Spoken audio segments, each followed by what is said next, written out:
The Law of Mind in Action. By Fenwicke L. Holmes. Metaphysical Institute Realization. God is creative spirit, everywhere present, eternally here. In him is all life, intelligence, goodness, holiness and truth. He knows no want. He suffers no pain. He is unlimited in time, space and circumstance. Man, child of God, is divine spirit, shares his resources, lives, moves and has his being in God as an infinite sea. There is one God and Father of all, who is over all, through all, and in all. As his child, therefore, I am pure spirit, free from ills of body, mind and soul. In pure spirit I live, move and have my being.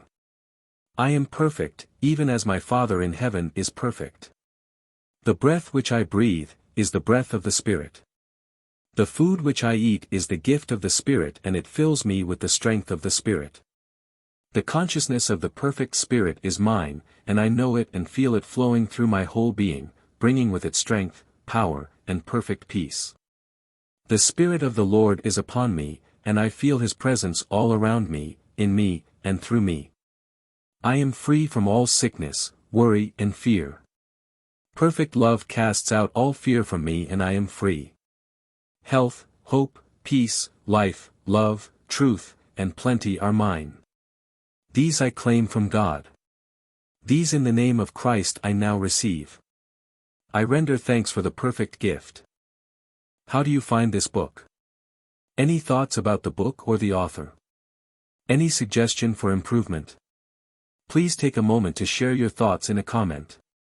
If you like it, share it with your friends who might enjoy it as well. Subscribe to keep in touch.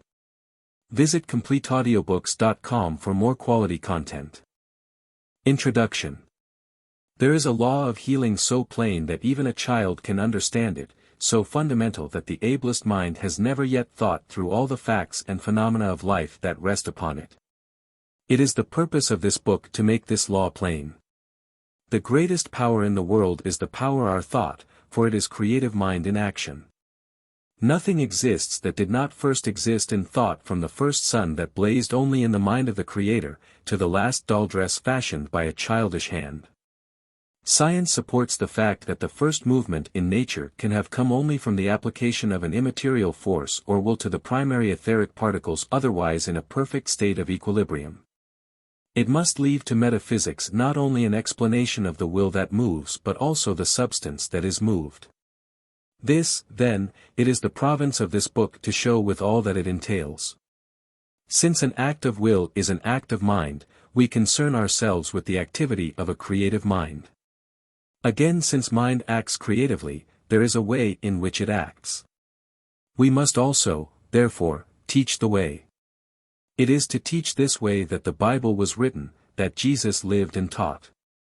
This way has been known for many centuries but has always been taught in terms of the understanding of the day in which the teacher lived. The great metaphysician taught largely in parables and oriental figures of speech. But he taught the way, and his followers were called the people of the way. The way is the law, and today the understanding of it as law enables us to put, in a few simple statements which all can understand, the principles of the law, which, if learned and used, will enable anyone to control the conditions of his body, mind, and environment. Anyone can learn how to use it. It is clear to us that it is natural to use the power of mind and that the greatest happiness results from its exercise. Mind is so constituted that it must act, it must express that which it feds itself to be. All nature points to the fact that wherever action ceases, death, or negation, begins. Mind is the very spirit of the life in nature and therefore is eternally active. Yet it is also infinite repose, for it is that out of which all activity springs and by which it is sustained. In this book we are not dealing so much with that great potential of activity which we call being as with the law by which it acts. We are concerned not so much with the contemplation of the life, love, and wisdom, which is God or being, as with the way spirit manifests.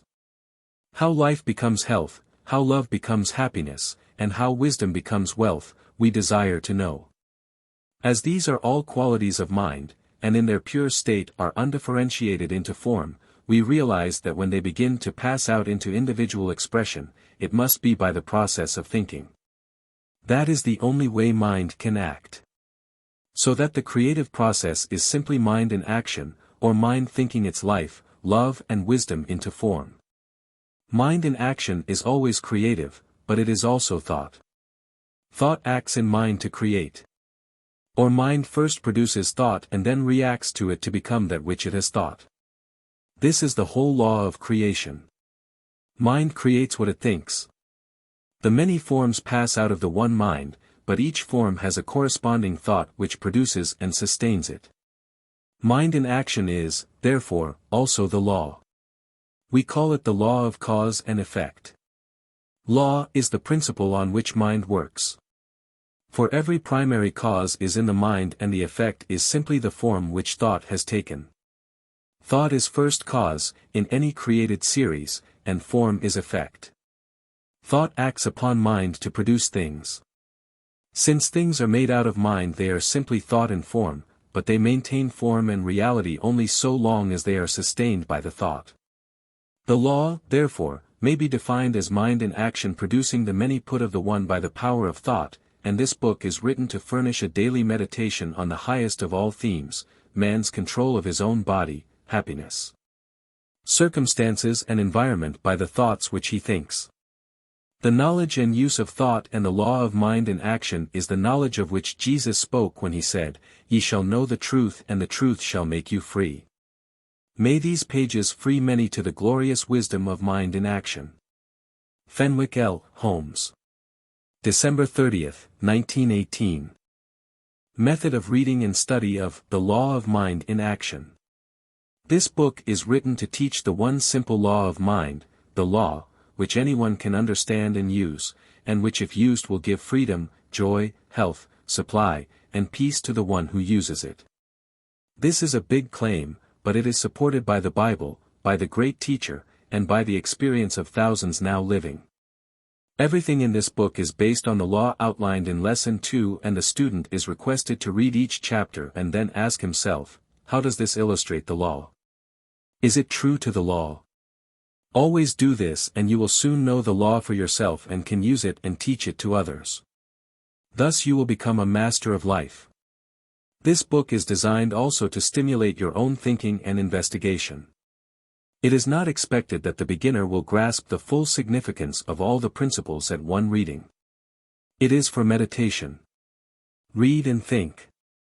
Make a study of life, books, newspapers, men and events with reference to this law and you will find thousands of illustrations of it. When you can reduce all the phenomena of life to this law, you have become a great philosopher. If you are entering on this kind of study for the first time, do not allow offense at some one statement to discourage your further reading. Perhaps you have not yet understood it in the way it was meant.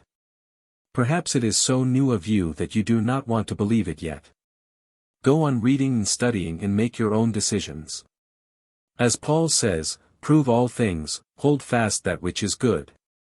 Even if you should never accept it all, you can still get help, and find health and peace. A close study of these lessons will reveal to the student that they are not brought together by a chance arrangement but are consecutive. First, we have the meaning and definition of metaphysics and the law. Then the general principles of its application are given.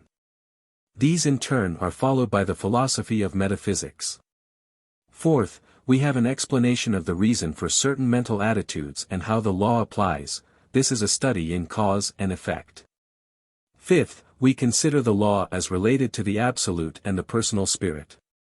Sixth, and finally, we devote our attention to specific methods and treatments. These should all be studied systematically.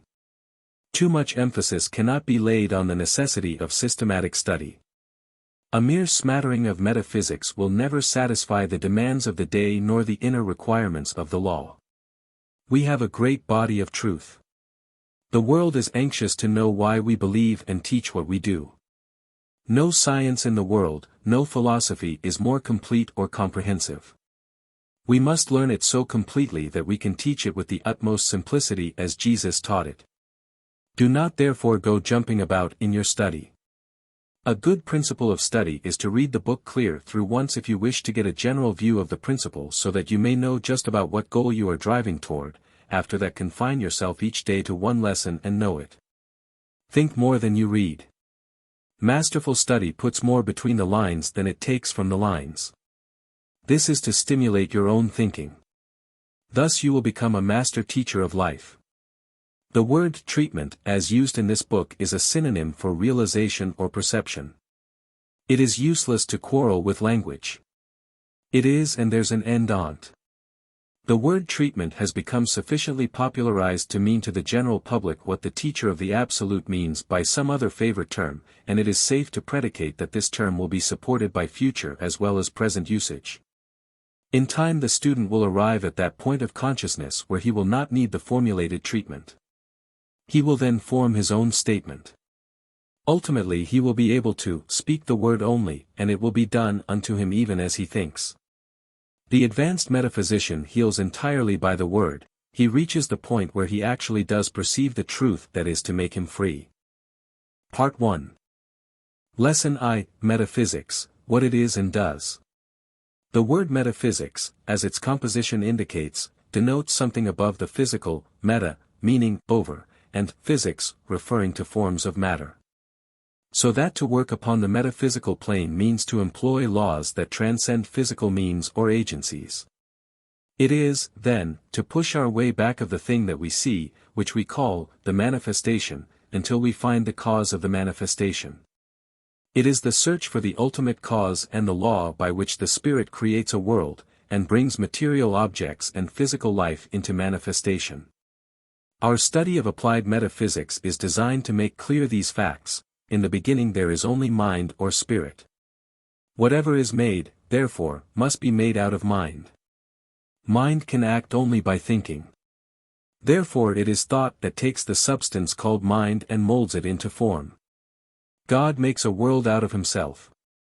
As everything in the cosmos starts in thought and manifests in form, creation is the process by which the activity takes place. We may call it evolution or we may call it law. By law we mean the method spirit follows in making things. This is the law of cause and effect, whether it be in the making of a planet or a man. The thought is the cause and the manifestation is the effect. Even the so-called laws of the physical universe are simply the activity of this one law in some form. What it does. Metaphysics, therefore, teaches us how we may govern our bodies, our world, and our happiness by the thoughts we think. For it declares that man reproduces the creative method and that what is true in the macrocosm or universe is true in the microcosm or individual, that thoughts become things. And it claims that by acquiring the knowledge of the law, and by working in harmony with it, man can be freed from limitations of all kinds. Our subsequent studies will reveal that the creative mind in man, and the creative mind in the universe are not two, but rather essentially one. The value of this understanding is that we may use universal creative forces to secure the good we desire, without feeling that we have to create. We do not make the law, we use it, and it does our work for us. All healing accordingly, is divine. It is done unto us even as we will, it is not done by us. Human will originates its own ideas but divine mind creates. The healer is not the source, but the channel, not the light, but the window, not the electricity, but the wire. He is the teacher who will guide to the truth until the patient learns the way for himself. So all metaphysical healing is based on the principle, that the body of man and his affairs are created by the mind which can either build or destroy, and that this mind is controlled by thought.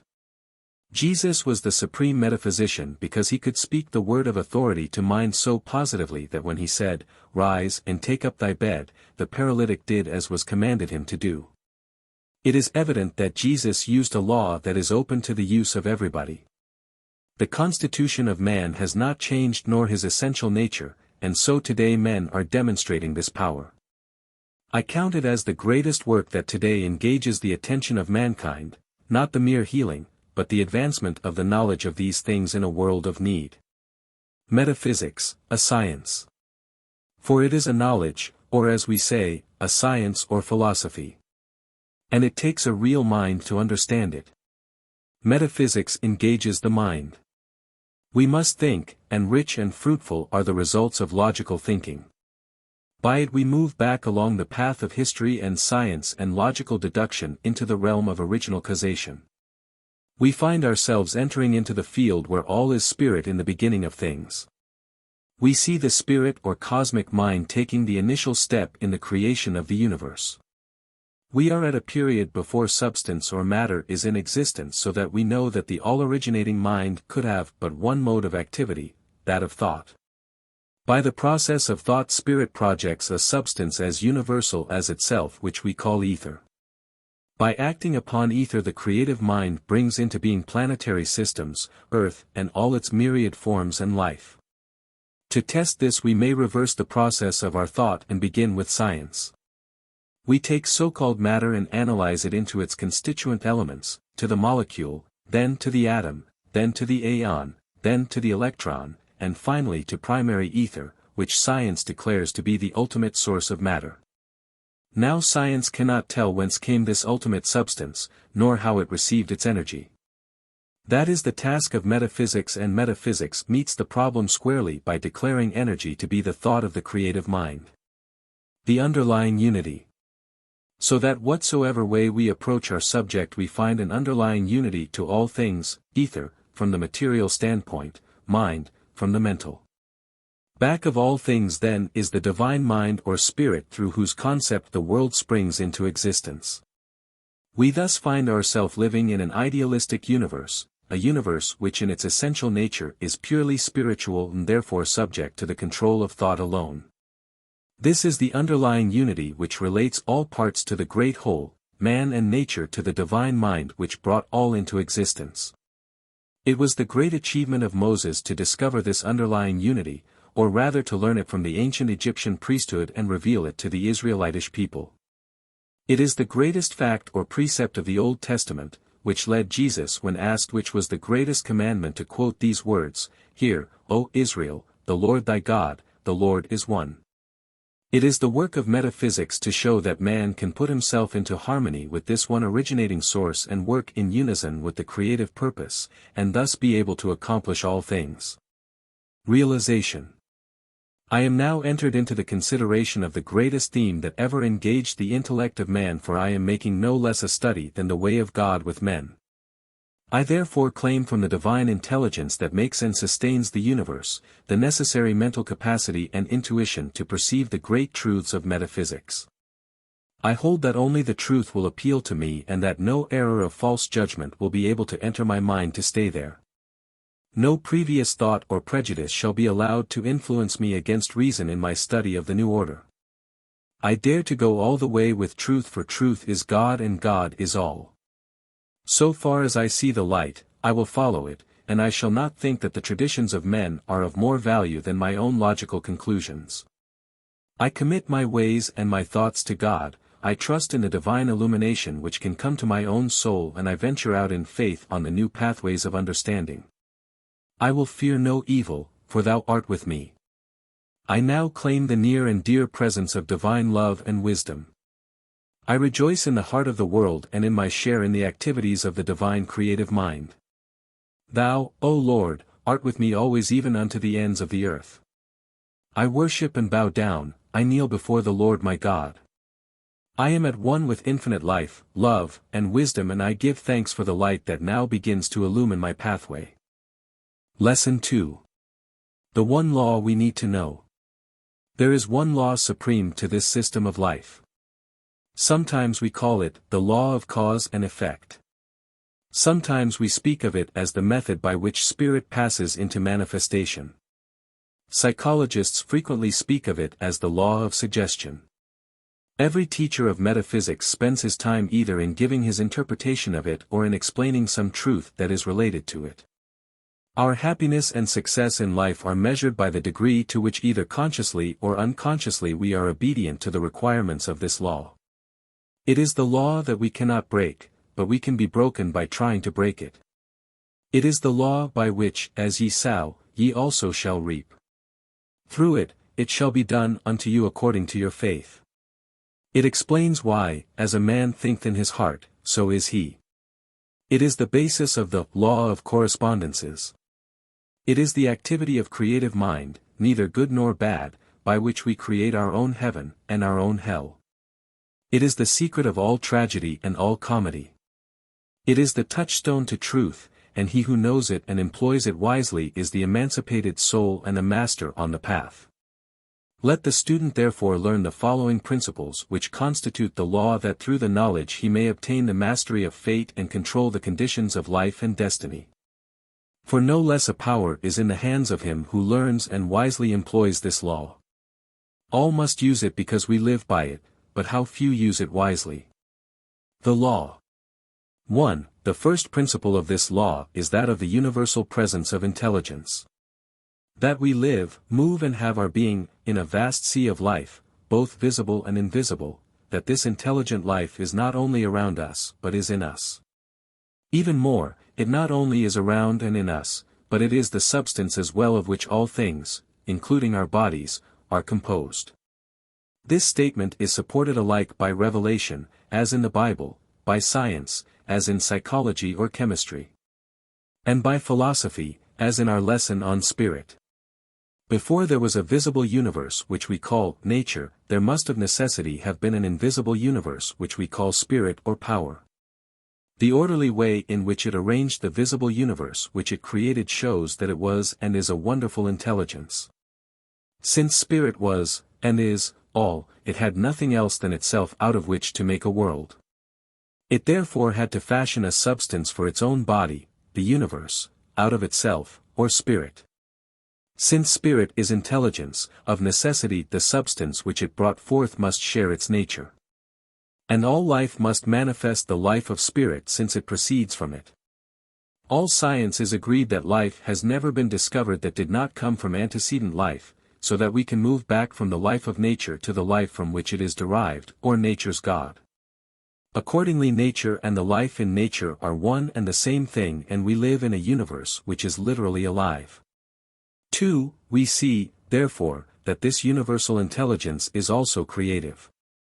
It is the power that makes things, and is the intelligence that molds original substance and holds it in form. As in man the subjective or impersonal mind builds new life cells day by day and takes care of the growing life of the child and the renewing life of maturity, so in nature the creative mind is busy building ever more stately mansions for its dwelling place. New universes are being flung out across the vast abyss of space, new stars begin to gleam as they launch out on their ageless journey around some distant sun. The earth upon which we tread is growing daily through the addition of cosmic dust and daily changing in its internal structure, new forms of life are appearing or old are altering.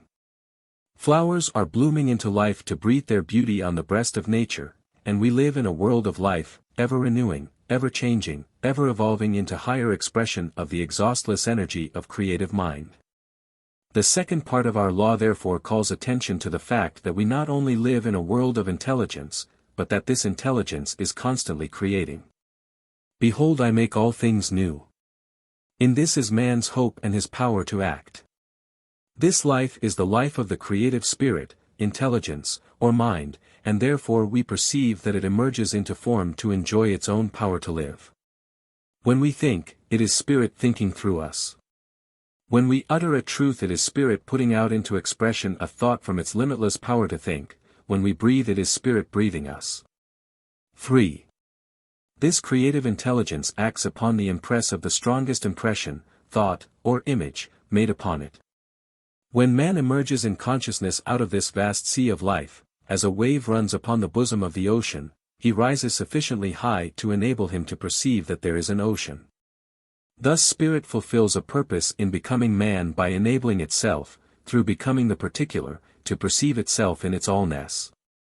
Man is spirit come forth out of the formless into form, out of the timeless into time, out of the limitless into certain limitations, and yet, as man, spirit never loses its power to draw upon its resources as spirit.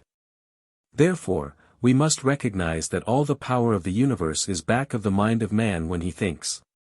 Then, too, we must recognize that there cannot be a will in the universal mind opposed to man, for if there were, then he could not draw from the creative mind and power what he wants except by chance.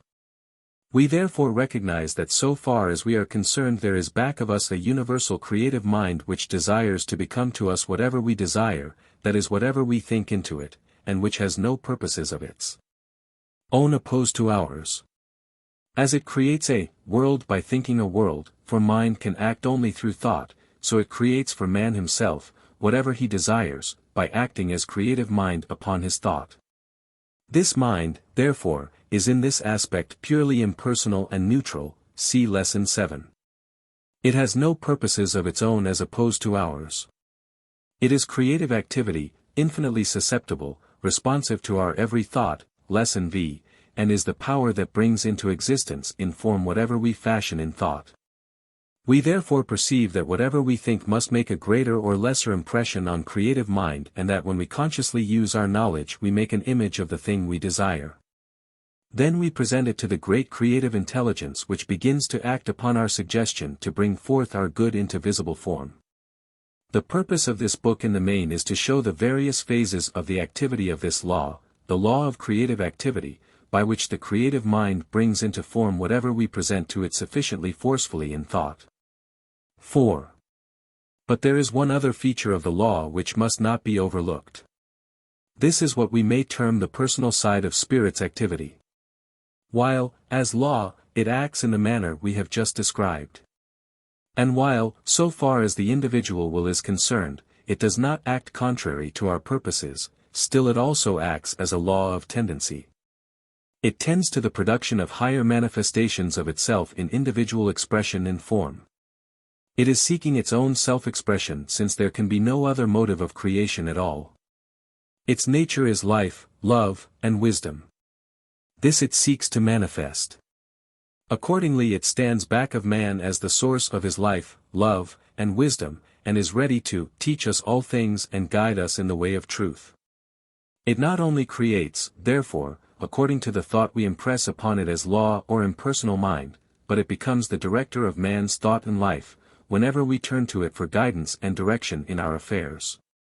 See Lessons XXVIII to XXXI. This is in accordance with the three principles just outlined, for, as infinite wisdom, it takes the impress of our desire for wisdom and brings that out into expression just as it does life and form. We perceive this intelligence therefore as the source of man's inspirations and intuitions. When we turn for guidance to it, it becomes our teacher and guide. When we turn to it for love, it becomes our lover. The greatest achievement of our own highest intelligence is therefore to be found in so harmonizing ourselves with this great life, love, and wisdom that we may find it in us as a perennial spring, the water of life surging up eternally from the depth of our being. Whosoever believes on this spirit of life, from within him shall flow springs of living water. Make a study of all the facts you know in relation to this great law. Restate it in your own words. Learn it in some such form as this. 1. Live in a universe of intelligence in which everything is alive and infinitely responsive to thought, since it takes its form out of the substance of mind through the process of thinking. 2. This intelligence is the creative factor in all nature and in the molding of all thought into form. 3. It creates according to its own thought and according to the strongest impression or image of thought of the individual mind. 4. It is the source of my life and understanding and impresses its nature and wisdom upon me as I allow it, through my intuitions. Therefore, I control my life and conditions by the thoughts I think, since the universal mind acts creatively on my every thought. I am, through my power of thought, master of my fate. Realization. Meditate on the above law. Think how your life has been controlled either by your own thinking or by the suggestions that have been made upon your mind, either consciously or unconsciously. When you were a child you took your thought from your family. Your world was what you made it, but it was an unconscious acceptance of the thought and manners of your family. After a while you began to think independently and your world changed that much for you. You began to control consciously the conditions of your life. As your understanding grew you thought more and more independently of your associates, therefore your life became that much different from theirs. Did you continue to accept the suggestions of your environment or did you begin to think independently? Either consciously or unconsciously you are now conditioning your life. I will now take conscious control of my life. I will think only the things I want to think. I will control whatever is to come into my life, by controlling my thought. I will daily mold my thoughts into finer form that creative mind in me and around me may bring forth a world for me of fairer form. I will think thoughts of truth, that I may be guided by supreme wisdom. I will think thoughts of faith that I may have the peace of God that passeth all understanding. I do now so think. I am filled with the spirit of love. I am in harmony with the divine mind. I am open and receptive to the highest feelings. I do now consciously contact the mind of love and wisdom. I wait on the Lord that he may renew my strength. My mind is stayed on thee and I am at perfect peace with all men, and with myself. No evil can befall me and the angels of love are round about me. Conscious of the godlike qualities of my soul, I go my way today in the strength of the infinite. I walk upon the earth as master and not as slave. I keep the law and the law keeps me. I obey the law and the law obeys me. I give my heart to God in divinest joy of self-giving and I feel the helping hand of God upon me. I am glad, I am strong, I am full of life and love today. Lesson 3. How to use the law, the silence. The best results are to be secured by using the law so far as we know it while at the same time looking for more light. The student who approaches this subject for the first time has as yet little to work on for he has not tested out the law by science and experience. But enough has been said to make us realize that the object of a treatment is to impress our desire on the creative law with sufficient force to register in the creative mind. If the law creates for us according to the thoughts we think into mind, then what we must do is to raise our consciousness to the highest pitch of expectancy so that the best possible results may be secured. Accordingly we must realize that the first thing for us to do in a treatment is to impress our own mini with the feeling that we are about to act upon the law and that it is about to act for us. The right atmosphere for a treatment, therefore, is that of high faith, so that we will do well to bring ourselves up to the proper pitch of expectancy by some preliminary reading. Take the Bible and read the precious promises in it. Lo, I am with you always, even unto the end of the world. Who forgiveth all thine iniquities, who healeth all thy diseases. They that trust in the Lord shall renew their strength, they shall mount up with wings as eagles. They shall run and not be weary, they shall walk and not faint. According to your faith be it done unto you. Ask, and ye shall receive, seek, and ye shall find, knock, and it shall be opened unto you. When ye pray, believe that ye have received, and ye shall receive. Go over such passages as will help you to strong faith. Learn some of the best ones. One should memorize something daily, a verse, a stanza of poetry, a statement of truth. Everybody should know the 23rd and the 91st Psalm and be able to repeat it at such times as needed to strengthen confidence.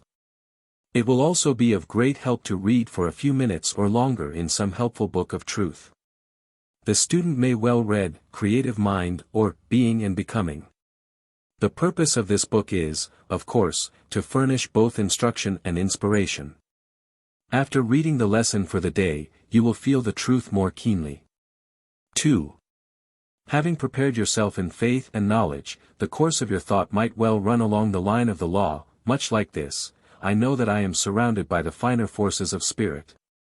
Lessons 4 and 6. I know that I myself am a center of conscious activity in this great ocean of divine mind. Lessons V and 6. I know that my word has become the word of truth and a model of creation for the creative mind for the good I desire. Lessons 12 and 16. Go on mentally meditating along these lines so long as you feel the interest or need. If necessary, overcome any feeling that may arise of fear or uncertainty. 3. Rid yourself of any sense of sin or fault. If you feel that you have done wrong in any way, seek to right it so that you may have a clear consciousness. If therefore thou art offering thy gift at the altar, and thou rememberest that thy brother has aught against thee, cause for it, in your wronging him, leave thy gift before the altar, and go thy way. First be reconciled to thy brother, and then come and offer thy gift. These are the words of the master metaphysician, and reveal the necessity of no counter thought against that of pure faith. If necessary, forgive yourself for anything you have done that you feel to have been wrong. The Son of Man has power on earth to forgive sin. You are a son of man. If you have fear, get rid of it in the same way. Cast it out. There is nothing to fear. Pull out all the weeds of wrong thinking. Declare that evil or the thought of evil has no influence over you. For, now feel as deeply as you can that all is well with you and the world. Feel how good it is to know this freeing truth, to know that you are a child of God, to know that all power is given unto me in heaven and on earth. To know that, greater work than these shall ye do because I go unto my Father. Then say, I am pure spirit living in a world of spirit and guarded by the great Spirit of life. God is spirit and they that worship him must worship him in spirit and in truth. I am now entered in spirit and in truth into the higher, finer places where I am in contact with all that is. I would see and know the truth and feel it at this hour. As a child of the living God, I make my claim upon the law. Let this good, mentioning it, come to me. 5. Say distinctly and with deep feeling just what you want of the law. You are not dictating to it, but if you do not know what you want, the law has nothing to work on. At the same time, what you are after is the idea of the thing, so you may be sure that the greater wisdom will give you only the thing that will be for your best good. But it will be the thing you want and will be along the line for which you are holding the faith attitude. 6. Expect greatly and you will receive greatly. Be strong in your faith, so strong that you feel in your heart that it is now done unto you even as you think, and you can give thanks for it. Make known your request unto God with thanksgiving. In everything give thanks. Be grateful. 7. For those who wish to develop spiritual perception, which is the basis of the highest healing power, it is desirable to dwell on the thought of spirit as a living presence breathing in and through us. Vitally interested in all our affairs and identifying itself with all our highest purposes and aspirations. The desires we have are then recognized as those of spirit seeking its own self-expression. The love we have is the love of spirit in us, and the life is but the individual manifestation of that larger life in which we share. The true silence is the quiet realization of spirit with such intensity of feeling that we are merged in the great all and are one with the infinite mind. In this consciousness we may secure the highest results by simply being still and knowing that the Father gives us all things even before we ask him. Before they call I will answer them. The Spirit knoweth what things ye have need of before ye ask them. The final purpose of these lessons is nothing less than to bring up the consciousness of the seeker for truth to the point where the demonstration is made by simply knowing in his heart that the good he seeks is his now simply because he has thought it. That is the way in which creative mind makes things, and in the end that is the way we must secure them. We must know that our thoughts manifest as things. This will free us from all sense of struggle. This is the final piece of the soul and the great goal of individual life, to have the enjoyment of self-conscious existence and yet to rest in the infinite and eternal calm of the divine mind. Says Edward Rowland Sill. 'Tis not in seeking. 'Tis not in endless striving. Thy quest is found. Be still and listen. Be still and drink the quiet of all around. Not for thy crying. Not for thy loud beseeching. Will peace draw near. Rest with palms folded. Rest with thine eyelids fallen. Lo! Peace is here. Realization. I rise to the work and the life of the new day with strength and courage. I go forth with eagerness to my task. I go gladly, blithely on, for at the heart of me God presses in to keep me full supplied with all I need. I will not today lose conscious contact with the life of the Spirit in me. I shall know all day that, beneath me are the girders of the Almighty, underneath are the everlasting arms. Whatever comes to me cannot find me unprepared. If I need wisdom, I have it. If I need courage, I possess it. If I need strength, it is within. My inner life is one with God. From within me flow streams of living water. The Spirit of truth shall teach me all things and guide me in the way of truth. I am held in infinite security. I have the wonderful poise and strength of one who is conscious of his inner source of strength. Men who see me today shall wonder at my outbreathing force and magnetic power, but I shall know that it is because the strength of the infinite is in me. So be it. Lesson 4. Spirit. Spirit is the power that makes things. Like the power of electricity or the affinity that holds the atoms together, or the life in the flower, it cannot be seen, for the simple reason that spirit is one and the same as these. When we see things we perceive them as the form into which spirit has molded itself. Back of them lies the power that made them and supports their existence. Spirit then is not a thing or a person but a power. Yet its power is the power of mind, for it must exist before it manifests in a material universe. Its power accordingly is that of thought, and we may therefore say that spirit is the power that knows, the mind that thinks, or the intelligence that creates. What we call the life principle in the plant or animal which causes it to exist and grow is therefore a divine and universal intelligence. It is spirit or mind at work. All the world is alive and throbs with a pulse divine. A sentient mind sustains. The soul of it all is God. All nature seems to strive. The sap that stirs in the vine. The germ that lives in the grain. The bud that sprouts on the rod. Unity of spirit.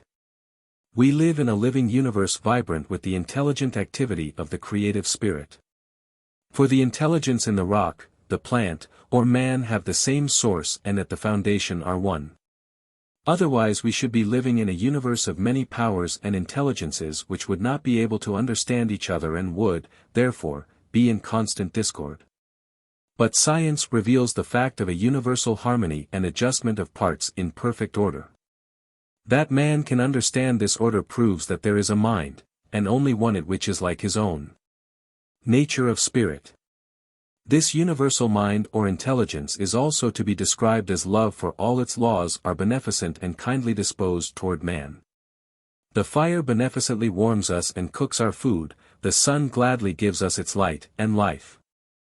Electricity is our friend and toils for us to produce light and heat and power. It is only when we reverse the natural order, which is that of the divine mind or spirit, that the fire destroys our dwelling, the sun smites with its heat, and the electricity rends us. So the power of the universe which is spirit is also kind, he sends his rain on the evil and the good, and his sun to shine on the just and the unjust. He is the tender shepherd, the wonderful counselor, the everlasting Father. Spirit as wisdom. As divine intelligent spirit is also the wisdom which directs our affairs, and leads us in green pastures and beside still waters, when we seek its guidance. Spirit is therefore the life that lives us, the love that keeps us and the wisdom that guides us. The great heart of the universe vibrates throughout the cosmic plan, and we are held by a love that will not let us go. Realization. Today I look at my world as my friend. The stars are the eyes of God that watch me, the winds and the brooks are the voice of God that speaks to me, the forces of nature are the intelligence that serves me. I shall not fear today because I walk in a world I understand, in the presence of spirit which understands me. I draw upon the hidden energies and power of spirit. I am in harmony with it all. Now repeat the 23rd Psalm. Surely I am led by all love and wisdom in the paths of peace. When thou passeth through the waters, I will be with thee, and through the rivers, they shall not overflow thee. When thou walkest through the fire, thou shalt not be burned, neither shall the flame kindle upon thee. No forces are opposed to me because I recognize in them all the activity of spirit, loving me, guiding me, giving me new life, today. God's in his heaven, and his creation, and all's right with my world. Lesson V. Creative mind in the individual. We have already seen that there is a universally present creative intelligence, and the fact that we can recognize it shows that the intelligence in us which cognizes it must be of the same kind. What the nature of the intelligence is which we observe, and the relation of the mind of the individual to the cosmic mind, we will investigate in this and the following chapter. The modern study of experimental psychology has revealed much that is of assistance to the student of metaphysics regarding the nature of the individual mind, and by analogy, at least, of the universal mind. We find that man is possessed of a mind with two distinct ways of acting. The two phases of activity are called subjective and objective. One close study reveals the essential unity of these activities and their interaction, in such a way as to prove that it is a unitary mind that acts in either case. The objective mind is that which man develops to enable him to contact his environment and maintain himself in a world of form and sensation. The babe is born into the world purely subjective. It probably does not use its objective faculties until it contacts an objective environment. But at the moment of its birth, its objective faculties begin to develop. It feels the cold, for the sensory nerve system, which is the agent of objective mind, carries that impression to its brain. This sensory system is designed to enable the mind to contact its environment and protect the body through the sensations and warnings that are registered by it. As time goes on, the child develops a full set of objective activities, largely by imitation of the movements, voice, and manners of its elders. In early years, environment makes a child, in later years he makes it. The objective mind with the sensory nerve system under its control governs most of the activities of the voluntary muscles. If I raise my hand to strike the keys of the piano, I do it by an act of will of the objective mind. In time, however, through repeated acts, a habit of action is formed, and then the movement is done unconsciously or under the direction of the subconscious mind. The subjective or subconscious mind, therefore, is found to control the involuntary functions of the body, such as the beating of the heart, the contraction and expansion of the lungs, and the digestion of food. We do not have to think consciously about these things, they are done unconsciously. The important fact about the subconscious mind is this: it is the builder of the body, or the creative mind. Under its direction, new life cells are constantly being born to take the place of those which have finished their work and are passing away. New heart cells are born each minute, new lung cells, new nerve tissues. As every action consumes energy and thus produces waste in the system, the subconscious mind must busy itself with carrying away the waste through the blood, pores, kidneys, lungs, and waste system. And at the same time go about to build new life cells to take the place of the old. Our fingers, for example, would soon wear out if they were made of steel, but being made of living flesh, they need never wear out, for they are repaired daily by the builder of the body.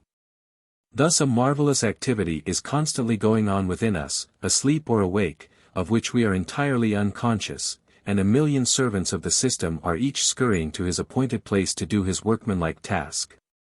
So it is literally true that every day is a fresh beginning, every mom is the world made new. For we rise with a renewed body which is so frequently reconstructed that every organ and tissue is doubtless born anew in the course of 1 year or less. While the healer is never conscious of this activity and would no more think of trying to direct it than the president of a railroad would try to boss a section gang. At the same time, it is because this activity takes place that a new body can be demonstrated. For under the stimulus of faith and understanding, a definite impression of health is made on each new cell as it is born, and thus the organ is made whole.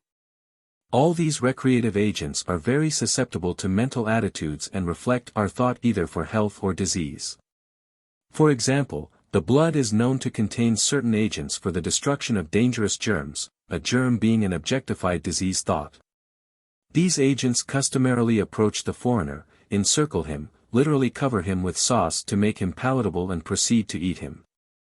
But if the individual is mentally depressed and negative, the little guardian of the body reflects his attitude, does not cover the germ with sauce and refuses to eat him. Then trouble ensues. This scientific fact shows the Bible to be correct when it says, "As a man thinketh in his heart, so is he in his body." My world was empty, cold, and chill, and all unkind, the while there waited on my will. Creative mind with unused powers of vastest good. Yet all unsought. The vision came, I understood. I thought a thought, and, by that thought, my world, ablaze, flared into form, and, by that thought, from primal haze, love, tender, warm, was flashed in splendor to my soul. No more in fear, while angels wrote on heaven's scroll, a Christ is here. This mind impersonal and controlled by impressions. That the creative activities reflect our mental attitudes, as we see so plainly from these examples, proves another interesting fact, that the subconscious mind and its functioning is entirely under the control of impressions made upon it. That is, it acts as the creative agent, naturally along the line of health and recreation, which is native to it, but, on the other hand, it has no purpose of its own apart from the objective mind. And if the objective mind gives it impressions of disease, imperfection, fear, worry, pain, and so on, it begins at once to create accordingly. We see, therefore, that the subconscious or creative mind is entirely impersonal. It has no purposes of its own. Again, it is subject to control by suggestion, and, finally, it is entirely deductive. Deductive. By deductive, we mean that it takes any suggestion given it and then works out the complete idea without any further help from the objective mind. Many persons have had the experience of learning a rule or principle in mathematics but could not solve a problem by it.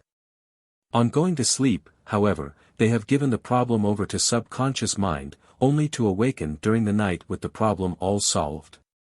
The sleepless mind, with perfect deductive power, has worked it all out for them. The value of this fact to the healer is that he knows that when he gives a treatment he does not need to lie awake nights holding the thought. All he has to do is to give the idea or concept of perfect health to the mind, which will begin at once to carry it out in perfect expression in the body. See Lesson 16. The student should retain these facts about his mind: it is creative, impersonal and deductive. In Lesson 6 he will also find how it acts intuitively by contacting universal mind and appropriating its resources. In Lesson 14 he can study it as the seat of the emotions. It is the mind that never forgets, it also is clairvoyant and clairaudient, and can convey and receive telepathic messages, a fact now recognized scientifically. Finally, it is through this mind that man makes his approach to the universal, for, as we shall see in the succeeding chapter, this mind and the universal share in a common nature, since both are creative, impersonal and deductive. This mind does its work not as a separate part but as an individual activity of the universal. It is through it that the universal is able to act on the plane of the particular. It is through the expansion of man's consciousness of the inner qualities of this mind that he is able at length to contact the universal, and through it he may hope ultimately to know the truth. Man cannot bring God down to his level, but through the inner mind he may hope to rise to the point where he may more universally comprehend the infinite. If the student will bear this in mind, that his work is the extension of his own consciousness to grasp the infinite, he will be urged to the highest endeavor as well as filled with the loftiest inspirations. Were I so tall to reach the pole, or grasp the ocean with my span, I would be measured by my soul. The mind's the standard of the man. Nor should we fail to remind ourselves that there is no real separation between what we call the objective mind and the subjective of the individual. We shall then perceive that the objective is the outer expression of the real self which we have been studying under the term subconscious. Then when we perceive that the real self is the mind of the infinite finding concrete expression in us as the wave finds concrete expression on the bosom of the ocean, we are prepared to feel the essential unity of all being and to enter into the realization of the Master, I say ye are gods. In this perception, man may rise to heights never before attained, for it is the emancipation proclamation of his soul. No more is he who realizes it bound by creeds, confessions, precedents or traditions. He is free with a glad freedom. His life is complete, for he is at one with the all-life. His wisdom is supreme, for the Spirit is his teacher. Freed of all fetters, his soul may soar to heights imperial and sublime until he stands with the sons of God at the gates of the city celestial. Realization. I rise to the consciousness of the godlike nature of my own soul. I am today conscious of my union with the God and Father of us all, who is over all, through all, and in us all. In this high consciousness I dare to make claim on the best of all there is. I make no ignorant claims of power, for I know him in whom I have believed. I know and dare to assert the magnificent powers of my manhood. And if I have not yet brought out all my latent powers, still I will claim their possession and press on toward the mark of the high calling of God in my own soul. I am one with life, I am one with wisdom, I am one with love. All that the Father hath is mine, and I glory in the independence of my soul from everything, while I rest in the consciousness that there is no separation between me and the Father. If I have felt any such separation, I now cast it out from me forever and go on in the joy of my eternal union with all good, my Lord and my God. I am thankful for this perception of my own soul. Lesson 6. Creative Mind in the Universal. Lessons 2 and 4 have already paved the way for the statement that we can discover in the universe the presence of a mind exactly corresponding to that of the individual which we have just studied. The presence of a universal order in nature reveals an intelligence like our own, for nothing less than the presence of a creative and sustaining intelligence can account for such a miracle of accuracy of interrelated parts. This intelligence is at the root of all things, and its method of activity is what we call the law of nature. In the cosmos it works with such absolute precision that man's very life depends upon it, as in the law of the attraction of gravitation and gravity, centrifugal and centripetal motion, or in the law of electricity, or the principle of growth. That man can dominate his universe and his environment proves that at its heart is an intelligence like his own, or he could not control it. Again, it is known that the mind or thought of the individual can act to move ponderable objects, as, for example, we find in Lesson 8. It is interesting to note that other objects than metals have been known to be moved by thought. Not to mention the miracles of Jesus, we may call attention to the records of the Society for Psychical Research. That a metal can be controlled by thought and magnetized by it, shows that a corresponding intelligence inheres in it. The study of botany is very fruitful of illustration of this cosmic or atomic intelligence. Biology and the investigation of cell life, to which we have already referred, point to definite conclusions. One may read an interesting story in the life of the moneron, the lowest form of independent life, perceiving its purposeful activity in approaching a one-cell plant and deciding whether or not it can swallow it. If it finds the cell too large, it moves away to another. It inflates its body with gas to rise in the water or deflates it to sink again. Many other marvels are recorded of it by science. The organized social life of the bee is illustrative. Maeterlinck's story is a romance of divine mind with the spirit of the hive, showing purposeful activity, not for the sake of the individual life of the bee but for the sake of the corporate life and for the preservation of the swarm. One need not mention the instinct of the beaver with its mechanical engineering ability, nor the dog or the horse with their superior instinct. Law in mechanics and instinct in animals alike betray the universal cosmic mind at work. The universal mind, subconscious. We have already seen that the material universe is the outward manifestation of the inner power of spirit. Spirit, we said, is the power to create, it is the power that makes things, but it works as the law of growth from within. This shows that the universal mind is subjective, or subconscious. That it is subjective is shown by the fact that it is a unit, as we have seen in Lesson 4, and since it is a unit, it acts independently of form or individuality. And as it acts independently of individual volition, it cannot have an objective mind or personal activity in the ordinary sense. See Lesson XXVI. Again we perceive that the cosmic mind is subjective since it is creative. Finally we discern that its activities are deductive for this reason. Inductive reasoning is based on the study of the various facts and phenomena of life from which a law or principle is induced, as for example, Newton finds that a falling apple, a sun, and a moon all act in a similar fixed way, and from it induces the law of attraction of gravitation. Now the universal creative mind cannot act by induction since at the beginning of the creative series it has no facts or phenomena on which to base its inductions. Forms have not yet been brought into manifestation. At the same time it can act by deduction, since deduction is the method by which we move an argument from a fixed principle or law to varied conclusions.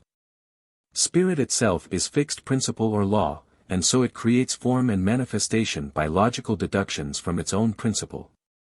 It fashions a rose in thought, for when the creative series begins it has no rose to use for a pattern. It thinks a star into form and it begins to shine, or a bird and it begins to sing. As form takes rise out of the thought of creative mind, we perceive that this mind is deductive and impersonal as well as creative. It is necessary in a book of short lessons like this to cover these points without a great deal of argument, but sufficient is said here to point the student in the right direction. By study of the other chapters he may make the foregoing principles clearer, but the object of this lesson is to show him that both his own subconscious mind and that of the universe are creative, impersonal, and deductive, i.e. each acts with perfect creative intelligence to produce in form and manifestation whatever impression is made upon it. The objective mind is found to have its rise or origin in the subjective, is developed in the individual to enable him to contact and control his environment. And then the subjective turns about to act as its servant to carry out its orders, and objectify its desires. When the student has acquired knowledge of these facts, he has become master of the first principles of metaphysics and can hopefully press on with these weapons in his hand to the mastery of his universe. For these are the results of them that believe and know. 1. The body is controlled for health and happiness by giving the creative mind within only the highest and most perfect ideas and ideals. If you do not know what is best to suggest to it, shut out all negative thoughts and let it alone. Its tendency is toward health, and the Spirit knoweth what things ye have need of before ye ask them. Lesson XXIX. 2. Since we live in a unitary universe, see Lesson X et al., our own inner mind is at one with the infinite and we may therefore control our conditions of prosperity and environment as well as our health.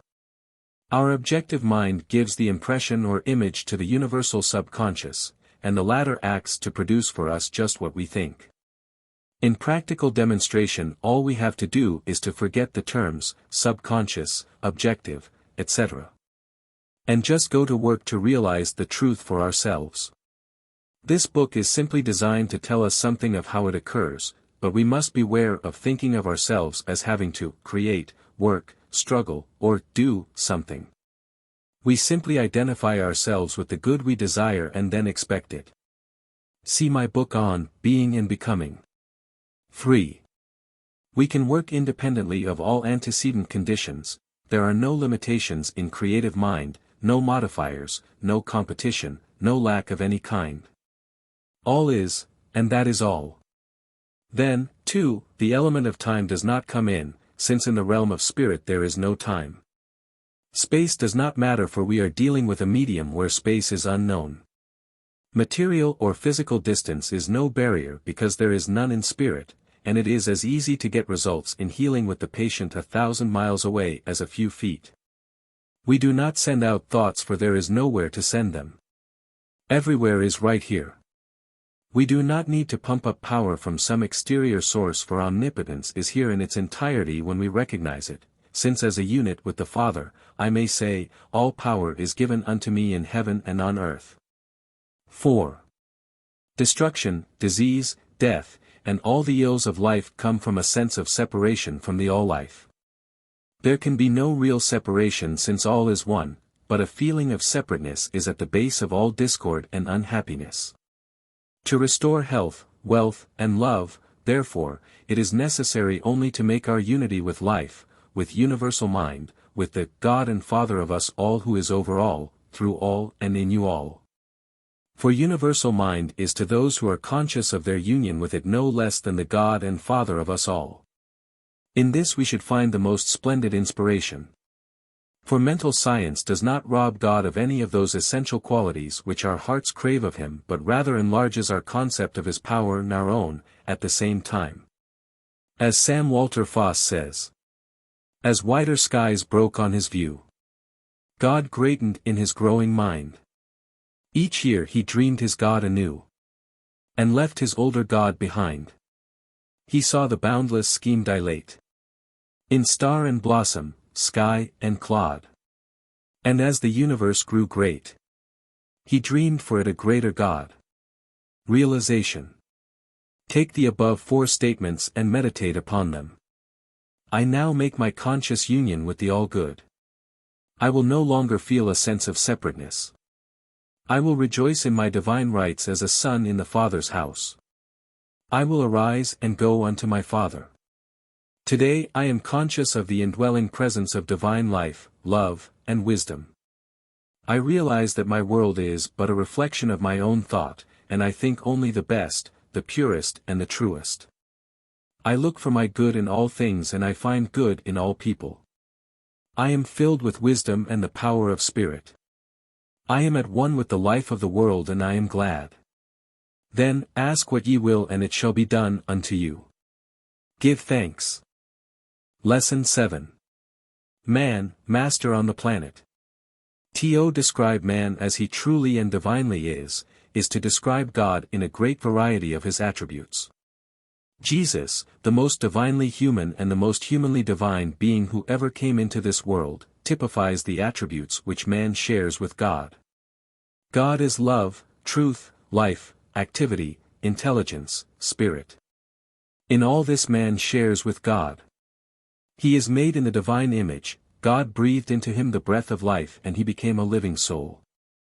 And it is only as man recognizes his own true nature and manifests his own inner powers that he can rise to the sublime heights which Jesus reached and dominate all physical conditions. Most of all he must recognize his own spiritual nature. This is the great imperative. Man himself is spirit. The real man, the ego, is not the human body, nor the human mind, it is the life or divine mind within, the eternal essence of being which springs from God. This inner or divine life, which is the real man, partakes of the nature of God. It shares his intelligence, comprehends his truths, is co-eternal with his life, and cooperates in his activity. My Father worketh hitherto, and I work. This inner life is complete and whole, unlimited in all the essentials of true being. Such is man, and it is only as he realizes and acts upon these truths that he enters into the rich heritage and privileges of health and peace and plenty. And it is to restore him to a consciousness of his divine being or sonship that the Spirit is ever acting. Such was the mission of Jesus, such is the activity of the Holy Spirit or Comforter, who shall teach you all things and guide you in the way of truth. The one great, distinctive message of Jesus was that God is Father and man is Son. To the Mosaic message of the one unity he adds the infinite multiplicity whose organic relationship he demonstrated. I and the Father are one. That they may all be one, even as we are one. I in them, and thou in me, that they may be perfected into one. The secret of man's mastery. This is in truth the great secret, but no mystery, of man's mastery over all conditions. When he comes to realize his spiritual nature, his kinship and unity with God, and acts with reason and convinced faith upon this knowledge, he has mastered the problem of life and destiny. So Jesus mastered it. And so are many men and women today learning how to control destiny. It is all here, God, eternal spirit acting through the power of thought upon a spiritual universe to create and recreate, man, in nature, mind and being, like God, acting in like manner upon a spiritual creation, plastic to his mind. Securing similar results in body, mind and estate. Let us then realize that we are sons and daughters of God and so realizing secure all the benefits of this relationship. Remember that apart from him we can do nothing but that, with God all things are possible. This then is the supreme thought for us to realize. I live in his eternal life and know his life is mine. His life is mine, and all that that life contains is mine also. We thus see that we live in a spiritual universe and that man himself is in essence and nature a spiritual being, fashioned in the image and likeness of God and sharing his attributes. As such a being, he himself can dominate what we call physical forces and energies, for God gave him dominion. In no essential is this more true than in relation to the physical organism which we call our body. It is immediately in the control of the inner principle of life which we call our self. We have too long spoken of ourselves as weak human flesh, creatures of the dust, doomed to decay, and kindred destructive names. As we eventually become what we think, we have indeed manifested all the weakness to which we are willing to make our flesh heir. But it ought not to be so, and the way to change our condition is to immediately change our thought. Shall you say, my body rules me? This leg tells me / cannot walk. This hand tells me / cannot write. This ear tells me / cannot hear. I must do what my leg and hand and ear tell me. Shall you yield organ by organ to what you think that organ tells you until you become like the man of whom Bishop Sabin wrote that he claimed to have lost the use of both lungs and had to breathe through his stomach? Or will you not rather say, I manifest physically what I am mentally, I, therefore, the true self, do now say to you, leg, walk, arm, right, ear, listen. Your pain is not in your leg but in your mind. Your deafness is not in your ear but in your thought. And when the thought has been completely changed, you will find that there is no pain at all. It is indeed all a matter of consciousness. If God made a perfect creation, He did not make a pain in it. It is inconceivable that in wanton caprice He should have said, here is a foot, I will put a pain in that. Here is an arm, I will paralyze that. Here is a good man, but I will just double up his body with rheumatism. Did God do that?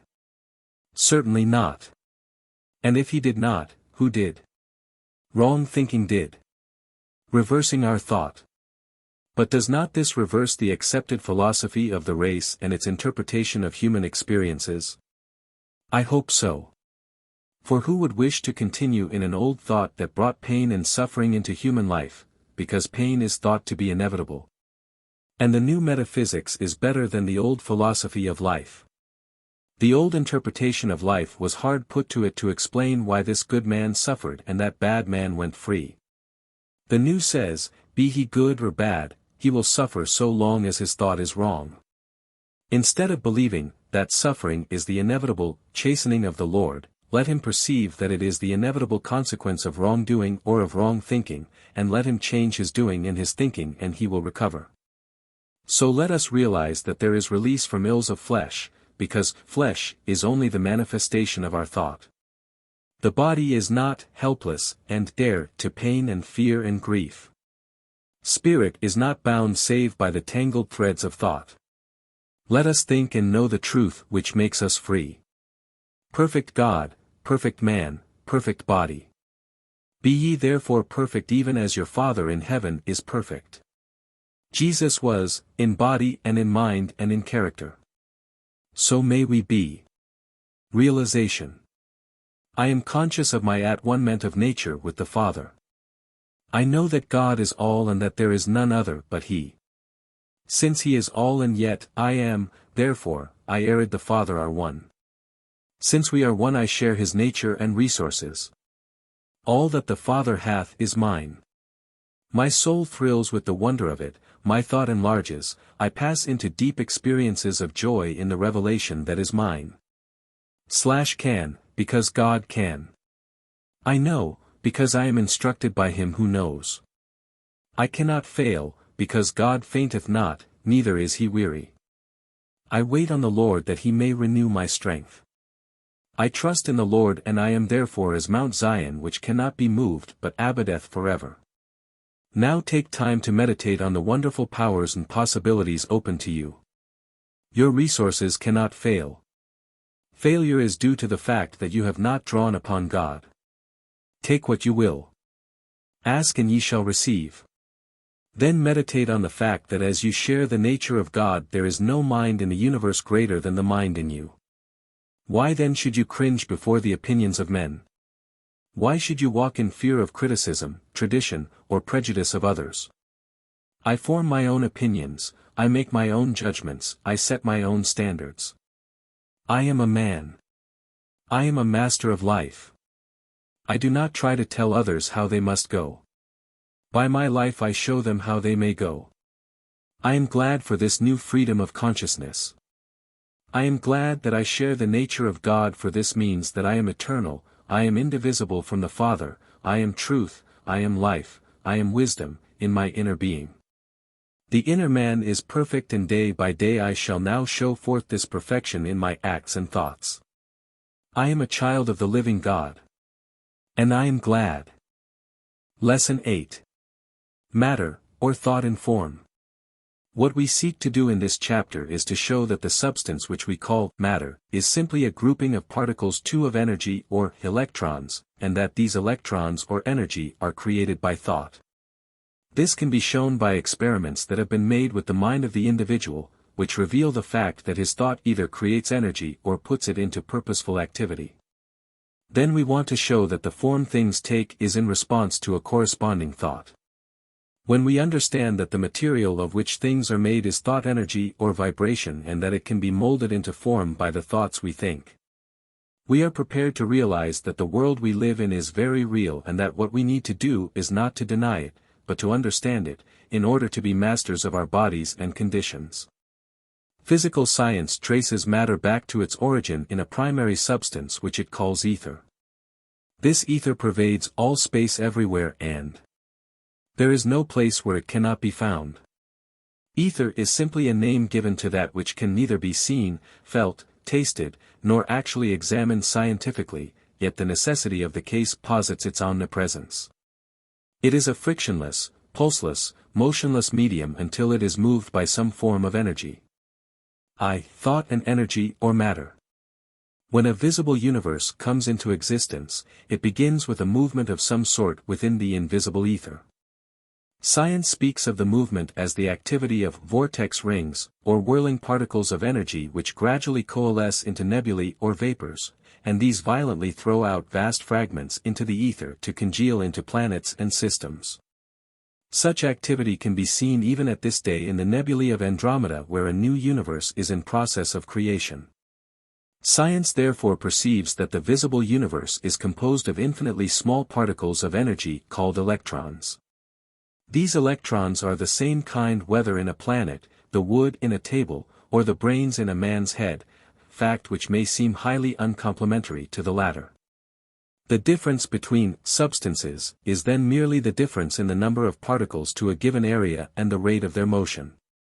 These infinitely fine energized particles coalesce sufficiently to form the various things which we call mineral, animal, or vegetable substance. But they never actually coalesce into an indivisible unit, for we discover that each atom of energy is separate from every other, and that indeed each is as widely separated from the other according to its size as the planets are according to their size, and that there is a further similarity from the fact that each atom revolves upon its own axis. The world of matter, therefore, is really a world of energy, and so-called substance is vibration. It is very important for the student to fix this in mind as the necessary basis of understanding the mental origin of the universe.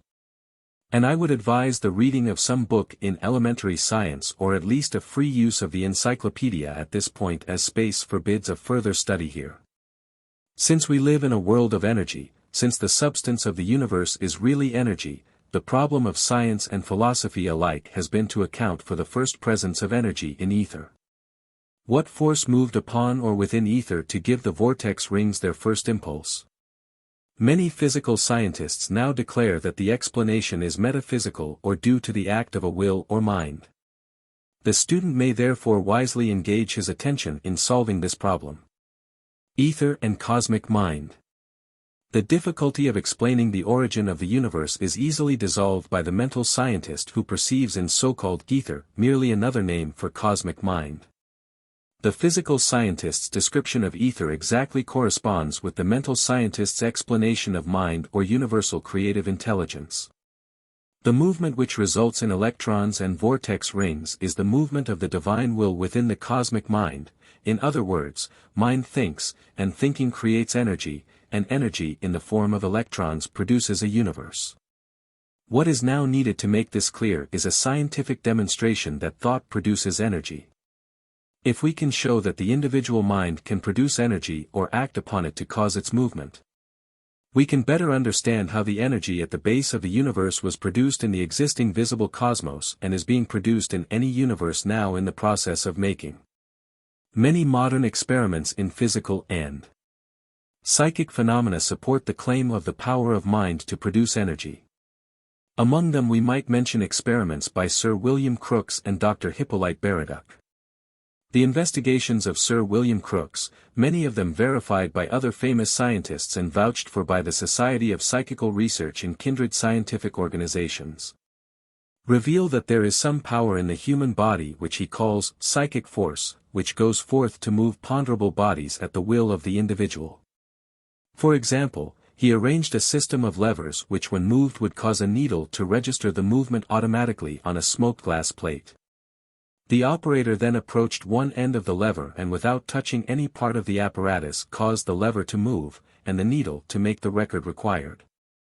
This experiment was repeated under varying conditions. This proves at least that thought produces sufficient energy to act upon material objects. Nor can one object by saying that it is physical magnetism of the body rather than psychic. Since if physical energy does flow out to cause the movement, still that energy was first moved by the mind of the operator. Thought therefore produces energy. This is perhaps made still plainer by an experiment of Dr.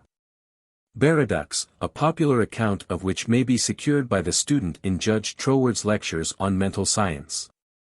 Dr. Baraduc took a bell made of glass and suspended in it, by means of a silken thread, a copper needle. This he placed on a wooden base above the coil which was used to strengthen any energy transmitted to it, but which was not connected with a battery. 2 bells are used in the experiment. And the operator holds his hands on either side, but not touching them. The copper needle is then found to move in response to the thought of the operator, a wide variance being found in the degree of movement according to the positive or negative nature of the mental attitude. The value of this experiment is that it reveals that thought produces energy, for even if the needles were not moved directly by mental currents, still the mind had the power through thought to start a corresponding energy to moving through the body. The point of interest to us is that we learn from the foregoing experiments that thought moves and probably creates energy. Will acting on creative mind produces energy. And this must be true whether the will be that of the universal or the individual, since in either case it acts on the same mind. There is only one creative mind. See lessons V and VI. This is made clearer when we think of ether as universal mind or the ever-present intelligence. This is the infinite repose or base of all things, the potential of things, but not everywhere active. Since it is not everywhere active, energy is not found everywhere but only in places selected by spirit for creative activity. See lesson XXVI. When the creation of a cosmos begins, a convulsive movement takes place in selected areas and the primary energy of a universe appears. The universe in which we live, therefore, is to be conceived of as thought and the whole existing cosmos as mind in action. The student should not fail to observe that we thus have great facts of mental science graphically proven to us. The universe is created from some power resident within. It is made out of mind, or in other words, spirit makes things by becoming the things which it makes. Substance, in its last analysis, is intelligence. Thought therefore turns into things. The Word is made flesh and dwells among us. Since substance is intelligence, it is governed by intelligence. Since the foundation of the world is mind, it must be one. This should clarify the thought of the student as to the part he may play in the divine plan. For if spirit produces a world by becoming that world, see, being and becoming, and creative mind, then we produce the thing we desire by becoming that thing. Practically speaking, it means nothing less than our ability to rule our world and by our thinking to cause the things we desire to assemble themselves about us. Carrying this to the ultimate of the power inherent in us, it means that as Jesus materialized from the atmosphere the bread and fish, so may the enlightened consciousness someday aspire to rule his world. If we cannot today use the full power of the sons of God, we can at least expect that our bodies should yield to our will, our environment reflect our mental attitudes, and material possessions come into our hands. And to as many as receive, to them gives he power to become the sons of God in very truth of understanding. This is the truth which if known shall make us free. 2. Thought and form. It now remains for us to show that thought gives form to substance, a fact which is demonstrated without difficulty once the foregoing principle is known. As we have learned, creation is growth, unfoldment, or expansion of the principle of life, from within. That which we call life or intelligence, then, first produces energy or vibration of which the visible universe or cosmos is composed. On the other hand, the visible universe everywhere manifests itself in form. Since mind is the primary power, since it creates particles of energy and these particles of energy everywhere group themselves in form, only one conclusion is possible: thought molds substance into form. It is a principle inherent in nature herself that substance should assume harmonious form. This is illustrated in the snowflakes which fall in varied, flower-like patterns from the silent sky. Or one may study the tendency in an interesting experiment in musical vibration. Grains of sand sprinkled on a piece of plate glass, properly poised, will draw together into beautiful geometric figures when the bow of a violin is drawn across the edge of the glass. And each musical vibration will change the form the sand assumes. Wonderful as are these experiments, they are scarcely comparable with 1,000 unnoted miracles of creation about us. Examine the formative power of creative thought in an acorn. In that frail shell, a mighty oak lies cradled and an instinctive intelligence which will unfold its life into definite form. Turn to the stars and study the inner tendency of all matter to coalesce, to rotate, and to assume spherical form. And then turn back to the other end of the creative scale and examine the development of human life. Within the fetus is the sleepless and mysterious intelligence which we call subconscious mind, which produces the matchless and intricate mechanism some day to be in the form of man. Do we not perceive, therefore, that the substance of the invisible universe is mind, that thought produces energy or the substance of the visible universe by acting upon the invisible, and again, that thought molds this energy or matter into form? We are led, therefore, to the inevitable conclusion that the existing cosmos is thought in form, that it exists and moves in the limitless sea of the unmanifest mind. And that potential power lies in that mind to create new universes and new forms when and where it will. Conclusions. The student should carefully study and learn the foregoing facts as the working basis of mental science. From them he may draw many conclusions. He will perceive that he does not have to deny matter in order to control bodies and conditions, he only needs to recognize its nature as responsive intelligence. The universe is real, matter is real. Things are thoughts, or, to be more accurate, are mind taking form through thought. We can control our world of interest because of the intelligence in it which is obedient to thought. Provided we are conscious of the facts we have learned in the preceding chapters, that in our potential nature we are one with the infinite creative mind. Finally, we should observe that the intelligence acts on an impersonal basis, creating on the pattern which our thought affords to it. It is entirely neutral. And we may mold substance by our thought either into magnificent physical manhood and womanhood or into deformed, emaciated and cancerous flesh.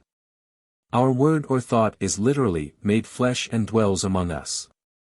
We get out of our universe what we put into it, for it reflects our moods and thoughts. See Lesson 12, et al. Good and evil are alike real, as effects, but they are simply the outer expression of inner concepts. See Lesson 18, and you live in an eternal, undying universe, for though form and thought may change, the primary substance can never pass away. The primary substance is mind, and as you share in it, you too are eternally at one with it. As the infinite responsive intelligence, it is your Father leading you in green pastures and beside the still waters. Realization. Study your universe to add your own conclusions to those already given. Study it to perceive the ever-present good. Look for God in all and through all. Your power of understanding Him should be infinitely increased by this study. Your faith should be enlarged with these enlarged concepts of God. Let your realization be therefore one of thanksgiving. I thank Thee, Father, that Thou hearest me always. I thank Thee that before I call Thou wilt answer me because Thou hearest my unspoken thought. I am conscious that my world reflects my moods and thoughts, and with that realization I will take care to think, speak, and hear only the beautiful, the good, and the true. I give thee thanks that I can now see how I and the Father are one, and I would ever press closer to thee in the consciousness of the divine presence. Matter, or thought and form. I know that in this consciousness my thoughts will be right, my heart will be right, and therefore my universe will be right, since it reflects my thoughts and unspoken words. I am filled with joy and great peace. The joy of creative power, since all power is given unto me in heaven and on earth, the joy of divine fellowship with thee, O Father, in all the eternal concerns of thy kingdom. I thank thee for the gift of life and eternal love. Amen. Lesson 9. The Creative Word. The whole universe is alive with cosmic intelligence, it is infinite creative mind at work. As we have already seen, mind gives birth to thought and then uses its thought as the model of its creation. Just as the artist conceives the idea of his picture and then uses the ingenuity of his brain and hand to picture forth its beauties in form and color. The mind, therefore, whether of the universal or the individual, has but one way to act at the beginning of any series, it must act by thought. And thought, in turn, always expresses in words. We always think in concrete terms or words. So we are told by John, in the beginning was the Word, and the Word was with God and the Word was God. All things were made by him and without him there was not anything made that was made. And we are told in another place in Scripture, by the word of the Lord were the heavens made, and all the host of them by the breath of his mouth. This is the answer to the question of science, how did vibration originate? It is easy enough to explain the evolution of the planetary systems and the life of the universe if we can explain the first introduction of motion, but whence did that come? We learn from the study of physics that the nature of primal substance or ether is that all its particles are in perfect equilibrium or balance. The only way this balance can be disturbed and brought into form is by the application of some immaterial force to primal substance. We must therefore posit a will somewhere, or the act of mind, for that is the only possible immaterial force. So science may say that the vortex ring, which is the first movement in the beginning of a universe, takes its motion from the act of mind. This is in harmony with what we have learned about spirit, that it is the power that makes things. The ancient seers knew this before science began, and they said, "The Spirit of God hath made me, and the breath of the Almighty giveth me life." Life can only come from life, and motion can only have its origin in mind. The word spirit comes from the Latin, spiro, I breathe. The universe therefore springs from the outbreathing of mind. This is the expansive movement of spirit with which ancient philosophers deal so much. As the Bible says, the Spirit of God moved on the face of the waters. The word waters is the esoteric term for mind or creative mind. The word acts on mind to produce substance in the visible universe and then to bring that substance into varied forms, in sun, moon, stars, land, sea, vegetation, and man. So we find that mind acts by thought, thought expresses in words, and we may go one step further and say that words are expressed by the voice. Therefore all ancient writers dealt much with the voice of the Lord is upon many waters. The Sanskrit writings speak of vak, the Latin is vox, or voice. In other words, the objective universe which is made up of motion or vibration in some form or other begins with the voice, until the voice speaks the universe exists only in creative mind. As soon as creative mind selects a place to begin the creation of a universe, it then starts motion or vibration by the voice. The whole objective world can be explained as vibration in some form or other. Everything from the gold in your watch to the light in the sun, from the chair you sit on to the brains in your head is composed of particles of substance at different rates of vibration. All material things can be divided into atoms, and theoretically dissolved into ether. Ether is simply another name for mind. The electron is energy. The ultimate substance of which all things are made is the same therefore. But objects differ in the number of particles to a certain area and the rate of their motion. This is something we may all pause to meditate on because it shows us that we live in a universe that is nil-one. Says William Hayes Ward, the whole great universe of starry worlds is one, built out of the same materials, moved by the same forces, governed by the same physical law. It is all one single system, one law, one order of thought, one scheme, one geometry, one plan fitted to one formula, one unitary universe. This one substance is mind, the one force is the force of thought which becomes concrete in words and expresses in voice or vibration. For a voice is only intelligible vibration, or purposeful sound. Again, the purposeful sound must be the word. We see, therefore, that the creative principle is the word. By the word of the Lord were the heavens made. Our creative word. We do not need to go further to draw the inference as to our own creative word. If we share the nature of God, if our thought acts on original substance, that is, in the divine mind, then every word we speak, whether we are shallow or deep, is a creative word. That is why we are told, by thy words thou shalt be justified and by thy words thou shalt be condemned. Such is the fateful activity of the word we send forth into the universe. Something of the power and persistence of the words we speak may be gathered from a new and strange phenomenon discovered in the wireless telegraph instrument. It seems that operators keep picking up strange sounds, the apparent echoes of band music and so on. Many believe that the vibrations thus picked up may have started in the atmosphere long ago, how long no one knows. It is conceivable that the vibration started by the musical instrument, or the voice, may never die out.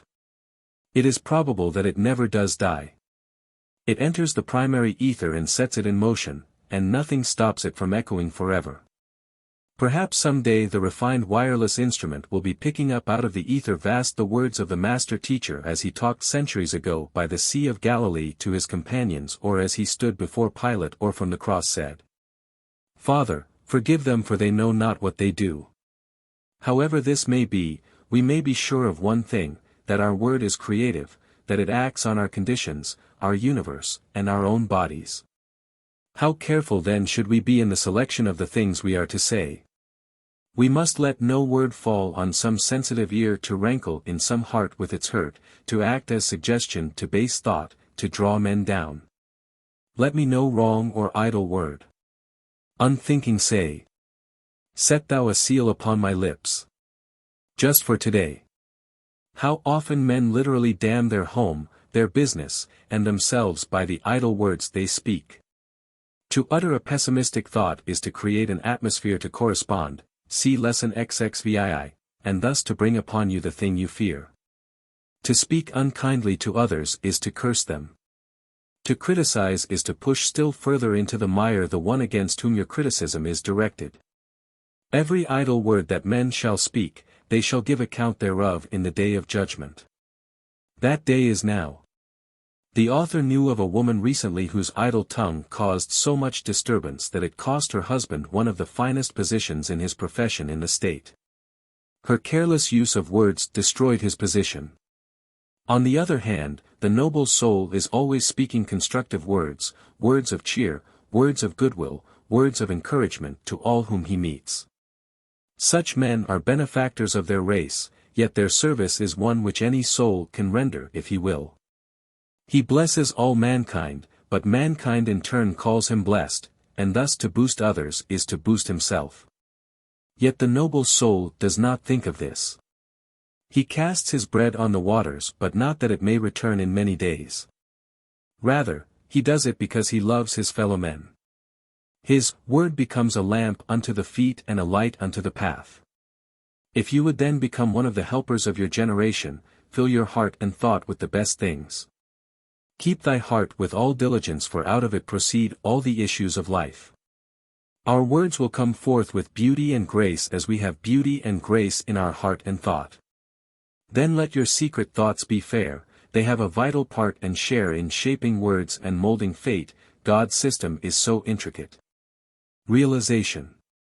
I know that I control my world and my destiny by the thoughts I think. I know that if my heart is right, my thoughts will be right, if my thoughts are right, my words will be right, if my words are right, my world will be right. I therefore will set a seal upon my lips. I will guard my every thought and word. I will think no evil, I will hear no evil, I will speak no evil. I will set my mind on the highest things and the best. My tendency to speak critically is now gone from me, my habit of fault-finding is gone. I no longer damn myself, my friends, or my business by my words of pessimism. I am all optimism and hope, I am full of good cheer. I bless everybody and everything. I am an encouragement to all. My word is made flesh and dwells in reality.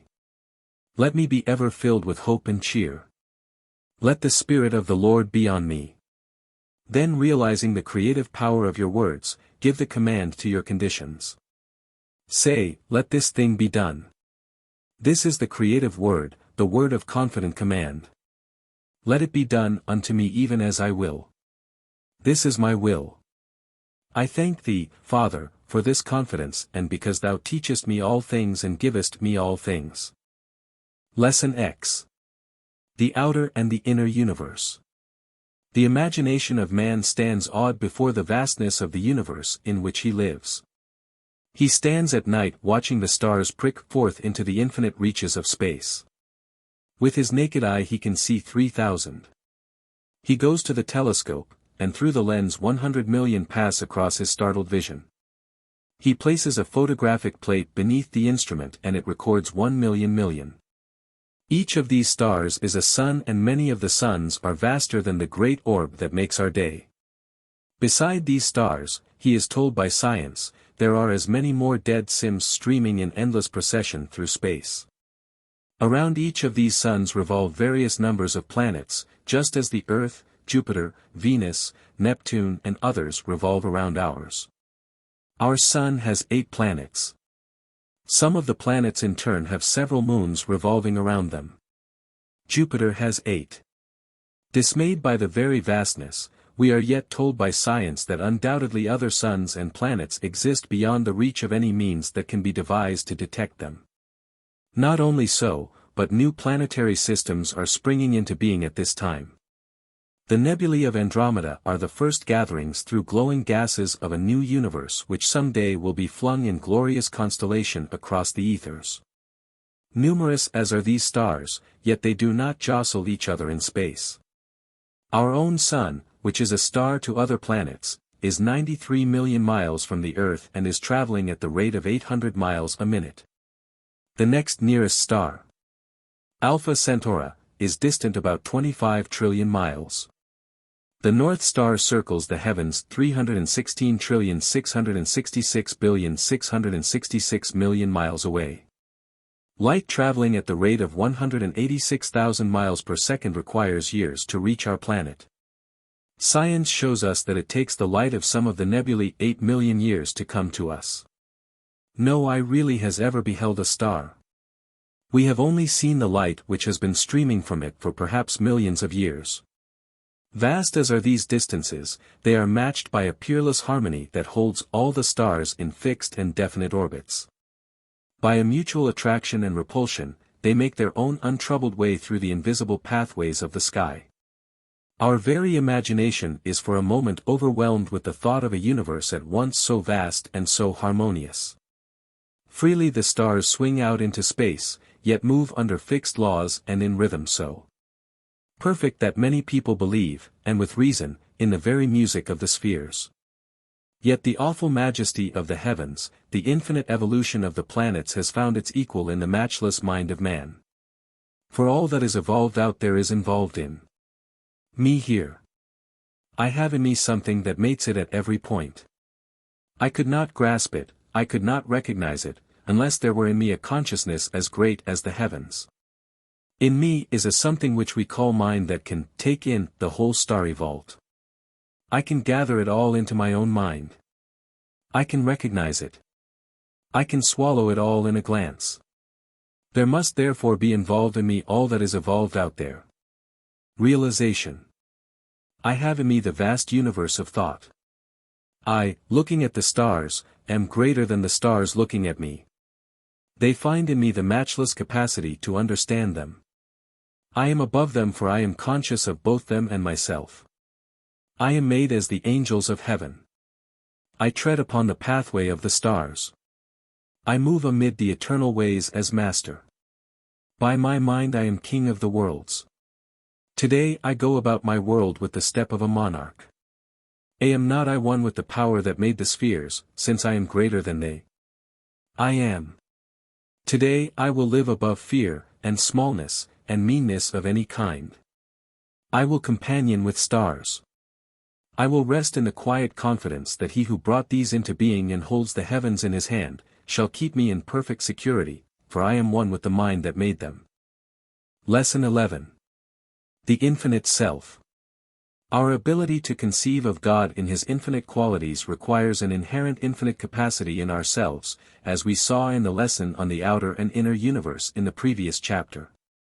Today we want to study the attributes of the infinite which are infinite in the self. We must realize that while we never express all of them in their entirety at any time, yet they exist as the background of our life and the possibilities of our being. The volume of water in a canal may be limited at any given moment, yet back of it and at one with it lies the ocean from which it can limitlessly draw. We have attributes of being coextensive with Spirit or God himself. These are love, life, and wisdom. Love in us is infinite, for no one ever did or ever can exhaust the supply of love in himself. Indeed, the more we love, the more we feel the power within us of further loving. The noblest cosmic soul, instead of exhausting his resources of love, becomes rather a type of the immortal love, forever full. Forever flowing free. Forever shared, forever whole, a never-ending sea. Life in us is also infinite. However fully we live, we have but an increasing sense of our own livingness. Much health begets more, and he who most truly lives, most surely believes in exhaustless energies behind. It is only the invalid who loses faith in the boundless life and the weakling that fears its end. Life cannot be lived up, for it is infinite. Wisdom, too, is infinite. No one has ever exhausted his capacity to think new thoughts and utter new sayings. The greatest scholars have always recognized that whatever knowledge they have expressed and truths they have outlined are as nothing compared with the number of those yet to be brought forth out of the mind. We may say then that in the essential attributes of Godhood, love, life, and wisdom, man is infinite in potential quality. We can now go a step further and say that this life, love, and wisdom is that of God himself. The logic is simple. These powers are infinite. There cannot be two infinites of the same kind. But these are of the same kind, for if they were not, we would not be able to understand them in God, for we would have no way of feeling any sense of relationship with them. We can be conscious of anything only as we feel some relationship to it. Since, then, these attributes of life, love and wisdom in God are the same kind as our own, and since both are infinite, they must be one. Jesus knew it. The Master Teacher exclaimed, "I and the Father are one." And they took up stones to stone him. "Many good works have I shown you from the Father, for which of those do ye stone me?" he asked. "For a good work we stone thee not, but for blasphemy, and because that thou, being a man, makest thyself God. Is it not written in your law, I said, ye are gods?" Looking into the faces of those whose hate, hypocrisy, and legal power sought to destroy him, Jesus proclaimed the divinity of man. "If I do not the works of the Father, believe me not. But if I do them, though ye believe not me, believe the works. That ye may know and understand that the Father is in me, and I in the Father." And later he said two significant things of those who were to follow him: "Greater works than these shall ye do, because I go unto the Father, and, that they may be one even as we are one." If the works men do are the test of divinity and greater works are now being done, may we not say that man's divinity is today being more highly attested than ever before? And these works must be ever greater as you come more and more to understand the infinite resources of the self. For, as you learn in the lesson on the law of correspondences, you manifest or externalize, this mean, the work, just what you think within. Your power to control the conditions of your life depends entirely on your ability to comprehend in larger measure the truth of your own inherent and infinite life, love, and wisdom. As your ideas grow, so will your capacity increase to embody them, faith in form, until at last you stand master of fate. Realization. Meditate on the truth just expressed. It is merely a sketch. You can fill in the outline with your own meditation. Bring your thought up to a high point by imaging and feeling the vastness of this God power in you, the infinite self. If infinite, it can never be exhausted, never fail, never die. Think of it one, I and the Father are one. All day you are in the presence of the infinite. Practice that presence today. Read chapter 10, verses 19 to 38 in John. Learn a few of the best verses. Learn the four-line stanza of Immortal Love. Fill your mind with the truth and then say, I am living today the infinite life, therefore am I perfectly well. I am loving with an infinite love, therefore am I perfectly happy. I am thinking with the mind of infinite wisdom, therefore I have peace and harmony. Today I have peace, poise, and a feeling of power. I am living in the life, love, and wisdom of the infinite. So be it. Lesson 12. The Law of Attraction and Appropriation. Our gifts from heaven are those only which we will receive. We must learn that we can receive from the law only what we give to the law. That the law assumes toward us just the attitude we assume toward it. If we conceive of God as a loving Father, He becomes that to us and comes out with open arms to welcome His loved one home. If, on the other hand, we see in Him only a stern and relentless judge, we find the law reacting to us relentlessly. If, further, we look upon the law as our antagonist, that it becomes to us, and is the adversary of which Jesus spoke, who will not let us go until we have paid the utmost farthing. We can conceive of the law as a magic mirror which creates in form and substance just what we reflect into it. Infinitely exact and creative, it takes the loveliest reflection of face and form and makes it into a breathing thing of flesh. Or it takes the hideous face like that of the Medusa and it becomes a living creature with its writhing locks of serpents. But this magic mirror reflects that which is more subtle than flesh, it catches the vision of our thoughts. It takes the imaginations of our heart, and breathes them into life and form. So the loveliest thought draws forth its own sweet self clothed in flesh, and base thought and passion are molded into deeds and acts as vile. Why? Because the universe assumes to us just the attitude we take toward it. This is what we call the law of correspondences. From this it becomes evident that what we receive from the law depends on our ability to conceive. How much faith have you? The law will justify it. Can you conceive of the infinite good as ready to pour out for you above all you ask, caret with the universal plus added to it? According to your faith it will be done unto you. Give unto the law, and it shall be given unto you, good measure, pressed down and running over shall be given into your bosom. Ask and ye shall receive, seek and ye shall find, knock and it shall be opened unto you. If a son asks bread, will he, the Father, give him a stone, or fish and he give him a serpent? How much more then will your heavenly Father give good gifts to them that ask him? We note here that Jesus shows the exactness of the law. If you expect bread, you will get bread, if fish, you will get fish. And if you expect a stone, you will get it. Our bread from heaven comes then in response to the attitude we mentally assume toward heaven, so that it becomes plain that the thing we need to do is to grow a deeper consciousness or capacity to conceive and appropriate. Let us today look upon our universe with faith, faith in all nature, faith in man, faith in God. Realization. I look for the good and the good only. I see the good in everything and everybody. God is good and He gives to me above all I ask or think. I see in Him my loving Father, my gracious Redeemer. I perceive the harmony in all things, and the beneficent mind of the universe. God is Father of all, and therefore I behold in everyone my friend and brother. No man's hand is set against me, and my hand is not set against anyone.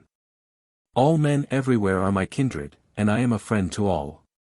Beholding the infinite response of nature, man and God to my mood, I am today thinking only high and fine thoughts.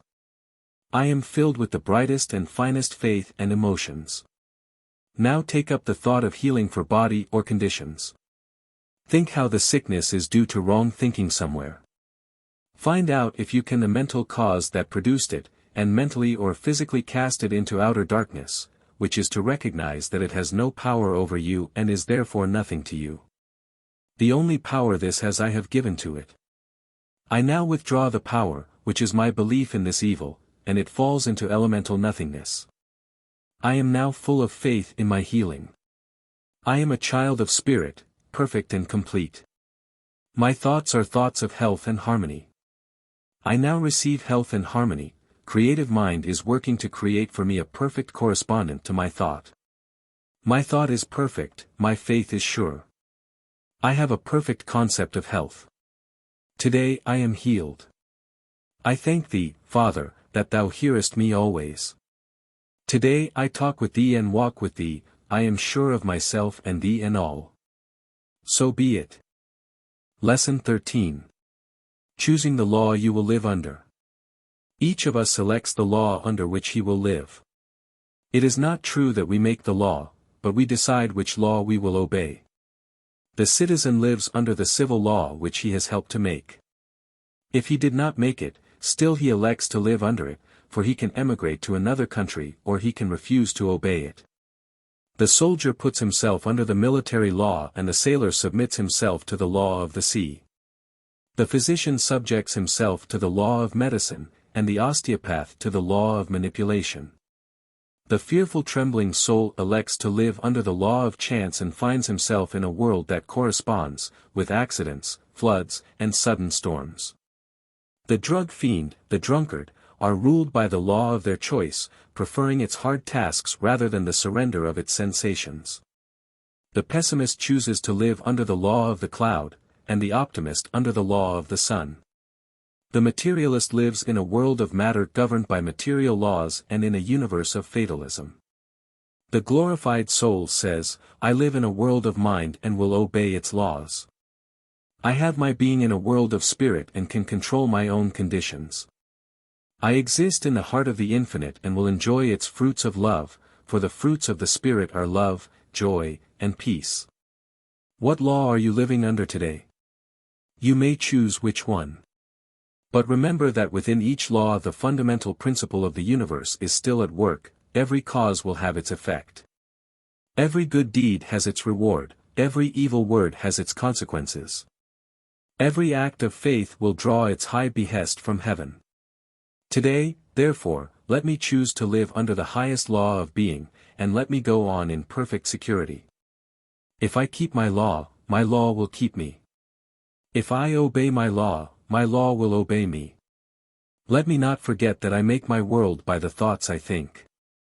Realization. My law today is love, faith, prosperity and truth. I look unfalteringly into the future, for I am today sowing the seed for my future harvest, and it is good. I expect a good harvest. So today I rest in peace and faith. I trust in God. His law is love. Lesson 14. Feeling and emotions. Feeling is the creative power, and there is the real divinity of man. One's first impression is that it lies in thought. But deeper than thought is the power that produces it and the feeling that creates it. We think because we feel. Creation is not directly in thought but in feeling. Every word we speak is a creative word, but it is the feeling that it expresses and which accompanies it that creates. The deepest feeling produces the highest creation. A word spoken in love produces harmony in body and ease in conditions. A word spoken in hate throws poison into the blood and produces physical discord for the hater. This is the more easily understood when we think of the creative mind in terms of subjective mind. This mind is the seat of all emotions and feelings. The objective mind has only memories of the emotions that have been experienced. The subjective mind is simply another name for creative mind, and therefore the creative mind acts on the feeling which in essence it is. That all creative acts are accompanied by the highest feeling identifies feeling with the power to create. The union of the masculine and feminine principle is a lofty emotion, whether it be in the mad affinity of the atoms, or the sweet fertilization of the plant, or the procreation of animal life. Yet, as all acts on the sense plane are but the outer manifestation of an inner thought or feeling, and as all acts which are true to nature are also true to God, the joy of physical creation is but the reflex or externalization of inner and finer feelings and emotions. The sense act is divine, as all nature is divine from planet to man, since both are the product of divine mind, yet back of it lies the noble emotion of the soul, the spiritual emotion. No feeling on the physical plane can rival the joy of mental creation as in the work of the inventor, artist, or composer. Yet above this shines the higher star of spiritual conception, which is love. To express love is to outrival all the mad ecstasies of nature in the sweet ecstasy of the soul. Both can be defined as the union of kindred things, but love is the union of spirit with spirit, where soul meets soul and is satisfied. Love is the desire of God for completeness in another. This is creative feeling. It is to accomplish it that the whole universe is produced, that at the end of the series man might rise and on his own initiative seek completeness in God and thus enable God to fulfill his desire. Man thus pours back to God across the chords of life the rich music of a heart in tune with him. Thus God and man and nature join in the great divine harmony of being. Feeling must be regarded, therefore, as the divine power to become manifest. In the physical organism it is the genuine correspondent of the highest in spiritual being, and it exists in man as the basis of creative energy. Rightly directed, feeling can be depended on as the current of divine life flowing out into expression in all our affairs, in health and wisdom. Do not fear the emotions, nor think there is virtue in the denial of the higher senses. That is a false philosophy. Rightly control the feeling, yet recognize it as Spirit's joy seeking expression through you. Deep feeling of genuine emotions of love, faith, sympathy, joy of existence, these are the creative factors, the positive elements in the realization of the new life. Abstract thinking, calm reasoning have no such power as thoughts sustained by feeling. Many people become intellectually persuaded of the truth of the new way of life, which we call the science of mind, who yet do not get results through their knowledge. What is needed therefore is to bathe knowledge in the deep feeling of truth. How shall this be accomplished? We must realize that it is secured in the same way as any other quality we desire. If we wish to develop a quality or demonstrate health or wealth, we do so by stating to ourselves that it exists for us now, and by laying claim upon it. Then we go quietly about our work and expect the law to work out our manifestation for us. Mind then acts to produce in expression or form what we have given it in thought. The great moving heart of the universe stands ready to pour through the channels we provide, the life and love which it is. For us to recognize it is to allow it to become manifest for us. It assumes toward us the attitude we assume toward it. Knowing this, we may well put our knowledge into action through the following simple breathing exercise. All the finer forces of the body can be made to tingle with this exercise. Having found a restful position, breathe deeply and as you inhale, say, I am breathing in all the love and faith of God. The spirit of life is now filling my whole body. Then, as you exhale, imagine yourself as diffusing all the new energy of life throughout the body and say, I feel the presence of divine life passing through my whole being. This will produce a fine ecstasy as the thought at once puts the body into a vibration corresponding to it. This gives us feeling in physical expression which produces confidence that we can have mental and spiritual feeling as well. In fact, we shall find that we do at once begin to feel the power of divine life in us. This exercise is especially desirable for those who, through over-effort of body or mind, have depleted what is often termed the reserve power, and produced a condition of exhaustion. We are now ready to use the following meditation, striving always to feel as deeply as we can. Realization. I know that God is life, love, and wisdom. I know that this life, love, and wisdom is in me, for I am one with the Father. I know that in me is a vast power of faith. I feel the new confidence of one who draws from the heart of infinite love. He that believeth on me, from within him shall flow streams of living water, said Jesus of the Spirit. Love is in me, over me, around me, and through me. All power and love is given unto me. I am now receptive to the highest that God can give. I receive it in deepest joy and thanksgiving. I thank thee, Father, that thou hearest me always. Lesson 15. The instinct to create. The instinct to create is found in every normal person. It is one of the first tendencies of our childhood and persists so long as life holds any value for us. Being native to us all, it indicates a common source, it springs out of the creative mind itself. Spirit is instinctively creative. God has creative desires and powers which can only be satisfied in making something. He longs to express his power to create, to use his thought to body forth his ideas into form. It is the passing of ideas out into form that produces joy and feeling of pleasure. God is the great artist who dreams a picture and then paints it. The great composer who feels his harmony within and seeks to voice it. He puts into form what he feels and thinks within. We find the same thing to be true of ourselves. We are not all artists or musicians. But we all have creative instincts and the desire to make things. A woman likes to make a new hat and enjoys both the new creation and the admiration of her friends. She likes to stir up a cake and produce either a new recipe or get unusual results from an old one. She enjoys her homemaking and the use of her mind in working for the church, charity, or the club. A man likes to measure his mind against circumstances and the business world, to see what he can do with the materials he has to work with, to devise new methods to meet changing conditions, new forms of advertising or economy. And to make an old business pay more. Life has meaning and value only as we are able to express our ideas and to create. When I was a young man, I thought that only youth had its visions and its dreams, and I said to a woman of 40, I don't see what there is in life for anyone who has reached your age. Oh, we have things we want to work out just as you do, she said. She was full of creative ideas and she joyed to bring them forth into form. The reason why men and women pass the deadline is because they have ceased to have creative ideas and the desire to express them. So long as we have interest, eagerness, enthusiasm and the desire to create, we have something the world wants. And we cannot pass the deadline. Age lies not in years but in feeling. To remain young, we must feel a desire to act creatively. People who are placed in a position where they cannot express themselves are often crazed, or discouraged, or impoverished by their inability to create.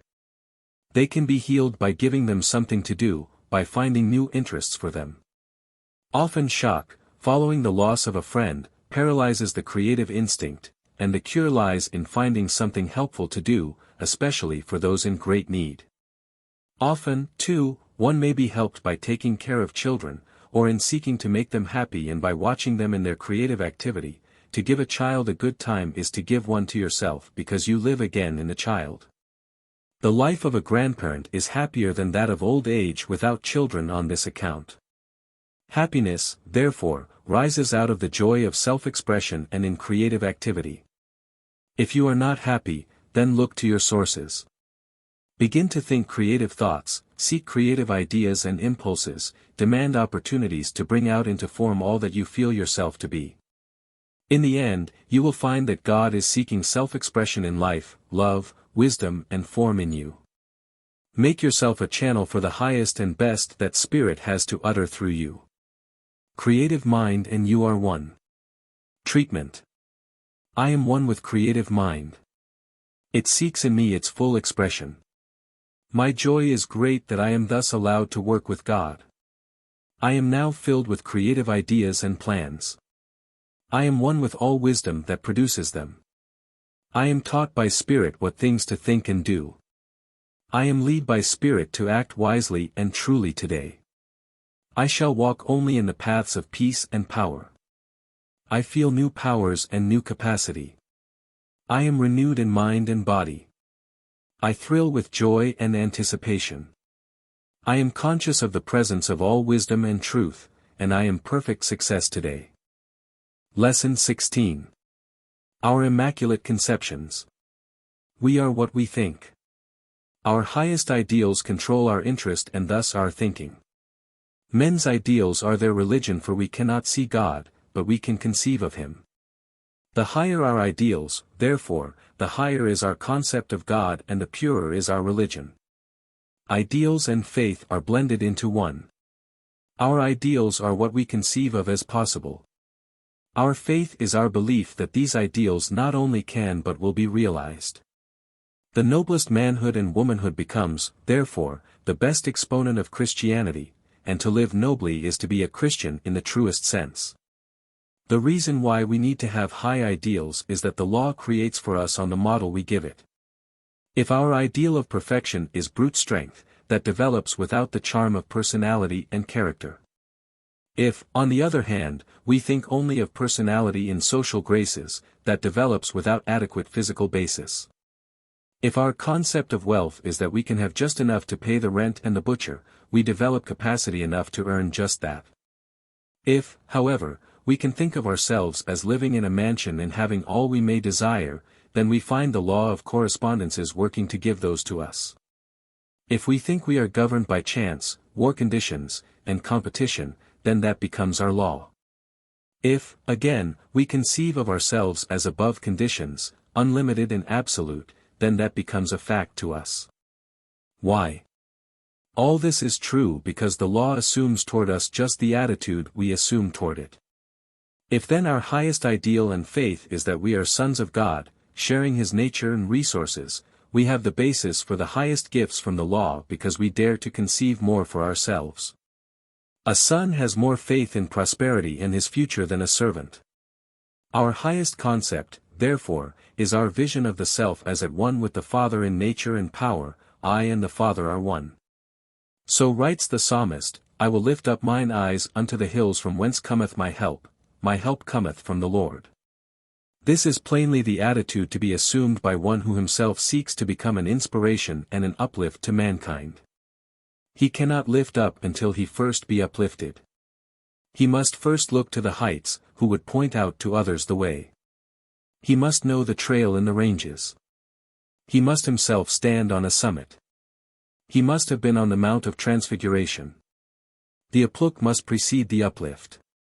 One must know the law, to teach it, the way, to show it, God, to reveal Him. There must be an alliance with the unseen. Out of the hills comes help, from snow-capped mounts, the cooling breeze. From forest glades, the notes of peace, from rugged peaks, a faith sublime. The strength of the hills is His also. The alliance with the unseen must never be forgotten.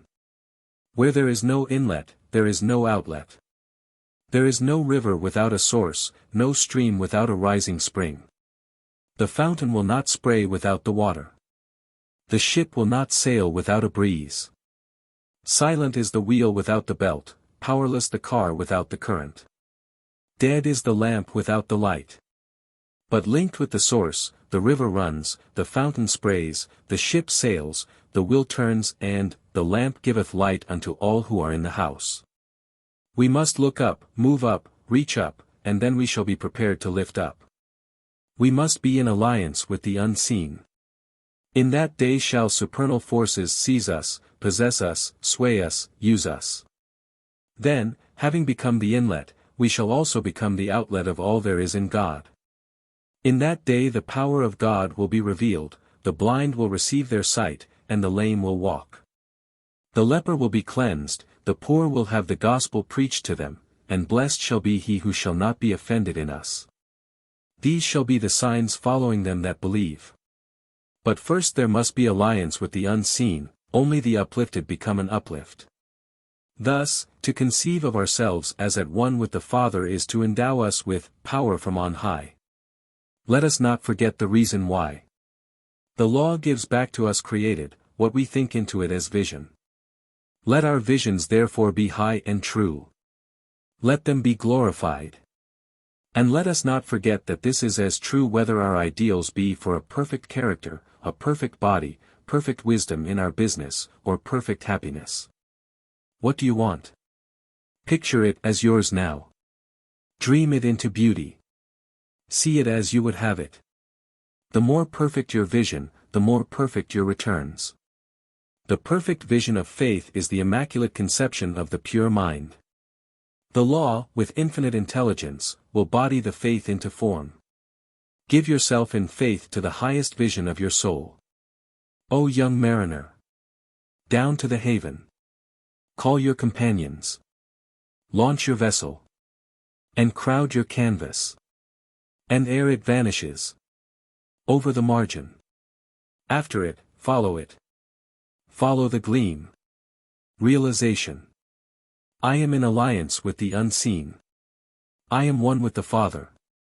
All that the Father hath is mine. God is my light and my salvation. I lift up mine eyes unto the hills from whence my help cometh.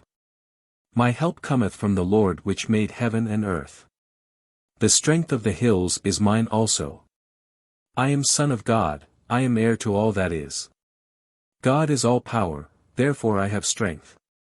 God is all wisdom, therefore I am guided in all my affairs. God is all supply, therefore I shall not want. God is all love, therefore I am filled with the highest love and affection. I cannot have a desire but God supplies it. His eye is on the sparrow, and I know He cares for me. I am completely satisfied in my consciousness of the indwelling presence. I will fear no evil for Thou art with me. Always and forever I am supplied. In this high consciousness, conceive of the good you desire and hold it up to the creative mind and expect it to come into you. Hold it in consciousness for a while. Feel it deeply. I do believe. I am satisfied. Conclude by saying the Lord's Prayer with deep feeling and thought. You thus get down into creative feeling. Let it be done unto you. Now give thanks. It is done. I thank Thee, Father, that Thou hearest me always. Lesson 17. Intensified consciousness. Consciousness of truth is the great goal of the metaphysician. He must have a deep-seated perception of reality or his word is unbacked by power. His consciousness is the weapon with which he puts to flight the whole evil array of wrong thoughts, wrong concepts, and fears with all their attendant diseases and limitations. It is his shield against doubt and discord. It is the standard around which he rallies all the forces of good and God. Sword and shield and standard, consciousness is simply knowing in your heart that all is good, all is God, and that your word is the word of authority to the law. It is what the centurion recognized in Jesus when he said, Sir, I am not worthy that thou shouldst come under my roof, but only say the word and my servant shall be healed. For I also am a man under authority, having under myself soldiers, and I say to this one, Go, and he goeth, and to another, Come, and he cometh, and to my servant, Do this, and he doeth it. Without fully understanding it, the centurion voiced the law of consciousness. You must recognize that the law is your servant and you must feel that when you speak the word, it will obey you, even more, that it has obeyed you. This consciousness is not merely intellectual knowledge of the law, it is far more than that, it is the feeling of truth. As a man thinketh in his heart so is he. Every means, therefore, that can be employed to intensify this consciousness should be eagerly sought. And nothing is more desirable than a whole-souled, hearty commitment of oneself to truth. We may liken life to men in boats. One clings to the shore and his vessel breaks to pieces on the rocks. One sails up and down in the harbor, catching an occasional helpful breeze in his canvas as he steers for different points and arrives at length, nowhere, or else merely at the point of departure. One commits himself to God and the sea, and sets his sail and drives before the favoring winds to the island of treasures. A thorough commitment to the new way is absolutely essential. A half-truth is often a whole lie. And a timid advance is the forerunner of defeat. Says Goethe. Thus indecision brings its own delays. And days are lost, tormenting, over days. The more passionately you commit yourself to the highway of health, the more boldly you sail the sea of faith, the more certain are you of success. Jesus says, "From the days of John the Baptist until now the kingdom of heaven suffereth violence, and the violent take it by storm." The eager and enthusiastic followers of truth seize the kingdom, win it as a prize of war. Such a bold, violent commitment to the new way of faith is essential to the great progress of the soul. It is thus out of tempestuous abandonment that we get the rock-like Peter, the strong-souled St. Augustine, the towering Luther, the enthusiastic Wesley. Thus do we get our Caesars, plunging into the Danube to be baptized into kingship, our Cromwells to sit on thrones, our Washingtons to create nations, our Grants to save the causes of the people. What is true here is true of the way of healing. Commit thy ways unto the Lord, trust also in him, and he shall bring it to pass. This is the supreme test, the indispensable condition of success, that one place the matter entirely on the plane of faith. Believe. Believe. Believe. Feel deeply. Know. Knowledge is power. When you feel so deeply that you know, and know you know, then at that moment you are halfway up the heights. In a little while you will stand at the summit. You are well, and it is a godlike wellness. There is no danger of a relapse. Emblazon on the shield of your soul this one word, Credo, I believe. You need no other motto. The reasons for faith. We always attempt to explain as clearly as we can not only the fact but the process. Why is faith essential to success? If you will examine with us for a moment a phenomenon of hypnotism, you will clearly see the reason for faith. Of course, this is illustrative only. Hypnotism is an inferior form of mental activity and should never be confounded with the higher forces of mental and spiritual methods of healing. In hypnotism the objective mind sleeps, in spiritual healing the mind is awake. But herein we find a good illustration furnished by the well-known educator, Dr. G. Stanley Hall. Take a long gas pipe from which project 50 lighted jets. Then turn out the lights one by one. The lights that remain burn all the more brilliantly, and the last jet blazes with a powerful radiance. A hypnotized man represents the same principle. A part of his mental and physical forces are shut off or put to sleep. Upon suggestion of the operator he now centers all his vital forces on one part of the body. He feels with greater intensity, he hears as no others present can hear, he remembers with startling accuracy. Tell him that a fire burns on his skin, he is in an agony of pain. Nor is this imagination. Blood and nerves actually respond to these suggestions. On awakening the patient recalls and performs orders given him in hypnotic sleep. But the point to note is the illustration of the centered thought, the intensity of feeling. In the deep feeling of a perfect faith all the mental and bodily energies center on the focal point of the disease. Every blood vessel, nerve and energy of the body plies about the affected part with concerted zeal. A very torrent of activity may be thought of as going on there. On the mental model, the forces build. Each little workman says, "Brother, be of good cheer," and they help everyone his neighbor. So the revitalizing, renewing, recreative processes go on. It is truth, therefore, that there is no disease but can be healed by the powerful emotions of a perfect faith. Organic disease, we are told, cannot be cured. Medical science and God stand abashed in its presence. God is able to heal functional disease but not organic. Cast this thought from your mind. With God, said Jesus, all things are possible. When medical science has reached its utmost limit, you may find that man's extremity is God's opportunity. Trust also in him, and he will bring it to pass. Make your extremity God's opportunity by the intensity of your faith. Do not try by willpower to cause the structure of your body to change, or function in a different way. This is autosuggestion. It is not powerful enough. Throw yourself on God. Declare your positive faith in God. Intensify it. Storm the throne of God. The violent take the kingdom of heaven by storm. Have a passionate faith. The woman of Jesus' parable by her importunity prevailed over the judge. The man by his importunity secured the loaves of bread at the midnight hour. When the deep shadows of gathering darkness fall upon you, remember this: you can by persistent intensity secure the coveted good. And note this, that such faith is of greater value to soul than to body, and that therefore you are not asking contrary to the will of God but in harmony with His plan.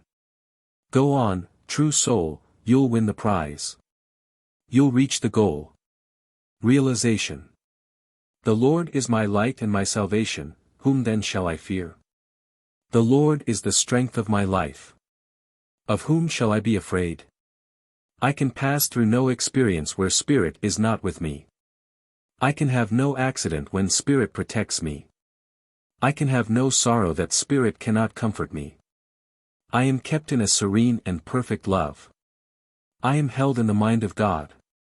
I cannot be lost, for there is no place outside of divine mind. I am surrounded by all good. I am embraced by all good. I am conscious of all good. All around me, in me, and through me is the love that will not let me go. Though I walk in the shadows, He will be my light. Though I sail upon the sea, He will be my compass. Though I be alone, He will be my companion. Whom, then, shall I fear? I shall fear nothing and no one. Death can be no more, for the soul that knows that life is all. I can walk in the valley of the shadow, but life walks with me. I fear no evil. I am life, God is life, all is life, and I go on in faith and confidence. Lesson 18. Is evil a power? God is all in all. This is the philosophy fundamental to Christian healing.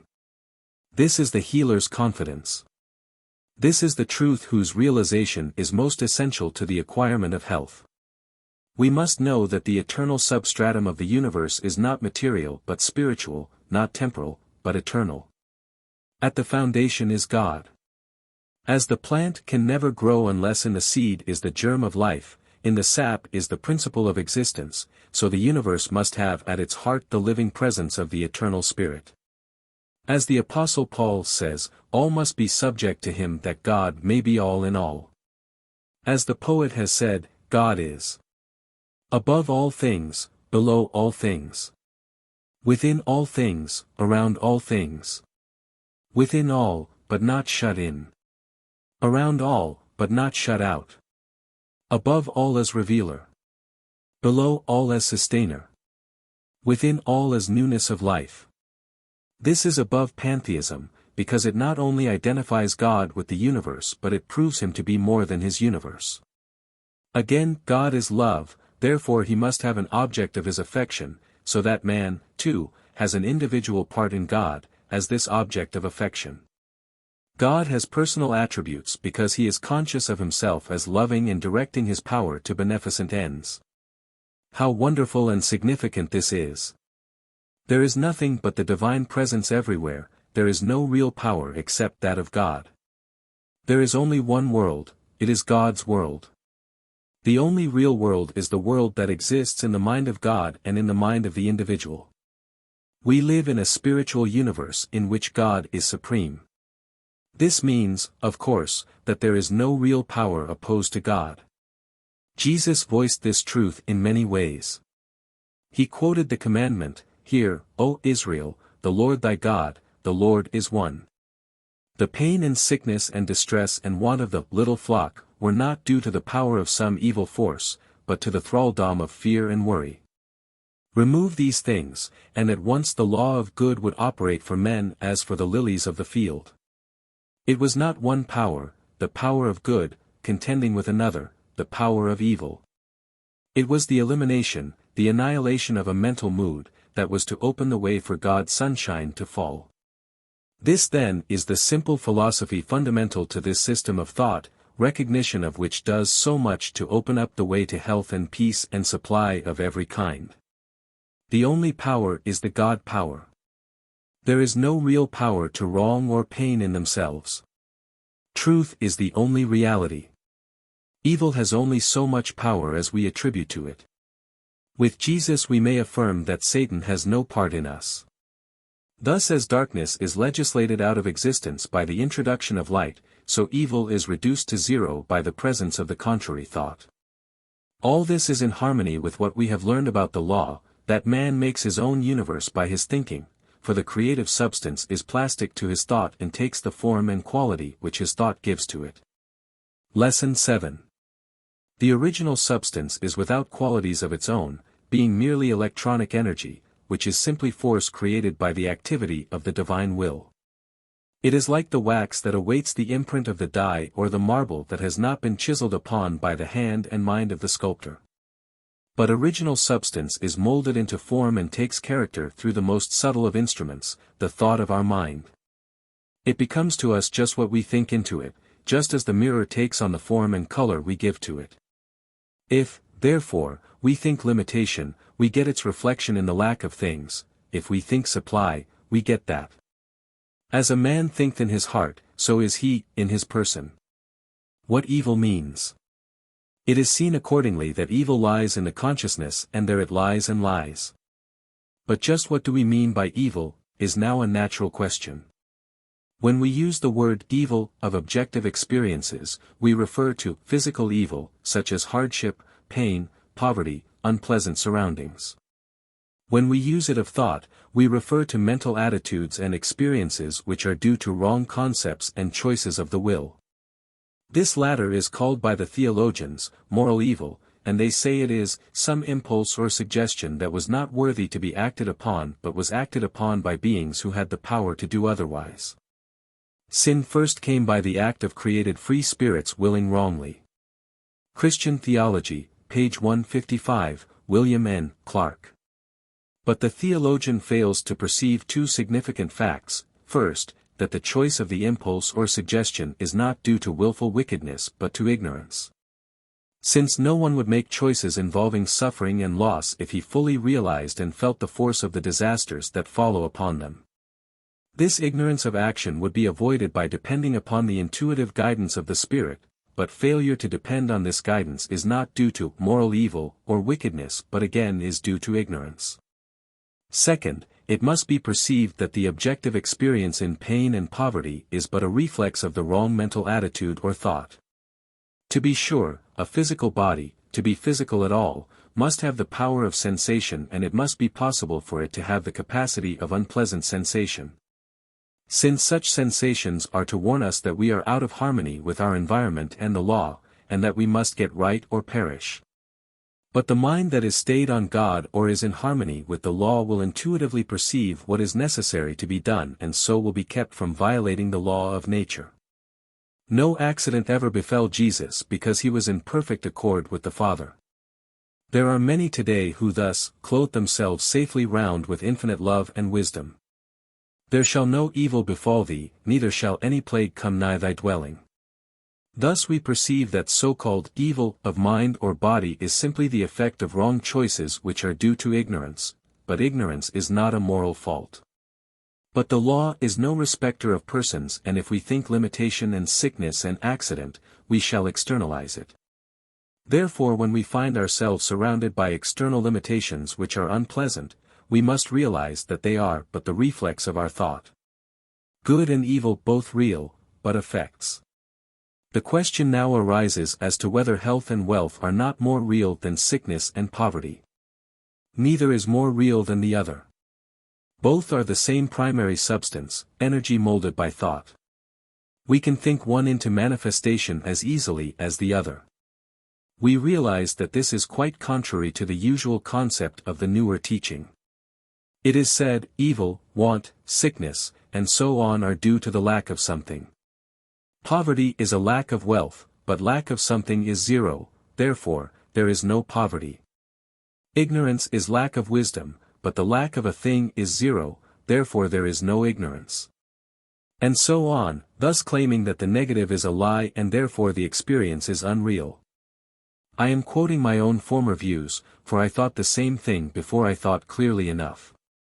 It seemed to me that when one thinks health and wealth he gets it, but that when he thinks sickness and poverty he doesn't get it, he only thinks he gets it. This was a mistake. What man sows in thought, that shall he also reap, be it pleasant or unpleasant. All effects are as real as their causes, and the thing exists in the thought as well as the thought in the thing. Again, it was a mistake for me to say, for example, that darkness, being the lack of light, is therefore nothing. The fact remains that the experience of darkness is just as real as that of light. If it were not, I could not be conscious of it. One cannot be conscious of that which is not. If, therefore, I am conscious of poverty or sickness, my consciousness is as true as my consciousness of wealth or health, or else I am conscious of neither. But I am conscious of both. What is needed, therefore, is not that I should change the fact but that I should change the thought that produces the fact. Again, it was wrong for me to say that there can be the absence of something and therefore a nothing. If experience is real enough for me to cognize it and I call it nothing, I am saying that there is a nothing as opposed to the something which is God or infinite, and I am therefore positing a dual universe and limiting the limitless. This is impossible. Therefore my experience of health, wealth, and love, or my experience of poverty, sickness, and unhappiness are equally real. But they are both effects of my thinking. They are the reflex of my thought. My thought is the cause which takes original substance and molds it into these forms and experiences. The result is not to be termed either good or evil, neither is the thought. It is not a question of morals but of wisdom. If, therefore, I do not like the effect, I must change the thought. And in order that I may not need to go through all the awful experiences of pain and want in order to learn, I can draw near to the heart of God who knows all from the beginning. And the Spirit shall teach me all things and guide me into the way of truth. God not to blame for effects of wrong thinking. The question is always asked, where did the first thought of evil come from? And why did God allow evil and suffering in the world? Why does He permit war, famine, and death? And the answer is, He does not permit it. He has nothing to do with it. He gives us the power to think as individuals. He gives us free will and choice and then leaves it up to us as to what we shall think. If we choose to think in terms of limitation, that is our affair, but we must bear the consequences of the law that we get what we think. We must realize that there is supply enough in the world to satisfy the needs of all. If we fail to take it, it is not the fault or work of God. If we bring pain and loss upon ourselves, it does not involve Him.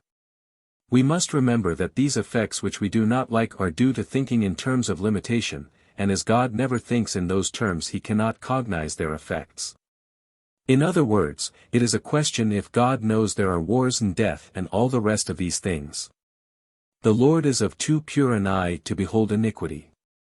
But did not Jesus say, not a sparrow falleth to the ground but your heavenly Father seeth it?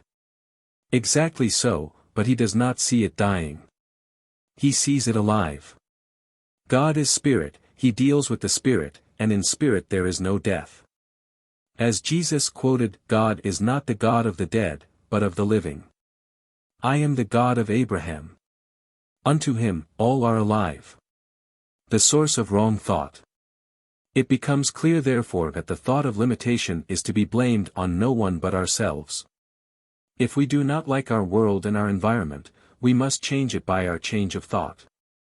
Our environment is of our own making and we can move into the scenes and circumstances that fit our mental outlooks the moment we arrive at the consciousness that will draw us to our desired good. Heaven is a state of consciousness as possible on this plane as any other. Two people on the same street often live in worlds that are as wide apart as the spheres because in the case of one there is constant thought of ill with its physical correspondences, in the other there is the constant thought of good.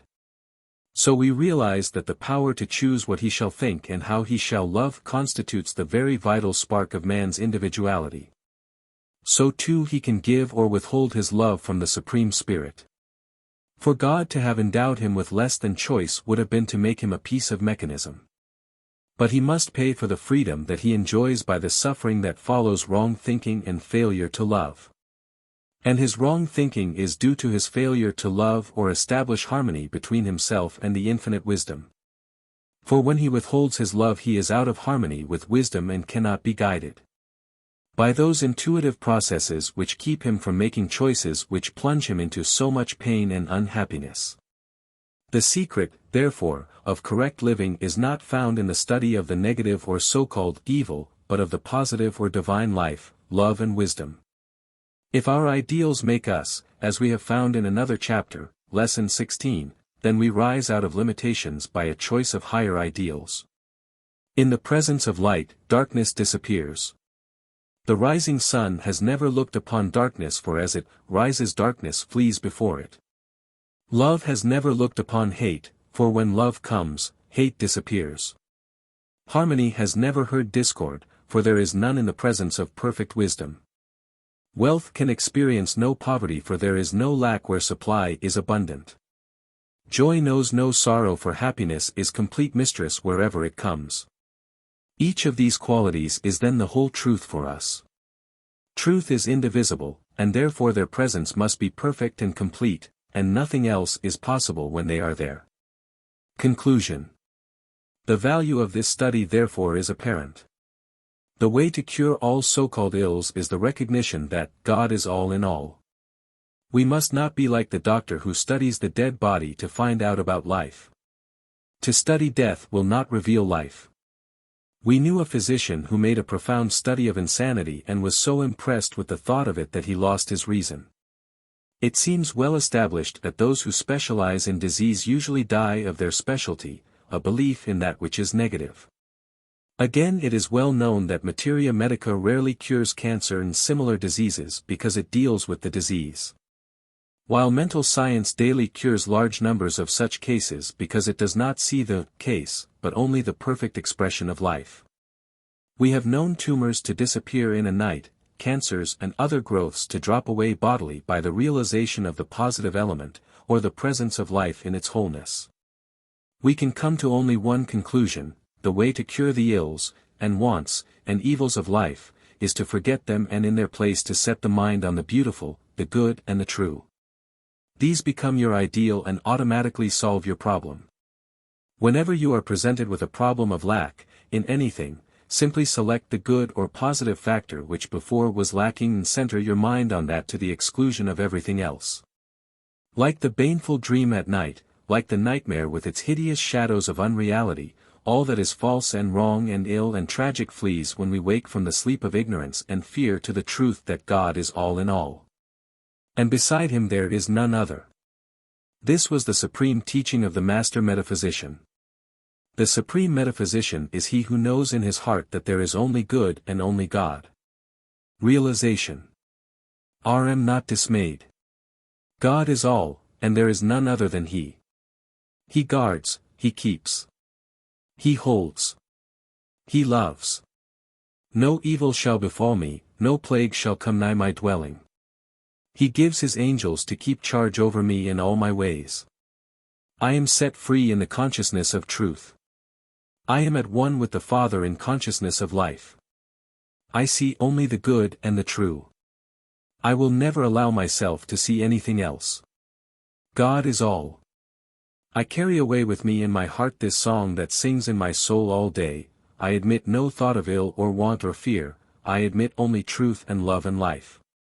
These are God's, and they are mine. God is the only power there is. And all that the Father hath is mine. I accept it and am whole. I give thanks. So be it. Lesson 19. The thing I fear. The thing I greatly feared has come upon me. This is a true saying. But why? Because that is exactly the way the law works. The universal creative intelligence takes the strongest impress of our thought as its model and begins to create each thing after its kind. If fear is our thought, then that is our model, and it is done unto us as we think. As we saw in the lesson on evil, the law is neutral and impersonal, and having no choice of its own, it acts upon our choice. Our thought and faith are the model on which the law builds, and if we wish a beautiful house we must have beautiful plans. We cannot expect a mansion in heaven, if our plans call for a doghouse on earth. We are told by the psychologist that every mental action has a corresponding physical reaction of some sort. Then to hold fear in our thought is to cause it to materialize in the same way. Disease is the thing that appears on the body to correspond to some image of thought held by us either consciously or unconsciously. Usually we ourselves can trace our trouble back to its mental source, but not always, because it is often an unconscious thing. Frequently we find that the image was produced by a shock of some kind, as in the death of or accident to one we love. Or perhaps to some story we have read or heard. Or it may have been due to the race belief or suggestion of fear and disease and belief in it. Or it may be due to our general way of looking at things without any specific or special thought. Or it may be due to some current prevailing belief in sickness as in an epidemic. One who is sensitive to mental impressions is open to the most subtle suggestion from the many minds about him. In the case of the great influenza epidemic, which was due to chaotic world thinking, fear, worry and hatred, we found many minds open to it. Yet, though large numbers died of this fear thought, we know that those who came under mental treatment were easily and readily cured. There were cases in every degree and progress of the influenza, yet they yielded readily to the treatment. By realizing the perfect peace and calm in the divine mind in which we live, move and have our being, and which lives us, moves us, and is the self of us, large numbers of people were cured in one treatment. And even while they were telephoning for relief, they were healed. Our every word, thought and feeling thus finds expression in our body or personality. Each word or thought is a ruler, though it be king for but an instant. And the law is its servant. Our personality is the aggregate of our thinking expressed in form. The totality of our thinking makes us what we are. The aggregate of the thinking of a normal person is healthy. Therefore, he has health. The chronic invalid is one whose mind consciously or unconsciously dwells more on disease than health. Some people appear always unlucky. They expect it, and the law works out their misfortune to its bitter conclusion. Others are proverbially lucky. They expect luck and good fortune therefore smiles upon them. Our attitudes of mind therefore control our destiny. Men who succeed are found to be those who expect success, and men who fail are those who most fear failure. Of course, in any particular case it is not always possible to trace out the full working of the law of cause and effect, because so many elements work in.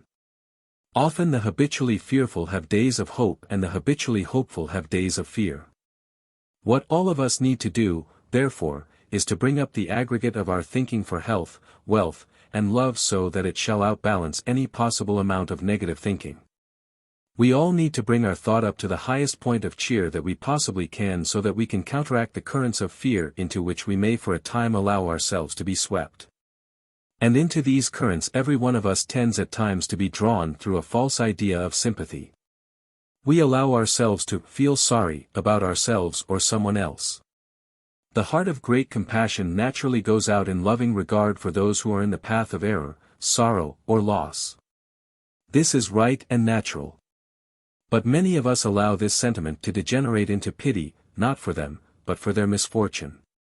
Instead of doing what we can to alleviate the suffering, we simply condole and sympathize with the error, thus allowing ourselves to feel the reality of evil or negation and so making ourselves at one with it. Pity of this kind is evil. Do not indulge in it.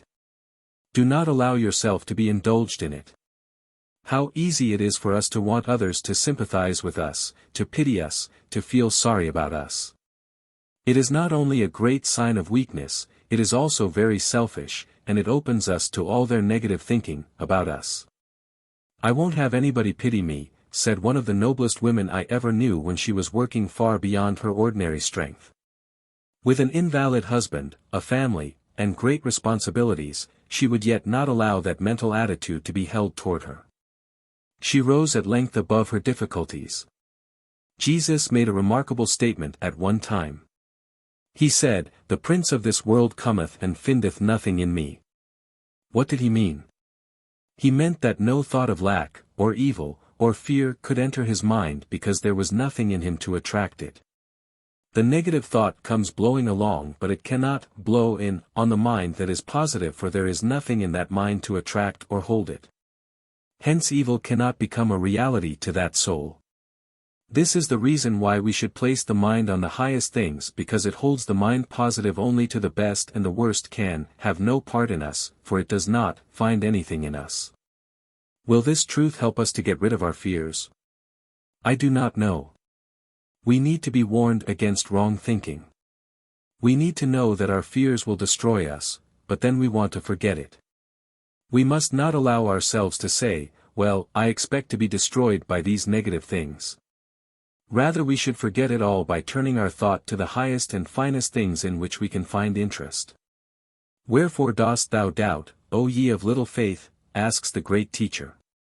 Cheer up, he says constantly. Be not anxious for your life, what ye shall eat, nor yet for your body, what ye shall put on. For the life is more than the food, and the body than the raiment. Consider the ravens, that they sow not, neither reap, which have no store-chamber nor bam, and God feedeth them. Of how much more value are ye than the birds?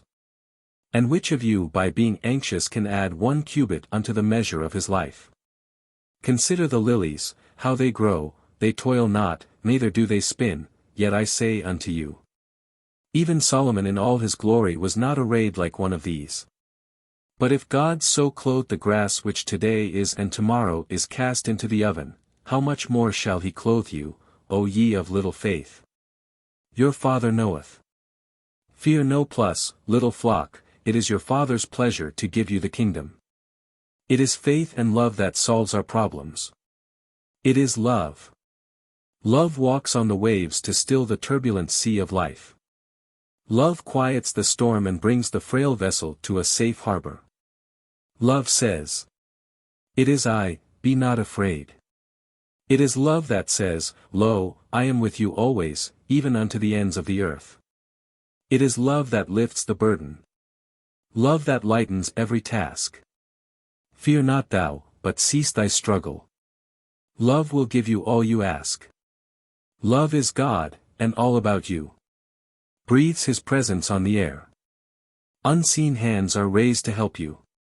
By the presence everywhere. Love is life.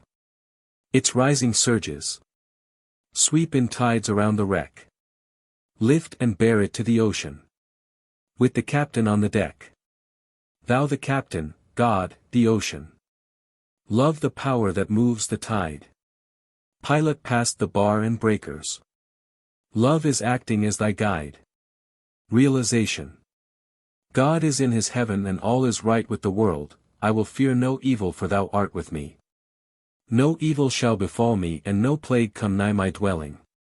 He has given his angels charge over me to keep me in all my ways. They shall bear me up in their hands lest I dash my foot against a stone. I am kept by that perfect love that casts out all fear. Fear cannot come near me because my mind is stayed on the highest and best. Then argue it all out with yourself.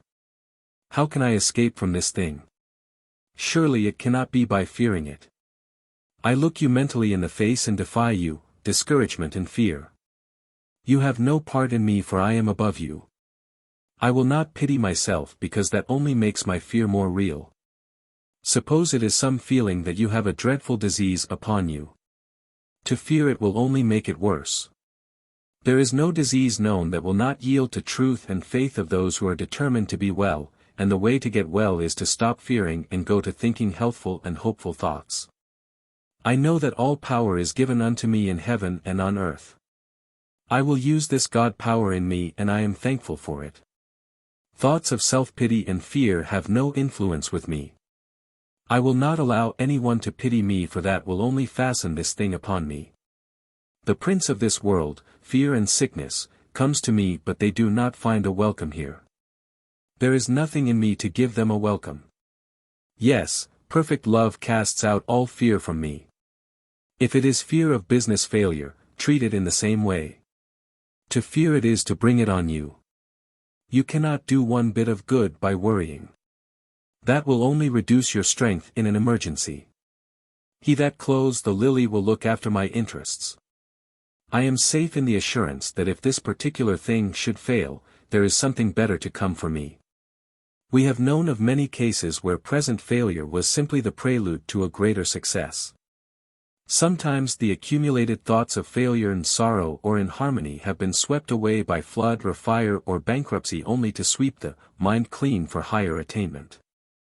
Thousands have thus begun at the bottom only to climb still higher in the new work. To fear failure will not help. Have faith. This is the one great essential.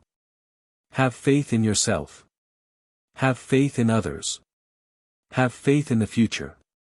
Have faith in God. Courage and faith are half the battle. Determination, will, and work are the other half. You can if you think you can. I know I can succeed and I will succeed. I am success. I am courage. I am faith. I am the victory. Faith is the victory that overcomes the world, and I have all the faith there is. Then concentrate your thought for a moment on the positive thing you want. Make up your mind that you will have the best and the best only. If you do not know now just what course to follow, there is a mind in you that does. Depend on it. Resolve to be led by the divine wisdom that speaks through you. Step out in faith on the new venture for health, wealth, or love and expect great things. The Spirit in you will soon lead you into the best. Now let this good come to me. Let it come in the best possible way. Let me be led by divine wisdom. Let me be prospered. Thou givest me above all I ask or think, and I am satisfied that all is well with me. I render thanks. Spend a moment on the divine wisdom within you, and go your way with a song in your heart. Let it be done. Unto thee even as thou wilt. So be it. Lesson XX. Nothing matters. So many of the ills of the world are due to hurt feelings and worry over what other people say and do that we need a new motto. Let us try this, nothing matters. Jesus exclaims, what is that to thee? Follow thou me. That has nothing to do with you unless you allow it. Why do you allow yourself to worry and fuss if someone seems preferred before you? There is enough for you to do. You have your place somewhere.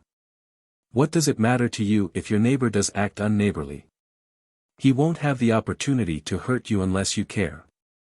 Why should you go about with an aching heart because people won't take your advice? Or insist on doing things in a different way from that which you approve? Will that change them any? Suppose that some member of your family is a bit uncouth or even rude. Don't you see that you are only aggravating it by caring? When you show your indifference, not defiantly, but by really not allowing it to matter, you will see the things change. You say, business is going wrong and I must worry. Worry will only hasten the end. You need to save yourself so that you will have a clear mind to act in case of emergency or a change for the better. Say, nothing matters. Sensitive-minded people are always undergoing some new form of mental torture. And the thing for which they suffer doesn't matter much after all. And they wouldn't suffer at all, if they would refuse to be annoyed. And if you really do care very much, you cannot remedy things by caring. You are really being negative and just suffering. You can never get the most out of life by depending on anybody or anything for your happiness. You must be free of dependence on all. Otherwise you will be subject to chance and change. You will become a victim of circumstance. You will truly enjoy friends and things only as you know how to live without them. Shall you make a necessity of your friend? Then you make him your servant. Rather will you say, I will extract the full joy of this hour. Today is all there is. If tomorrow he goes away or seeks companionship elsewhere, then we have already extracted all there is of value between us. To companion with him now would be to fan coals to a glow to make me think there is a fire. It does not matter. I must go on to new experiences. So, too, you must know how to live without things or you are become their slave. Rather should you extract from all the essence of joy for the hour and as the bee sips the nectar and parses on, so you pass from good to good because no one thing has become a necessity to you. Take everything but cling to nothing. Then indeed do things become your servant, not you their slave. To fear loss, to feel hurt, to mourn over that which is passing is to give reality to the negative side of life, and to draw greater evil in its train. By the law of attraction we draw outer things to correspond to our inner thought and feeling, and soon the thing we greatly feared has come upon us. Rather let us say, what is that to me? I really don't care. Now I start forgetting. Then we are ready for positive thinking. Then we put up to the creative mind the image of the good we desire and the law of correspondences will bring it to us. We claim from the law anything we desire from friends to fortune, but we do not demand this particular friend or that identical fortune. That is hypnotism and dictation to the law as to how it shall work. That might be to demand something that will bring us hurt. Rather must we hold up the perfect idea of the good we seek and let divine mind specialize it for us and manifest it in form. We must follow the command, follow thou me. We are to follow not after the negative, but after the positive. We are to seek first the kingdom of consciousness, the inner spirit and faith in life, and all things shall be added unto us. Let's start forgetting. There are so many things to lay away. In graves, dead hates and fears, and doubts. That flay. And all these little faults scarce worth a groan. There are so many black days we have known. There is no use regretting. Let's try forgetting. Let's start forgetting.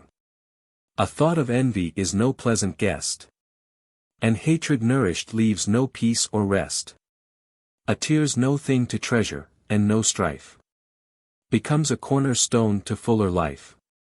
Away with grief and fretting. Let's start forgetting. Realization. I am now entered into the secret place of the Most High.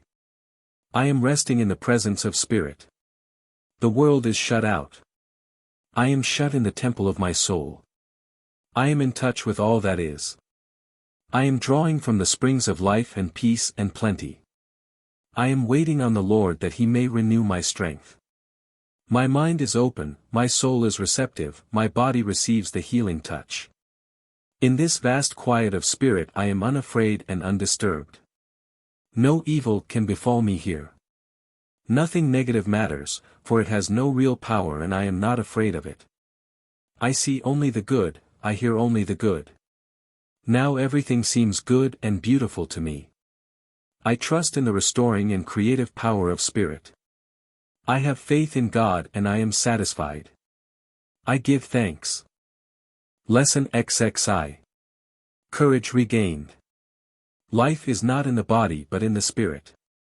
Its length is not to be measured by the physical or animal strength but by the spirit within. People who have lived to a ripe old age have by no means been just those who started out with a robust physique.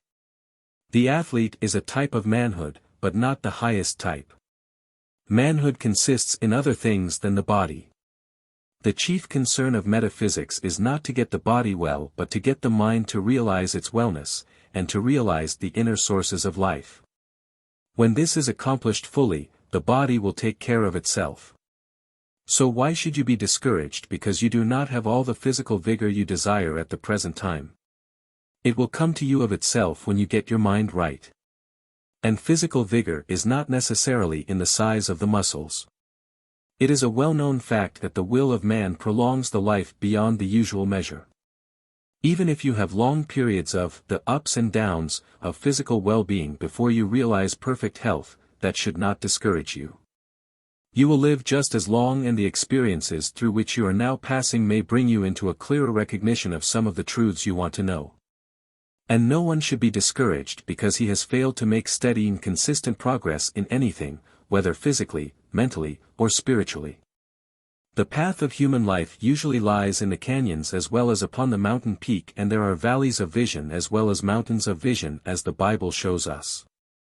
The man in the valley can see the stars even as the man on the mountain. This does not mean that we should be content with the narrower views of the valley, but it does show that even at the beginning of the course we have inspiration to endeavor, for we have a star of vision from the very first step. History and science concur in showing that progress, mental, physical and spiritual, comes through a process much like the rising of a tide. The waves roll in on the beach and recede, roll and recede. And the tide gains on the land almost imperceptibly. Yet each succeeding ambitious wave hurls itself forward a little farther than any that has gone before, and as hour follows hour the high point in the tide is finally reached. A study of botany reveals this process in the growth of plants. We are told that the plant shoots upwards for a way, then crouches down or draws back as though to conserve its strength. Afterward it repeats the process, and so it grows. Or take another illustration. On the battlefields the soldiers sometimes burst through the line and make great progress. Their ambition is to make a quick dash on the open fields and defeat the enemy, but this cannot be done. They must delay, 1 day, 2 days, a week. They must conserve the results already gained, they must get ready for another successful advance. So it is in mental science. You cannot live every day at the same pitch of intensity. You appear to fall back. Really, if you have the scientific attitude, you are conserving results for another advance. Now you are not to suppose that you yourself will always be conscious of this process going on within. A seed planted in the subjective mind goes on growing of itself. If you have planted there a true seed of confidence in the healing power of mind, if the seed is confident specifically that the ailment from which you now seem to suffer is being eliminated, then the process goes on without the conscious attention of your mind. There may even be moments of depression in which you think your faith in the matter is gone, but if beneath it all there is that steady tendency of the thought toward health and happiness, then in that case the process is still going on within you. That is one reason for having a healer. He knows even when you do not that this is the unfailing process. Though for the moment your conscious mind is rebellious and you feel pain or unhappiness, he does not recognize this. He sees you only as you potentially are, well and whole. He plants the seed of health in the great within of your mind and soul. It will grow there unless you are too rebellious so that you entirely uproot the seed. You must be awakened to the necessity of more trust. You are not to blame for the condition you are in but for the cause. You must have more faith. Fear and worry and nervous tension are effects, not causes. You are to blame not for the effects but for the causes. Trust, that is the only way. Say to yourself if you must, I don't know just how that thing works, I do know I have had light enough to show that this is my only way out. I will therefore follow it.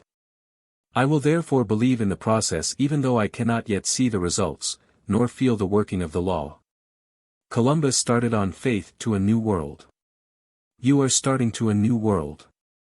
If I am not mistaken, you have just about reached the point where the crew wants to put you in chains and take you home again although you are only a few miles off the shore of the new country. Don't let these little doubt devils get the best of you. Insist on reaching the new land. Did you ever watch the light from a lighthouse on a dangerous coast?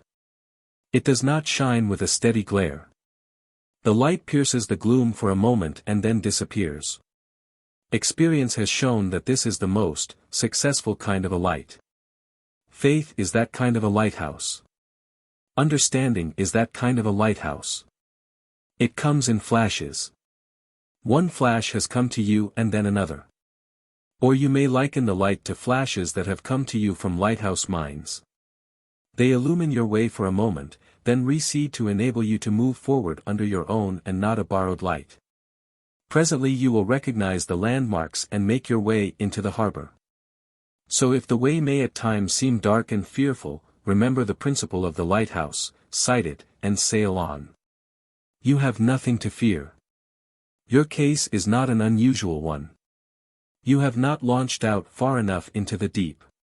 Let the shoreline go. Sail for the harbor of your soul and of health. The true soul never accepts defeat. Defeated? Never. Held back, confined, perhaps. But only as the current of a stream, the rushing torrent of my life still gathers and swirling, threatens the obstructing beam. Discouraged? I deny the imputation, the silent forces of my life flow on.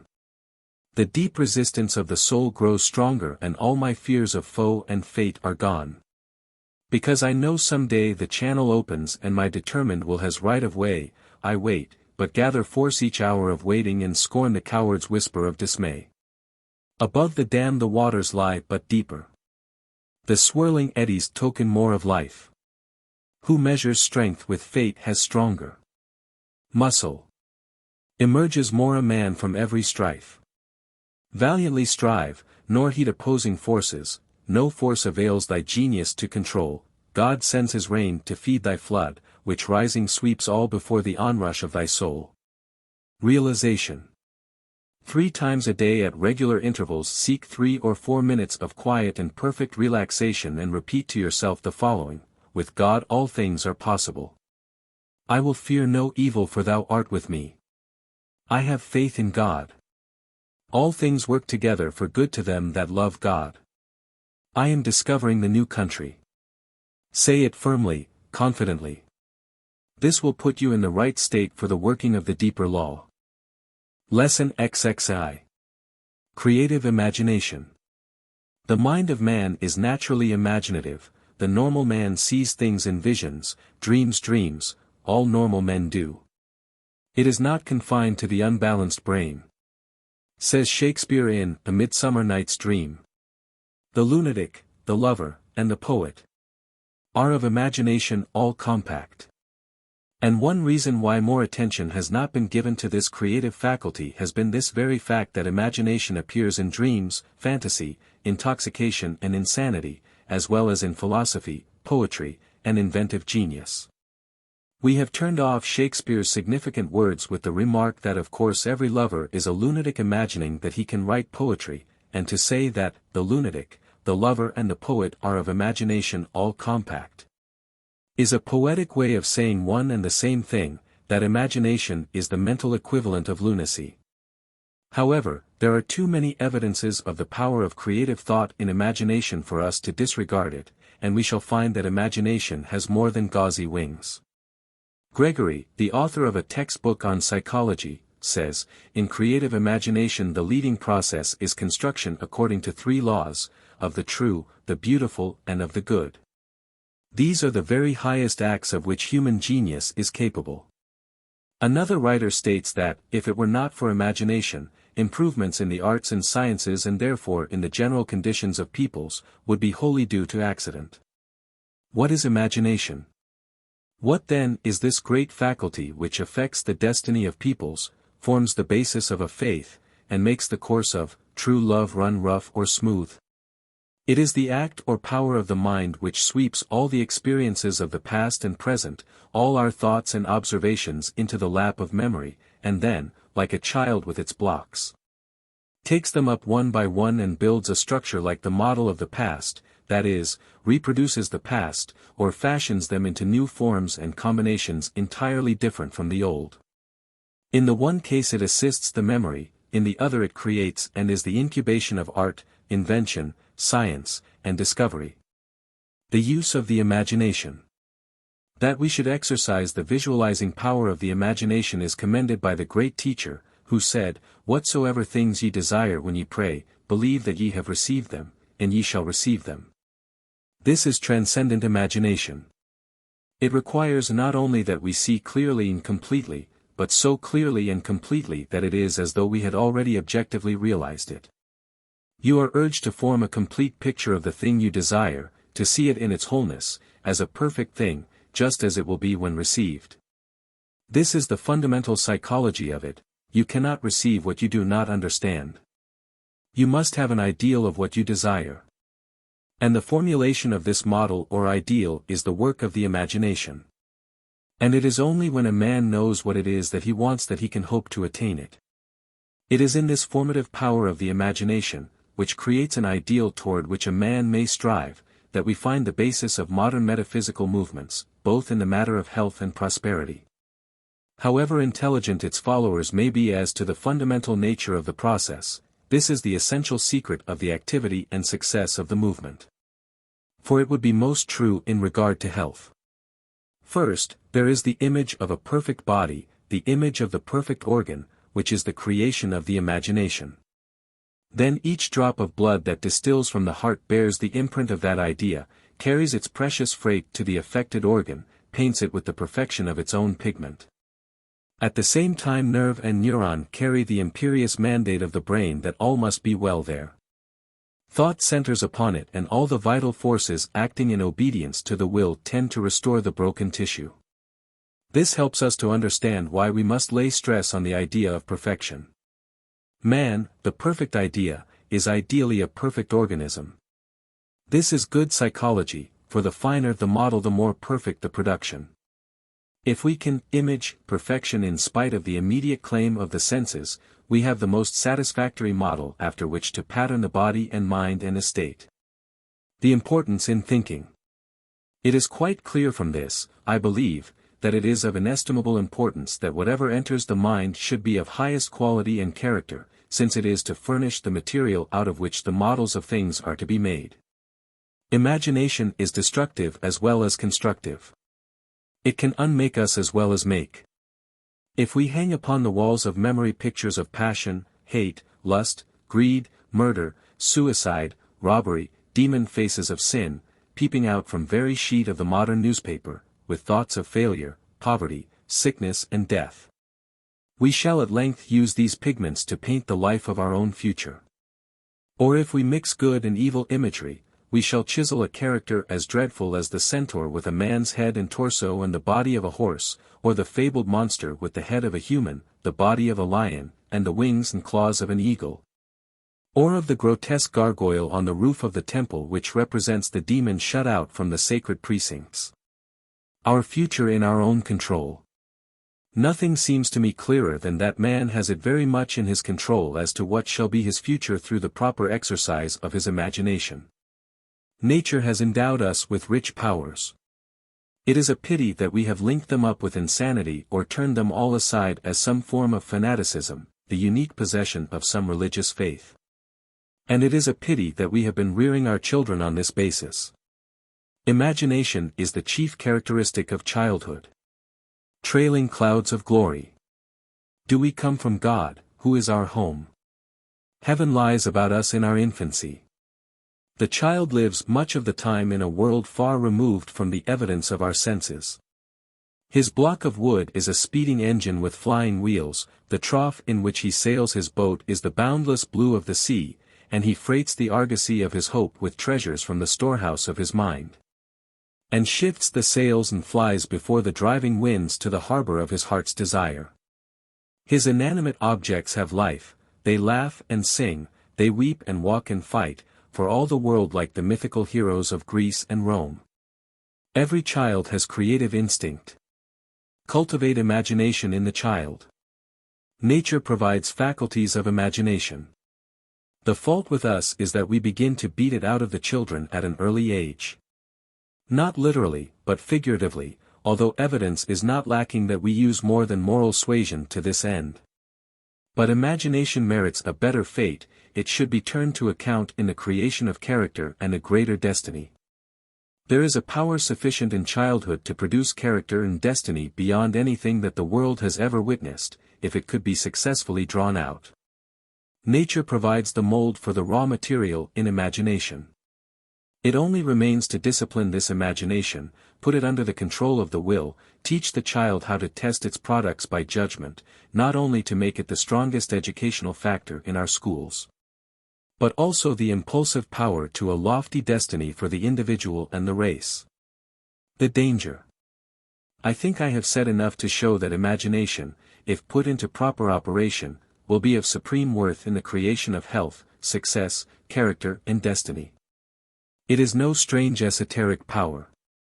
And it is by using this force in strong conjunction with those other admirable forces with which man has been endowed by Providence that we can create for ourselves an ever-widening world. Our destiny is in our own hands. Following the law we may rise from height to height.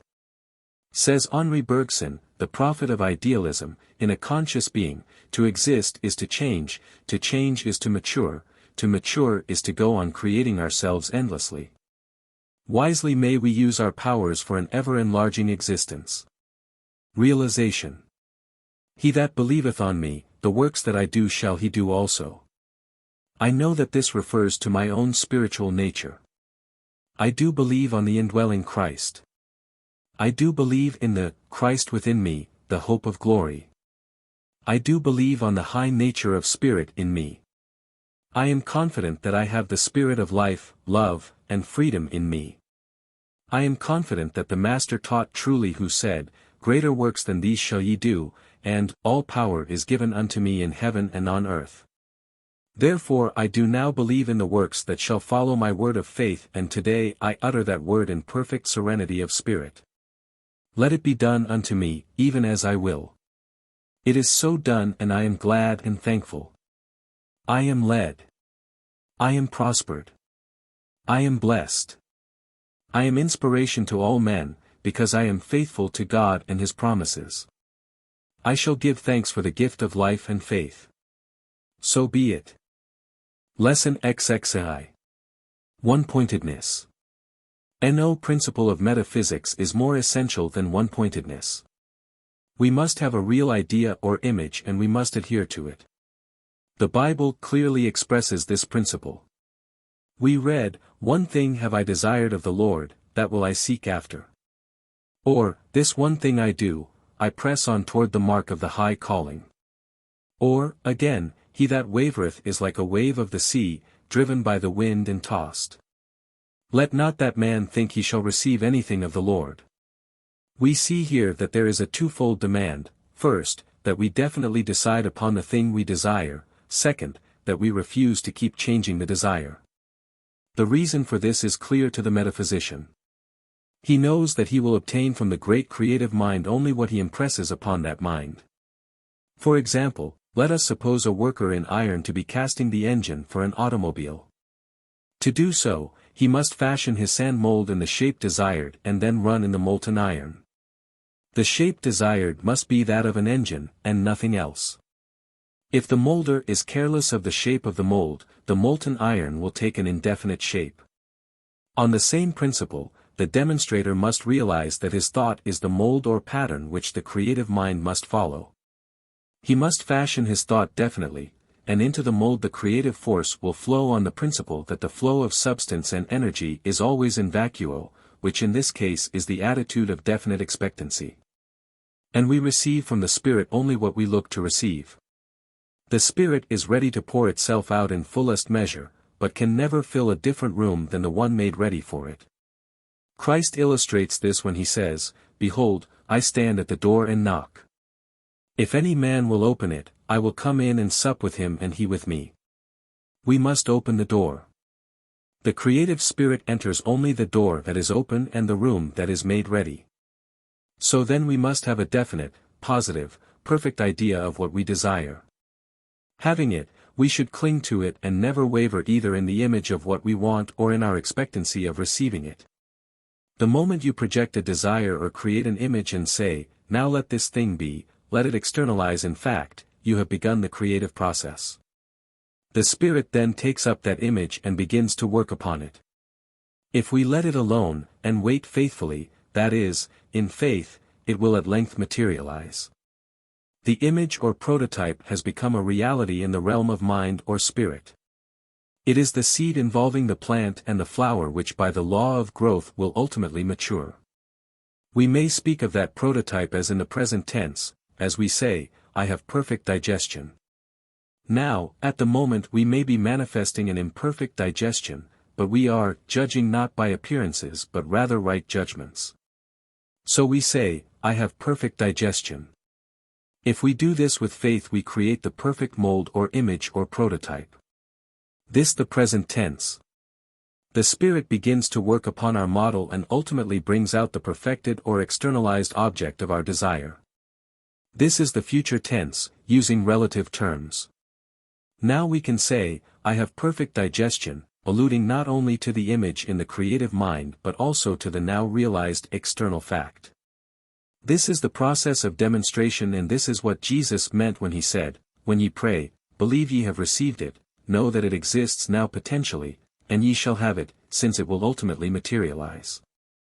In the second place, we must beware, lest, between the formation of the image and its logical and ultimate realization, we change the character of our desire or ruin our model by lack of faith. We must therefore be consistent in our expectations.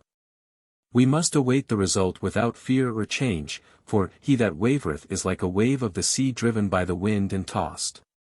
Let not that man think he shall receive anything from the Lord or Spirit. Realization. I will not recognize any imperfection in life today. I know that alone is real to which I gave consciousness, and I will not endow evil and lack with a power they do not possess.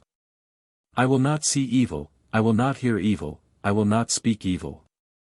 No one can talk to me of wrong and imperfection, for I will not listen.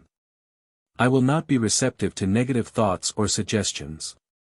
None of these things move me, for I am above them. I am above all pettiness and smallness. I am receptive only to positive thoughts and acts. Today I am positive-minded. I am resolute, courageous and full of faith in God, in men, and in myself. What I do with vigor, what I say with decision. I am strong, forceful, calm, poised, I rest in the quiet confidence of one who knows that back of him is unlimited life, love, and wisdom. All power is given unto me in heaven and on earth. Lesson XIV. Faith, an attitude of mind. When we come to study faith in the light of the new truth, we find ourselves reaching quite a different conclusion regarding it than perhaps we once did. We no longer conceive of faith as a desperate hold upon a mysterious and uncertain future. We find that faith in its true sense is an attitude of mind. It is confident expectancy. It is a quality of mind designed for immediate use in the practical affairs of life. It is not creed or religion, it is steady confidence. Faith connects the immediate present with the immediate future. It is certain knowledge that has not reached the point of demonstration as yet where it can be subjected to the ordinary tests of logic and experience, but is just as certain of itself as though it could. It is the positive conviction not only that the real is derived from the good, and the good from the real, but also that the best will happen to me and mine both now and in the days to come. And I will trust that he who heeds the life that hides in mead and wold, who hangs the alder's crimson beads, and paints the mosses green and gold, will still, as he has done, incline his gracious care to me and mine. Faith is, therefore, also a conviction of God's present and continuous care. It is a winged spirit fluttering out a little way into the dark while we follow. As we follow, all grows light. Faith is the star that glimmers in what would otherwise be darkness, what just beyond the present is darkness to all but the man who has faith and knows. Yet faith is not some peculiar and indefinable mystery designed to reveal glorious and dim futures, but is an attribute of mind as real as reason. It is a higher perceptive power of the mind, a finer sense that enables us to perceive things possible. Faith is not a stationary thing, we should not speak of the faith, because faith always keeps ahead of us. Faith of yesterday is experience today and history tomorrow. By faith, inventions are made, by faith, a Panama Canal is dug, by faith, science discovers the stars. Most of the great discoveries of science have followed the venture of faith. Science does not work in the dark, it works in the light of faith. Faith is thus an attribute of the mind designed for present practical use. It becomes a business asset to the commercial man, we call the man who has it far-sighted. It is the guiding star to the explorer. It is the power to know before a thing comes that it will come or can come. We expect faith to be of practical use in a practical, workaday world because we know that the kingdom of heaven is now and that it is our privilege to get the benefits of the kingdom now, not merely hope for them later. Does this include faith as belief in God? Certainly. Belief in Christ? By all means. But not a mystic and indefinable feeling or emotion. A belief in God now, active now, present now, cooperating now, discerned now. A belief in Christ as present in every soul, beautiful, serene, pure, inspired by love, and active now. Says Lyman Abbott, the Spirit that was in Christ is the Holy Spirit. To seek it, to possess it, to live in harmony with it and under its guidance and direction, is to be a Christian. This is what Paul means when he says he desires above all things to be found in Christ, not having mine own righteousness, which is of the law, that is, the kind of righteousness which comes from obedience to rules and regulations, but that which is through the faith of Christ, the righteousness which is of God by faith. That is, the kind of righteousness which flows spontaneously and naturally from an inward life of fellowship with God. Please to do right, then do as you please, that is Christian living. Have faith if you will in that last, far off, divine event toward which the whole creation moves, but have faith greater, more wonderful, a belief in Emmanuel, that is, God with us now, loving us, lifting us, lighting our way. To have such a faith is to live in constant touch with God. It is not only to believe in the power of God, but also to believe He is using that power now in our behalf. Thus we see that faith is the faculty of the mind that sees the further possibilities in us and in the world, that encourages us to explore and develop the new fields of consciousness. Every time we yield to the urge of faith, we find ourselves entering new fields of experience, discovering new possibilities of enjoyment and service in religion, morals, business, social life, national life. Life is an illimitable sea. Faith is the telescope which we hold in our hand as our vessel plows her way along. By it we can see ahead in the course, the dangers to be avoided, the storms that threaten, the harbors and the islands that invite. Man's divine nature assures him of the illimitable capacities of faith. You are not vile dust which by magic of God can be spiritualized and drawn up to Him in some distant, uncertain place. You are a spirit, soul, in possibility as pure as God.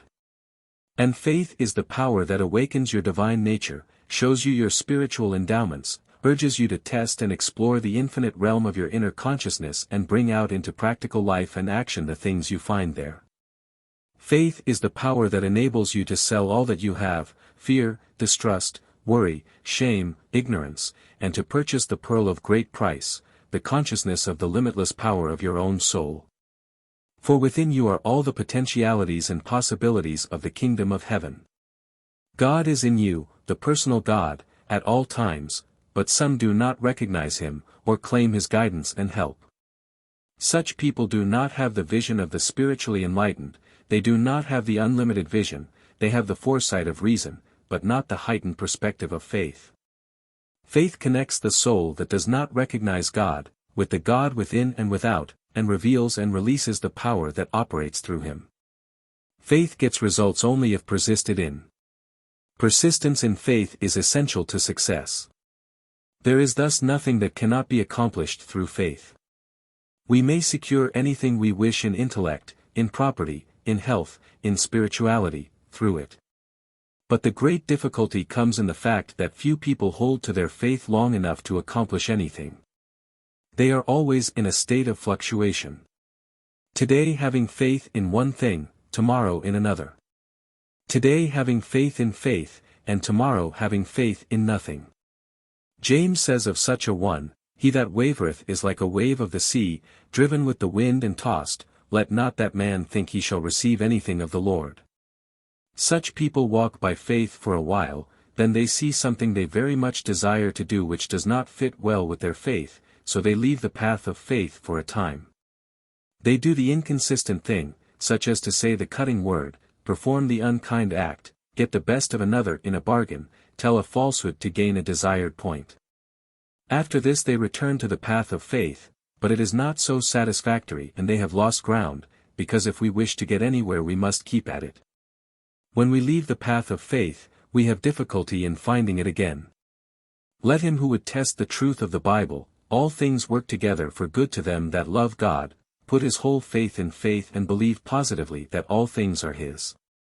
If he persists unceasingly, verily he shall have his reward. The world calls today for men of faith. The kingdom of heaven opens only to this key, and many men and women are kept from their highest usefulness because they are afraid or ashamed to use the key and enter the kingdom. They fear loss of friends, respect of friends, or that they will lose the sweetness of old associations. They do not realize that if they enter the kingdom of heaven they will find more than compensation for anything they may lose. And there can be no real loss to the man of faith. Fear keeps out faith. Fear keeps many beautiful souls hanging in indecision between the old interpretation of faith and the new. The old faith said, God's ways are past finding. The new accepts the promise that, with God all things are possible, and goes forth to make claim upon it. In Jesus' parable the laborers got their pay every day. So we are to begin at once to enjoy the pleasures and treasures of the kingdom. If we are not enjoying them, something is wrong somewhere. We have either misapplied our faith or else been spasmodic in our application of it. No faculty has been given to man that is not meant to be applied now. Faith is so meant.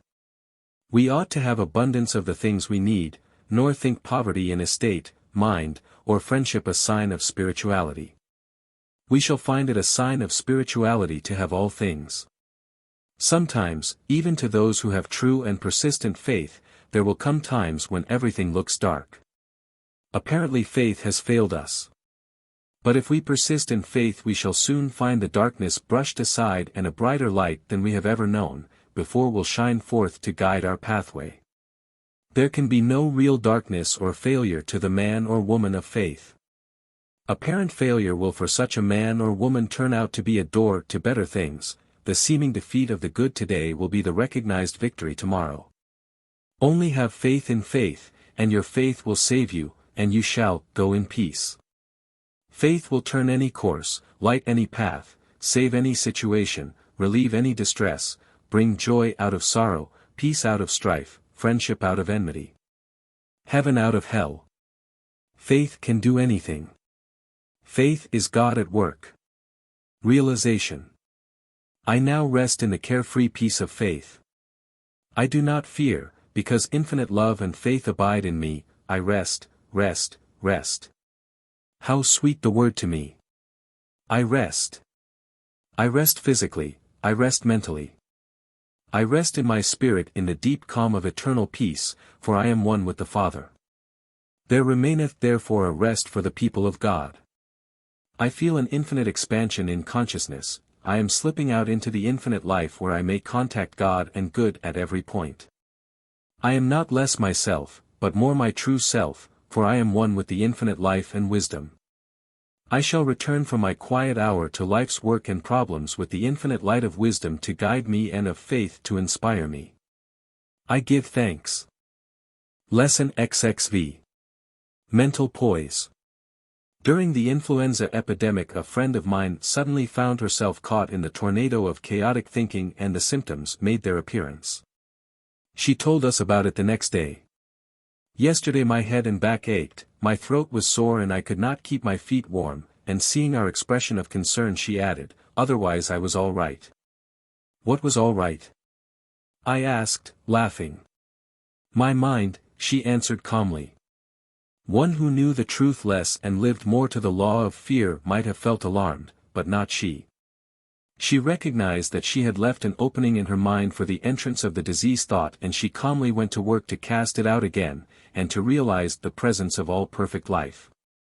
Thou wilt keep him in perfect peace, whose mind is stayed on thee, says the psalmist. One should never be frightened in the presence of negative thoughts and conditions. Simply recognize that they have only as much power as your thought gives to them, as darkness exists only so long as the light remains away from it.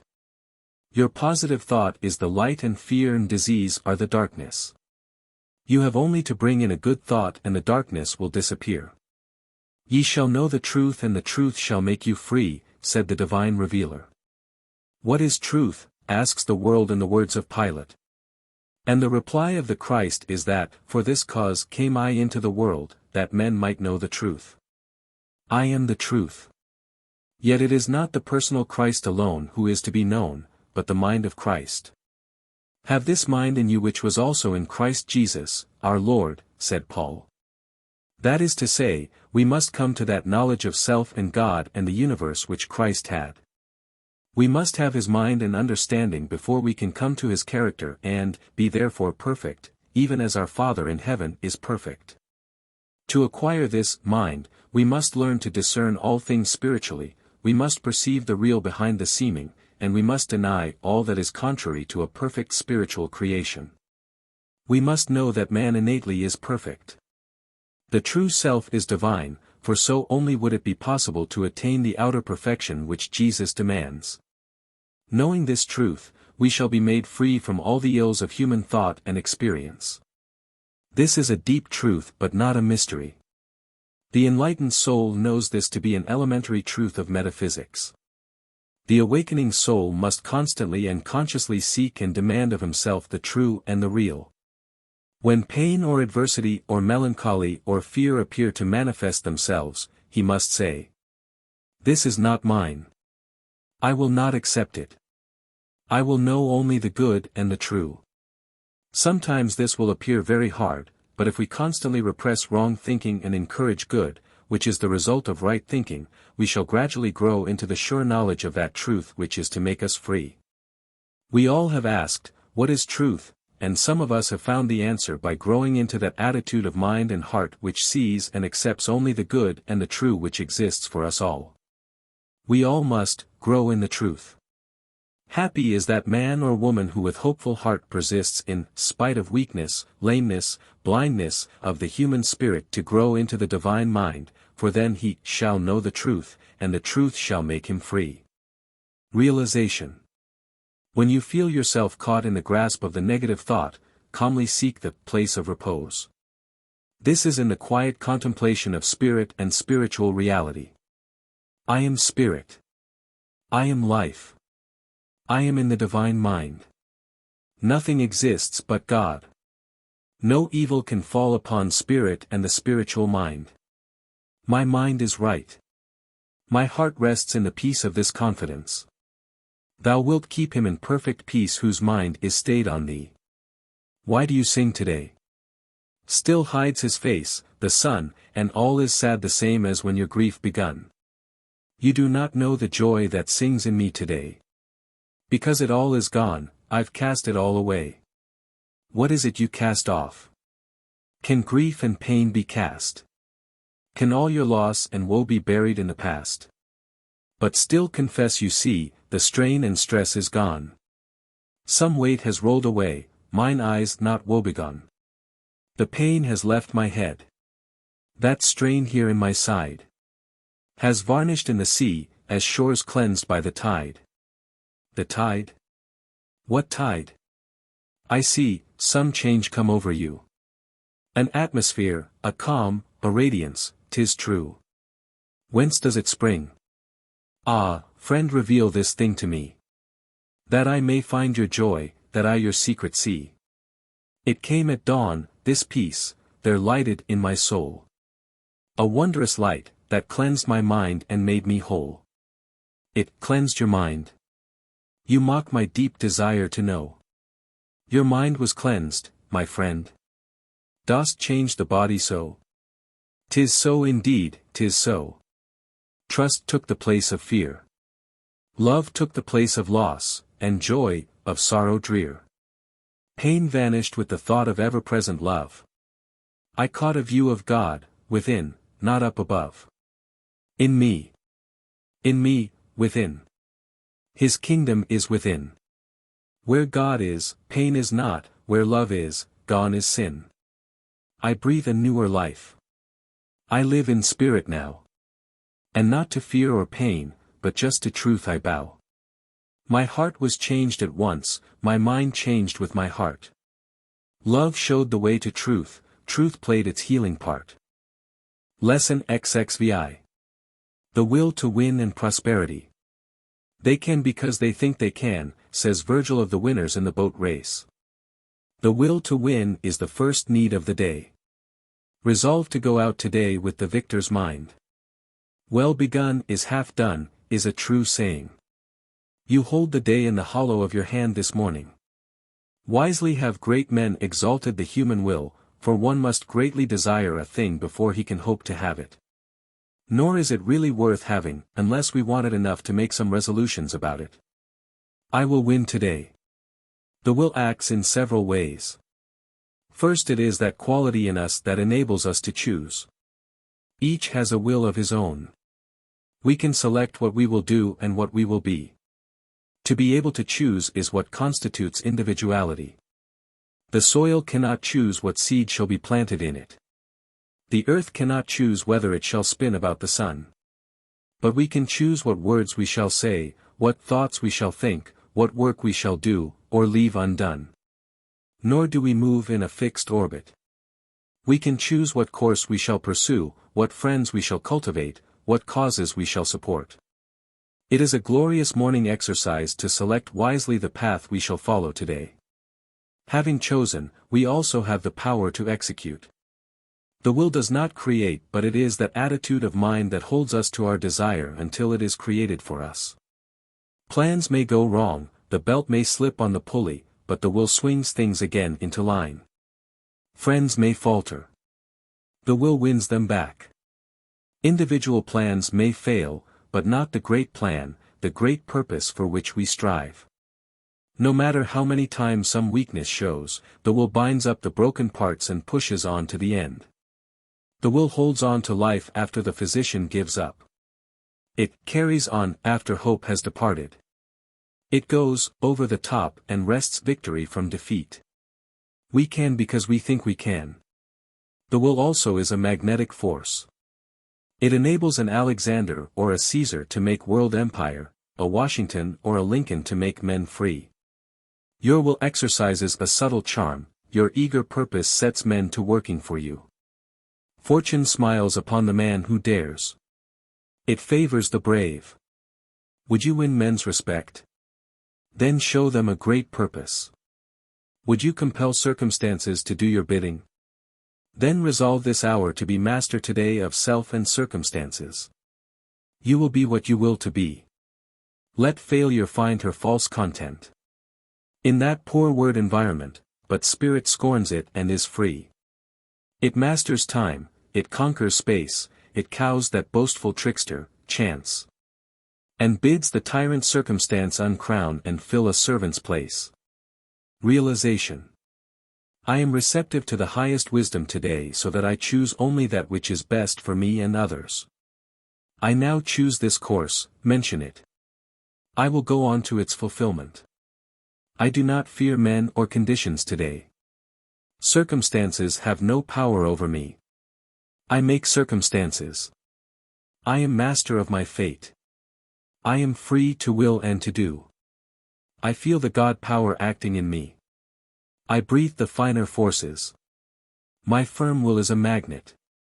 It draws to me my good. It attracts and holds friends for me. I have a courageous soul, I am open to the highest truth, and I show only the greatest wisdom in my affairs. I play my part today with all the power of a mind conscious of its infinite strength and filled with the divine love and wisdom. I have the will to win. I can because God can. Lesson XXVI.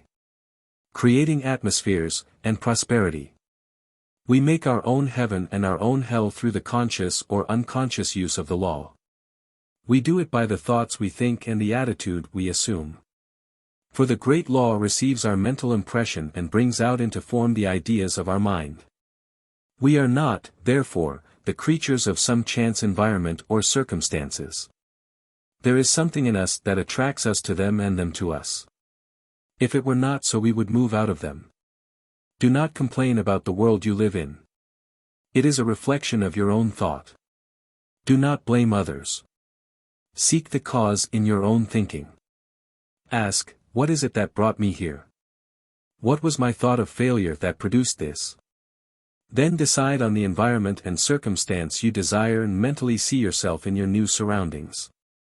Then you are on the road to attainment, and your changes will begin to take place naturally from within. Your good does not come from without. The sooner you learn that you cannot expect someone else to hand it to you, the better off you will be. You cannot change the unpleasant to the pleasant by a mere change of place. We are all surrounded by the atmosphere that most corresponds to our mental mood. So soon as we change our mood, we shall find ourselves in better conditions. Every person and every place is surrounded by an impalpable atmosphere which people feel even when they don't know what it is that affects them. Before the writer had learned these great truths, he spent a night with a physician in whose house many operations were performed for appendicitis. The atmosphere was so strong of this fear that he caught the contagion of thought, and later was operated on to have the thought cut out. Unless our mind is very positive, we become susceptible to the atmospheres about us. We must be careful not to attract ourselves to negative mental atmospheres, and should we find ourselves at any time open to negative influence, we must assume at once a positive attitude and declare ourselves superior to it. Disease often comes by some impression from without which we harbor. After a while the thought develops like the seed and grows from within. It can never become a disease for us until we accept it, either consciously or by tacit agreement to the race suggestion, and allow it to grow from within. Many places have strongly suggestive atmospheres. Some business places radiate goodwill and success. Others are full of a feeling of failure and general despair. Enter some atmospheres and you are seized with the desire to laugh and dance and sing. Go into others and you feel like weeping. Contact people who are constantly thinking along the lines of music and you will experience a new interest in it. Contact literary men and women and you will feel a desire to create. One woman bought a new house, and soon found herself desiring to write, although she had never shown any interest before in that direction. Later she discovered that an author had lived there and used one of the rooms as her study. At one time we had a metaphysical sanatorium. We bought a large house and advertised for patients. At first few came, although we were widely known. One day a patient of ours who lived in the city and came for daily treatment was late for her appointment. On asking her the reason why, we found she had been sitting for an hour in the park, feeling that something kept her from approaching the house. We began to make inquiries and found the house had been previously used as a private hospital, and many patients had been sick or died there. We accordingly went through all the rooms of the house and treated them all for the atmosphere of peace and faith, mentally filling them with patients. In a short time all the rooms in the house were filled and our business was thereafter always a success. People are very sensitive to atmospheres and can tell very well what others think of them though no words pass between them. Jesus was like that and was able to tell Simon the general trend of his thought. He said in effect, "Simon, you are condemning and criticizing me for my kindly attitude toward this woman." And then he showed him that he was quite indifferent to his opinion. Jesus, in turn, radiated an atmosphere so full of goodwill and healing power that people were healed by contact with his atmosphere, or as some call it, his aura. This occurred in the case of the woman who touched him in the crowd. Virtue flowed out of him. That is, six or life energy, radiated from him. The chief charm of personality lies in the power of the individual to radiate a certain magnetic influence just as the sun radiates light and heat. The great leaders of history seem almost to have been charged with electricity, so powerful was the magnetic circle with which they were surrounded. Dr. Newell Dwight Hillis calls attention to this in a remarkable essay on The Contagion of Character. He says, "Freud exhibits Julius Caesar drawing men unto him as a magnet draws particles of iron and steel. The rude Roman soldiers could no more escape the magnetic presence of their general than they could dodge the gravity of the earth." That most interesting writer, Hamerton, was deeply impressed by the statement that Napoleon's hand grip was like a powerful electric shock. American history affords us striking illustrations in such men as George Washington, John Paul Jones, Philip Sheridan, famous for the brilliant episode at Cedar Creek, Abraham Lincoln, both as citizen and as president.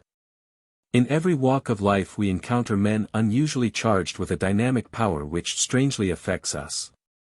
Spiritual radiations.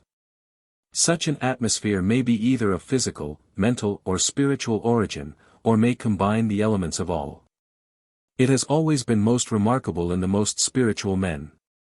The atmosphere of such men is vibrant with healing energy that is often very astonishing.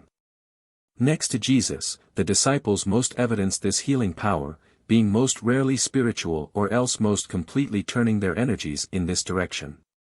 Bernard of Clairvaux is a type of the medieval saint who performed some really wonderful and undoubtedly authentic cures in this same manner.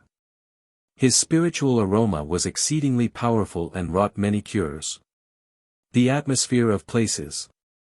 The presence of such characters often endows places or localities with a subtle atmosphere most conducive to health.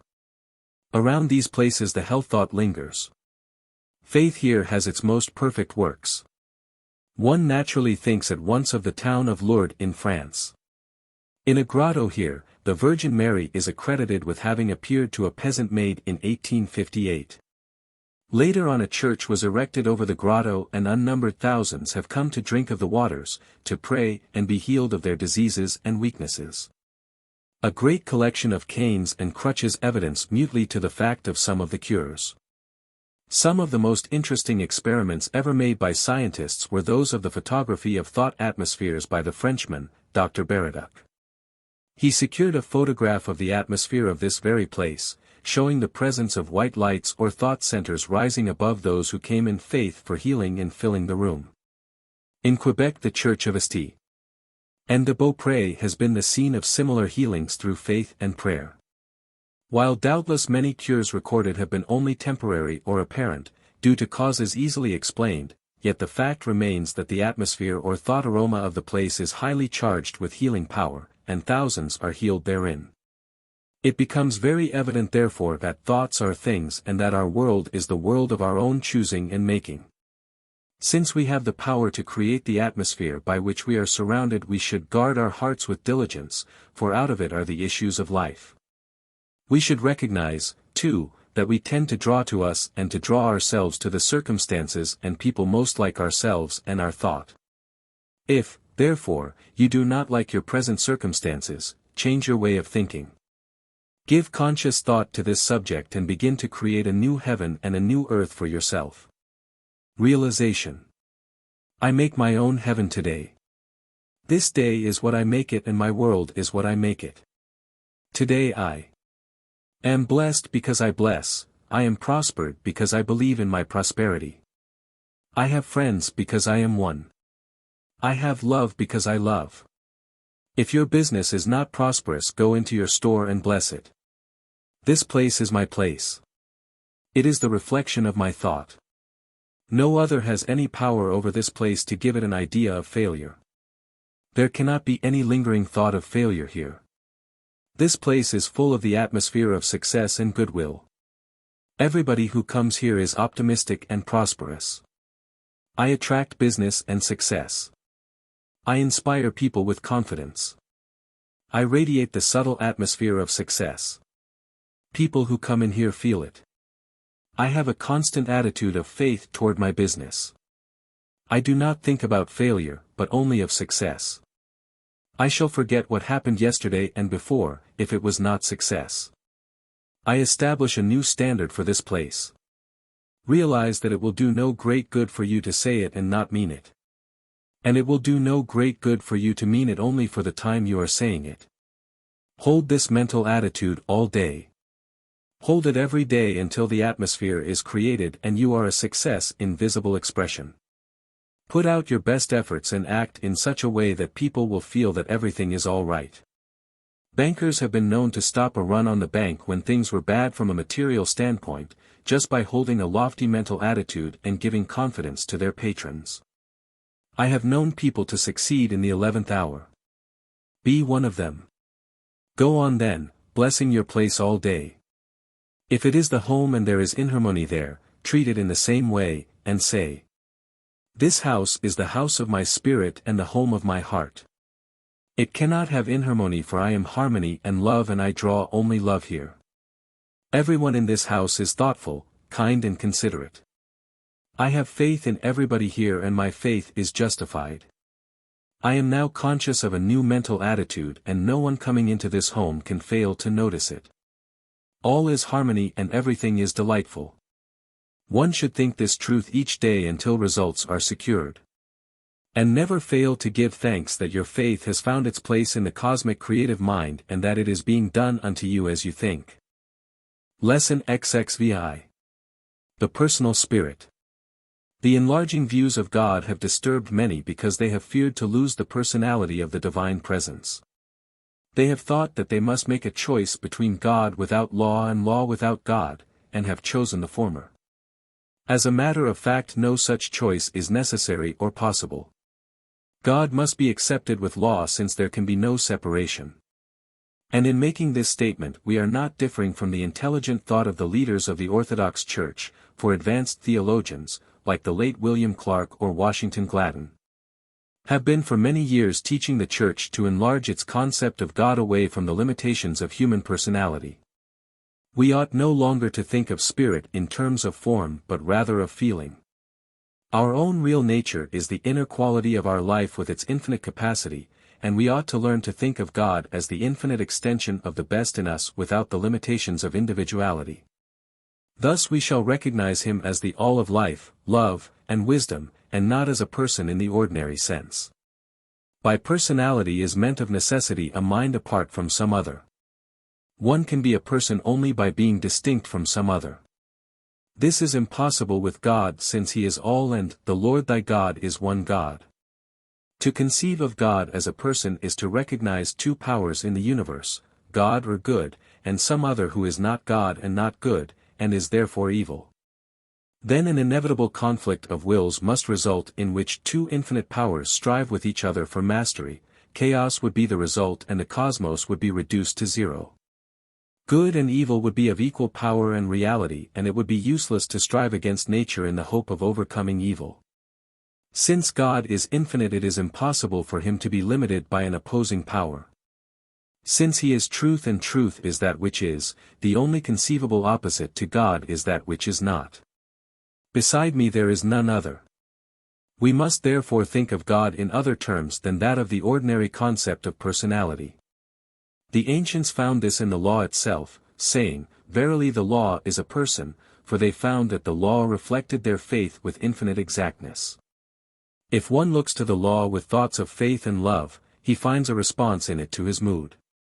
If he looks with hate and skepticism into his universe, it appears tragic to him.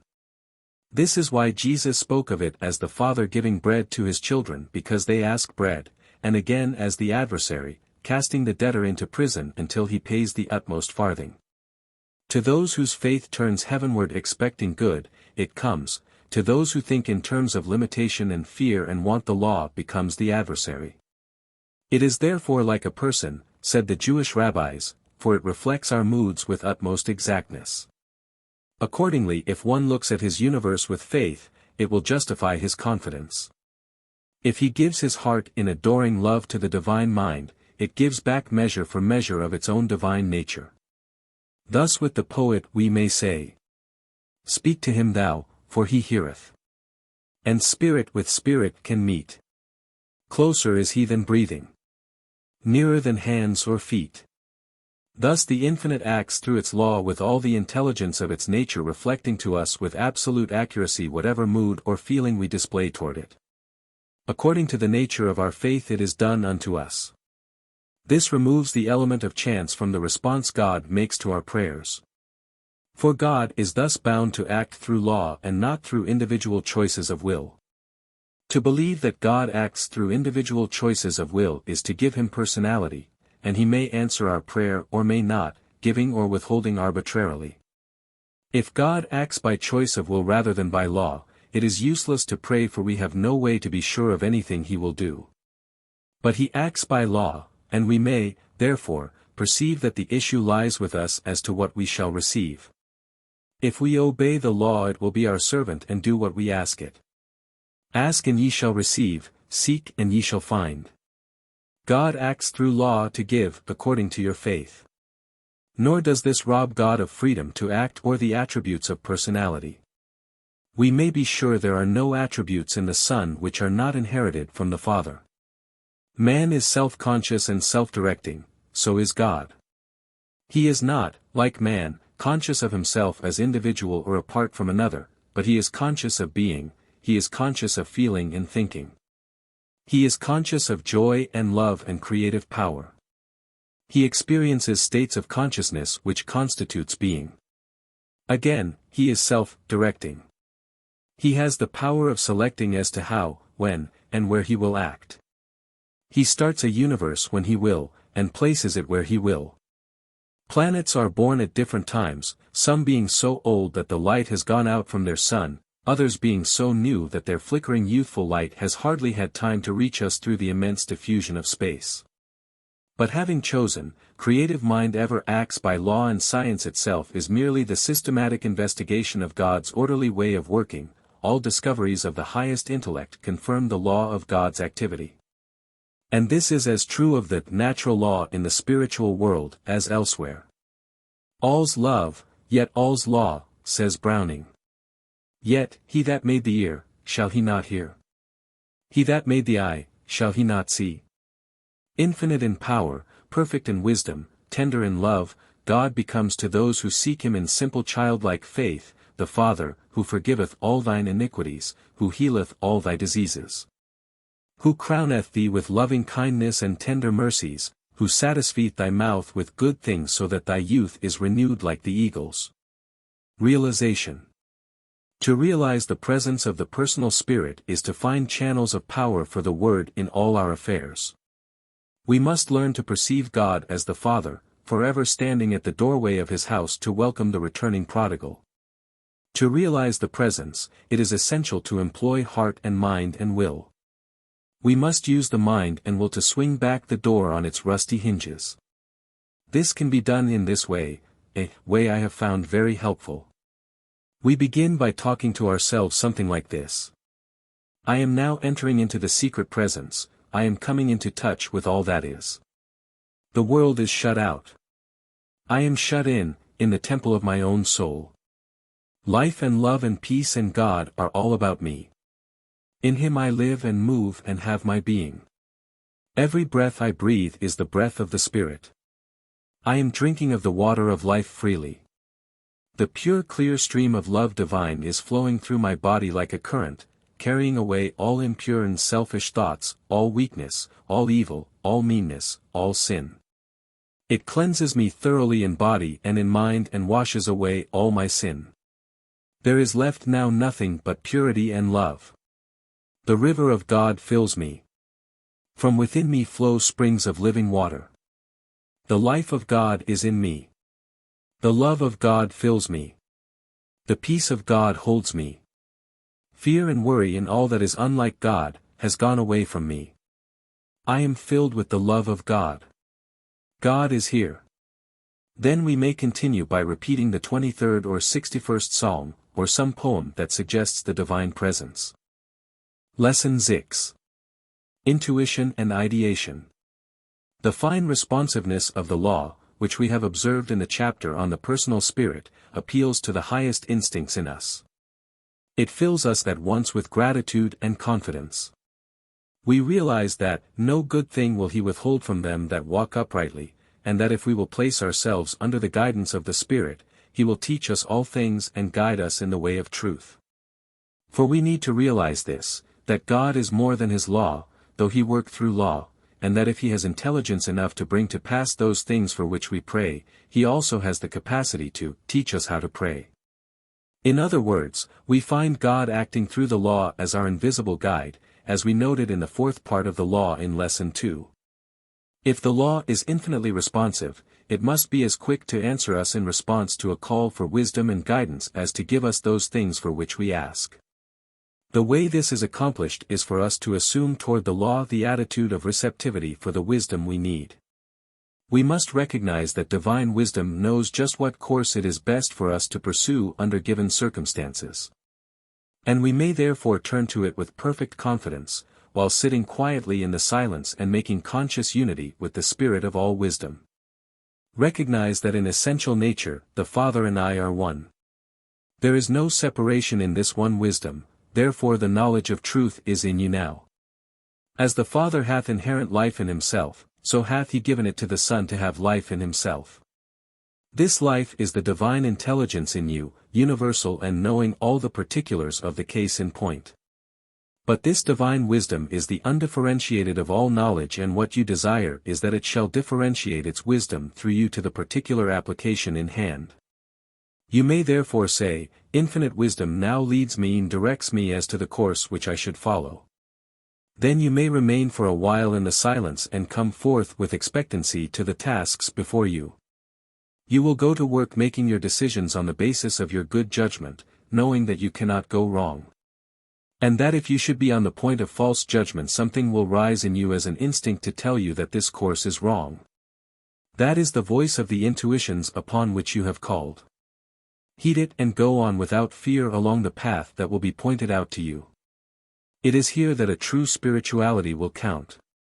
And by spirituality we mean a consciousness of ultimate reality and the presence of spirit, a deep feeling of the union of your own mind with the divine. These are qualities which are developed by practice.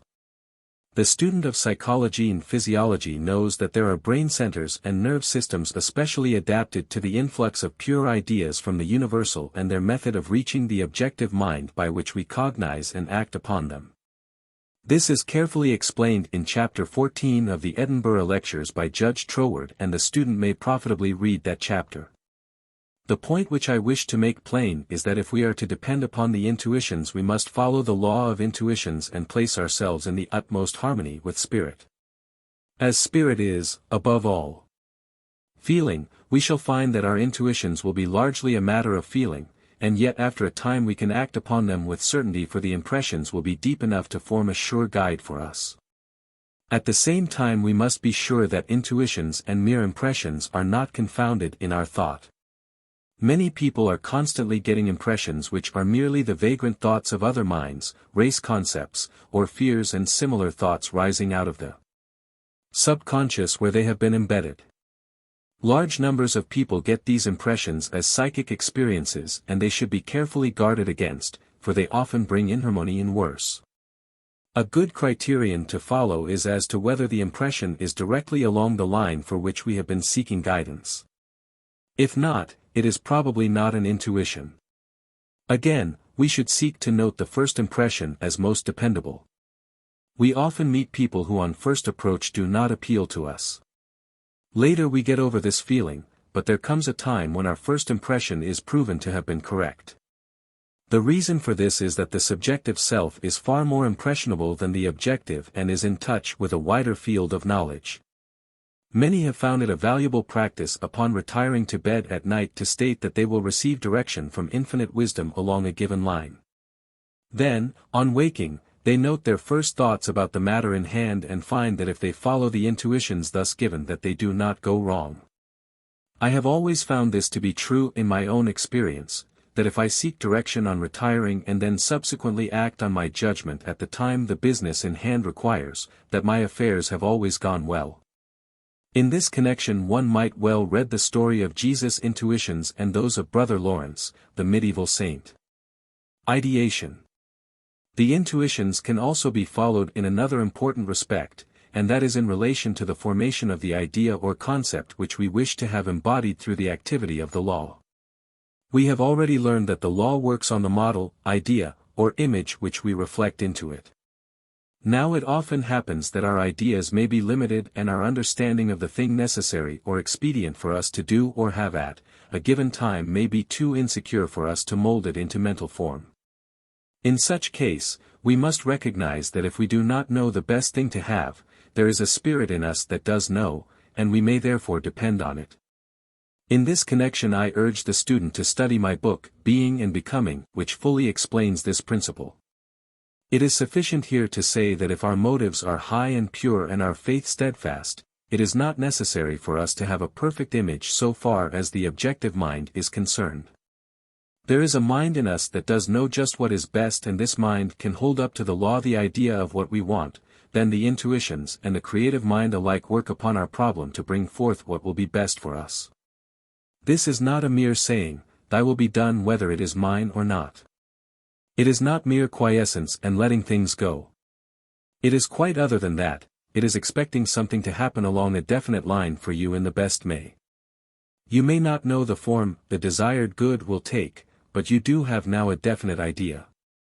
You realize that spirit itself is idea and that what you want is the embodied idea.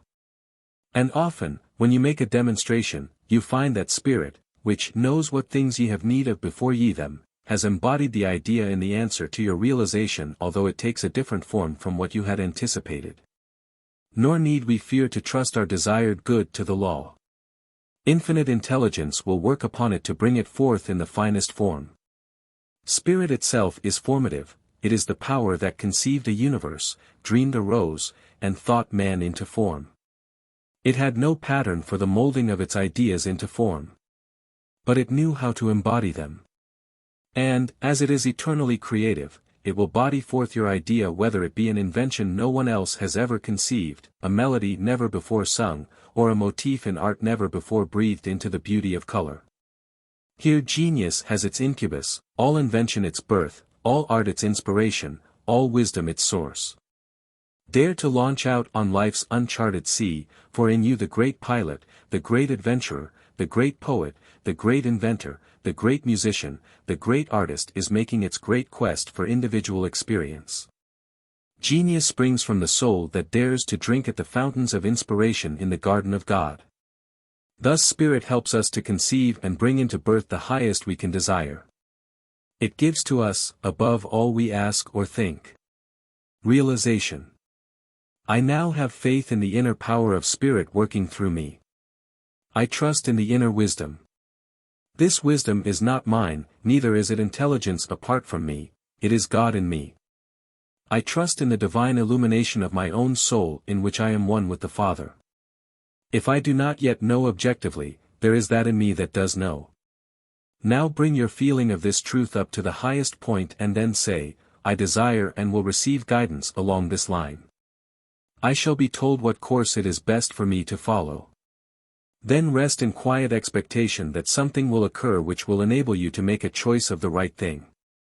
Then go about your daily work with perfect faith that at the right time Spirit will show you what to do and guide you into the best things. If you have proceeded in the right way, you will find that you will now know in your heart that this is the thing you should do or have. Having been instructed as to the best course to follow or the best thing to have, go to work to realize it in the same way as for any other realization. When it comes to the demonstration of health, the healer will realize that it is not necessary that we shall know how the internal organ should appear, nor what shape it will have. There is in us that does know, and if we hold mentally to perfection in thought, each organ of the body will answer with a correspondence in form. In manifesting prosperity, the same rule will hold. Therefore declare your faith in the perfect intelligence of the law, put forth the idea in thought and then let the supreme intelligence in you find the best way to accomplish it for you. The mind in you that formulates and the mind that executes are one, and so the thought must become the thing, or, your word be made flesh. I am conscious of the creative activity of the divine intelligence acting for me along this line and I give thanks that it is done unto me even as I will. Lesson XXX. Ultimate Reality and the Fatherhood of God. Law is everywhere yet law is not all. Since law is a way of working, there must be that which works that way. The student is to be warned against too great emphasis upon the law, lest he make the law of cause and effect as God rather than that which is neither cause nor effect. And again we must be careful lest in simplifying our teaching to a few fixed principles, we conceive these principles to be the all or ultimate. Since law is the activity of a principle, we must realize that there must be a principle to act. There is no act without the actor, no song without the singer, no art without the artist. God is the great actor, the lofty musician, the supreme artist. As each form of art depends on the spirit of the artist, so each form or law of creation must depend on the spirit or creator. We learn from this that when we use the law we are not manipulating God. We must, therefore, learn to thirds, back of the visible to the invisible, back of the limited to the absolute. In a book of this kind we can only point the way. The study of the absolute is essential and is the work of the advanced student. It is only by deduction, axiomatic and abstract reasoning that we can at all penetrate the mystery of the absolute, save by feeling. I hope someday to issue a book on this subject. Meanwhile I wish to point out a general direction our thought should take. To know the law and to feel that, therefore, we know all is very dangerous. It may lead to wrong mental practice and ultimate failure. We must therefore constantly strive to realize the spirit that underlies the law, to identify ourselves with it, to perceive the living presence of the Absolute. To discover not merely impersonality in the law but to find in it the activity of person. Thus we must learn to think deeply, for we have on the one hand the danger of materialism in the use of an impersonal law, and on the other the danger of establishing an impossible personality as our thought of God. Will the student therefore realize that what we have already learned is not truth per se but is about truth? Will you not therefore constantly apply yourself to the realization of the absolute? Back of the law there still stands the indivisible, the inscrutable, the changeless, the eternal, the unalterably perfect, the complete, the universal, truth unreasoned, first principle, the all, the incomparable, the undifferentiated life, love and wisdom. In short, the exhaustless storehouse of all that is, spirit, power to become, the absolute. These are the names of God conceived by the intellect, but back of them is the nameless name, the unspoken word. Just as no one has ever seen a star but only the vibration of light that has been streaming from it perhaps for thousands of years, so no man has perceived God directly but only through mental concepts. Reason which is not absolute must posit God or that which is absolute. Says the Apostle John, "No man hath seen God at any time, the only begotten Son, who is in the bosom of the Father, he hath declared him." Reason can never comprehend God, but it can declare him. Reason proves him to be all, since we can discover no quality such as life, love, wisdom, supply, beauty which does not come from a source inexhaustible. And no matter how far back we go in the series, still we find a cause until reason moves from cause to causeless cause, or all, yet however much God may be grasped by the understanding, still he remains the eternal mystery. Only by faith can he be apprehended. As we are all begotten of the only God, which is the correct translation of monogenes, not the only begotten, we declare God. But how? In man, the absolute.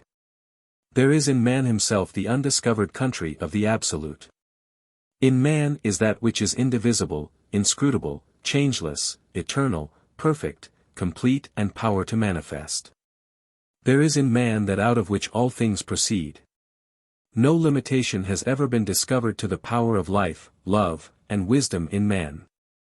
However much he displays these godlike powers, he still retains the capacity for more of the same thing. No boundaries can be set to his capacity. Reason has its limitations, but the capacity of being has no limitations. Since, then, in God is the limitless, and in man is the limitless, and since in both the potential power is of the same nature, then both are one.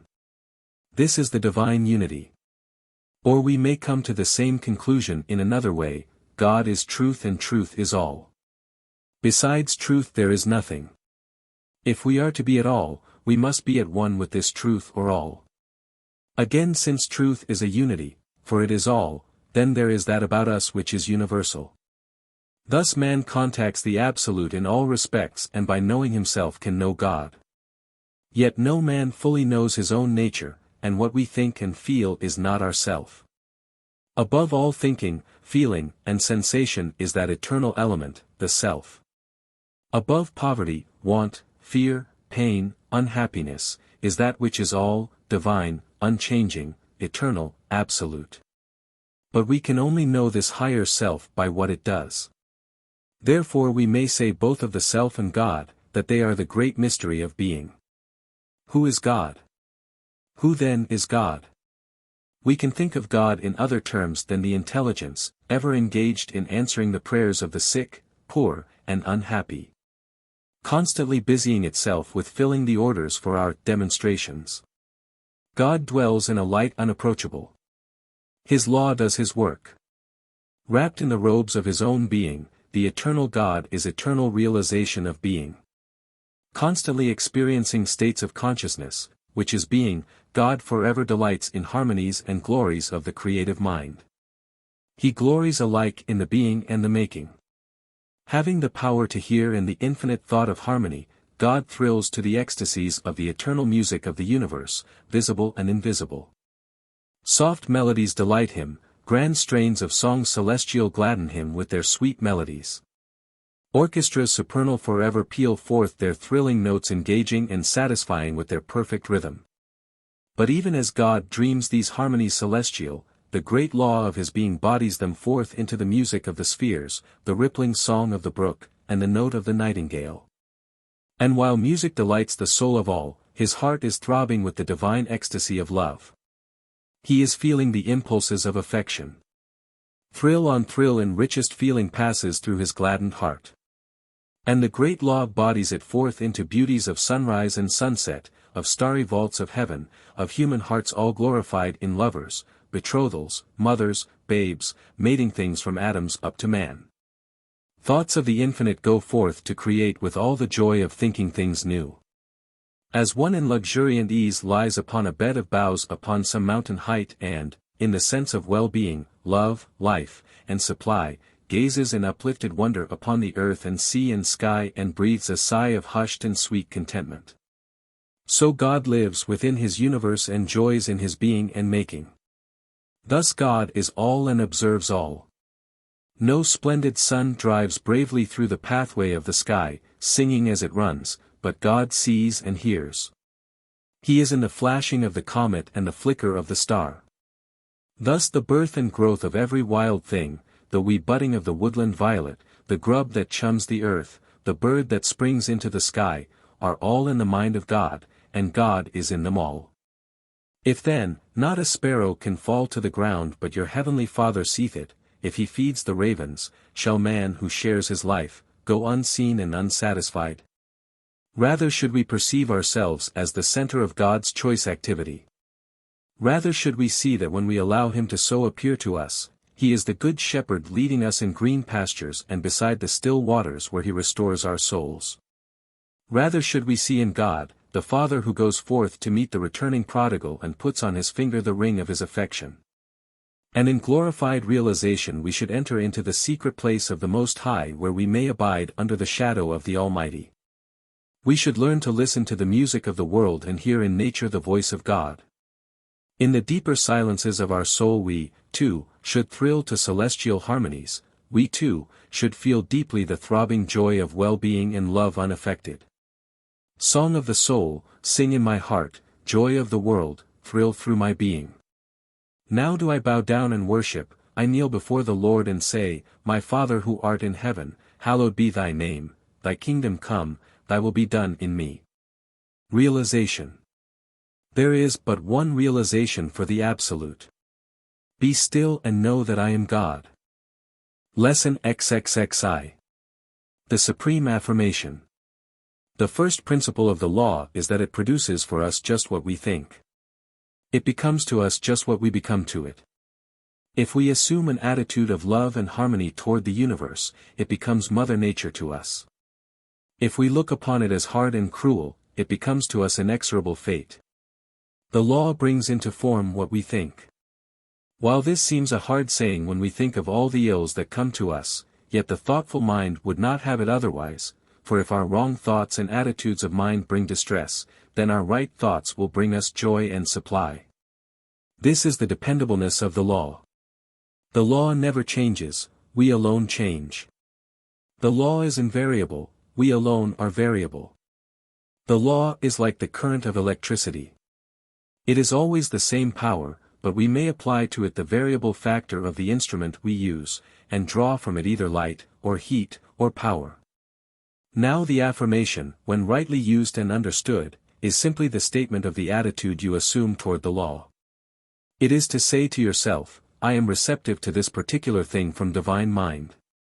I am at one with it on this point. God is more ready to give than we are to receive, but he cannot give until we assume the attitude of receptivity. Ask and ye shall receive, seek, and ye shall find. The great seekers are the great finders. This is faith which launches out on the unknown sea and finds the undiscovered country. The supreme affirmation is therefore the supreme attitude of mind toward the law. It is the highest statement. It is faith, for faith is a confident attitude of expectancy of the thing you are seeking. The question then arises as to what is the highest attitude of mind. And the answer is that there is no attitude of mind so high as the conscious recognition of the spiritual reality of being. To be conscious of one's self as spirit. To be conscious of the universe as thought and form, Lesson 8, and to be conscious of thought as the ruling power over all things, this is supreme. That is why all statements of being begin with God as all. Man as his child, sharing his nature and resources, and the necessary conclusion that all power is therefore given unto man in heaven and on earth. The supreme attitude, we say, is the consciousness of being.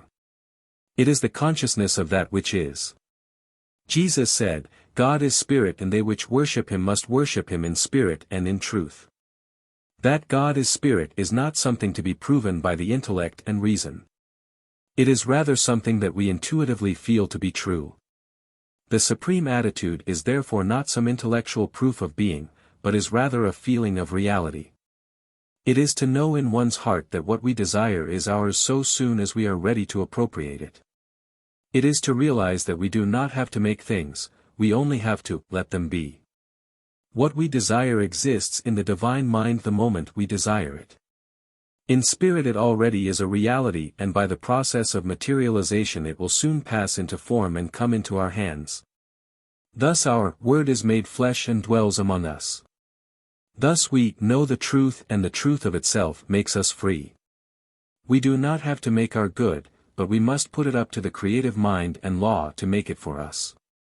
Now since the law assumes toward us the attitude we assume toward it, we perceive that the stronger our conviction of our own life essence or being is felt by us, the stronger will that thought be impressed on creative mind.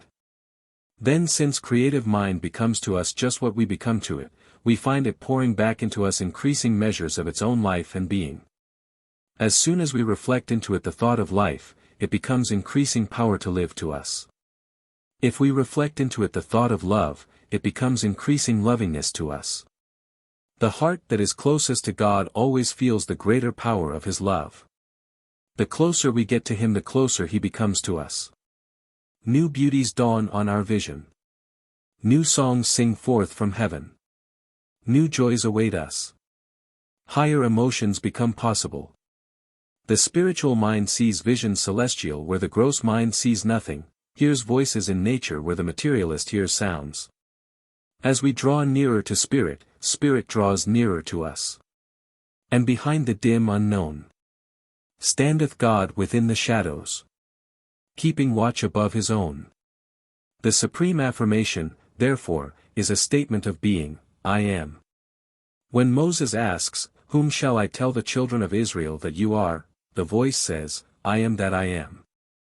I am the absolute of all that is, I am pure being. I am the nameless name. I am the proofless proof.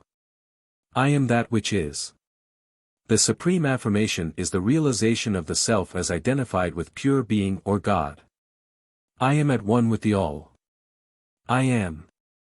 I am being. I am spirit. I am life. I am substance. I am that which was in the beginning, is now, and ever shall be. I am not that which was made. I exist from eternity to eternity. I am the life more abundant. I am a center of the activity of divine mind. I am a point of consciousness in the all-mind. I am one with the infinite. I and the Father are one. Assuming this attitude toward the divine mind is to cause it to assume toward you a more intimate attitude. You become a still more intensified center of consciousness because you draw around you still greater resources of mind. Just as the botanist studying though carrot upon a flower reveals its greater beauty and symmetry, so that he knows more about the flower than another person, and accumulates still more knowledge about flowers by attracting information. So we accumulate greater resources of wisdom, life, and love, and supply by assuming a more intimate attitude toward them and their source. Not only life and love are thus realized in heightened measure, but also supply. For in the realm of spirit or divine mind from which all things spring, the things we want are spiritual substance or thought. And when the thought comes forth into form, it still exists within the form. The thought is, in fact, an individual, though not self-conscious, entity. We may call it the soul of the thing. The soul is the intelligence which exists within the form and sustains it. The length of the life of the form or thing depends on the power with which the thought in it has been endowed. It is by the recognition that there is a thought entity, soul, or intelligence within nature and all her manifestations and in all things that we can control our world and environment. For the superior and conscious intelligence in us can dominate the lower world of intelligence unconscious of itself. We can therefore attract the thing we want by realizing that the substance of which it is composed and the intelligence by which it is sustained is one and the same with the real essence of our own nature. We identify our life with the life or thought that sustains the thing, so that the supreme affirmation is the assertion that we, and thought, and thing are one, accompanied with the deep feeling of the truth of our statement. It is to say and feel, I am supply. I am riches. My thought is my wealth and my riches when I identify it with the thought of spirit. This is the reason, therefore, that we frequently say, I am. One sits behind the awful change. And calmly says, I am. Above the sky, though storm clouds fly. Though justice bleed, and peoples die. While nations follow the great lie. I am and still I am. The sun shall rise. The grass shall grow. The clouds across the sky shall go. The ancient rivers still shall flow. I am and still I am. 3. Realization. Infinite life, I live and breath in thee. I am thine. I am thy life made manifest. I am thy center of self-realization. I am thy love come forth to form. I am thy great adventure into individuality.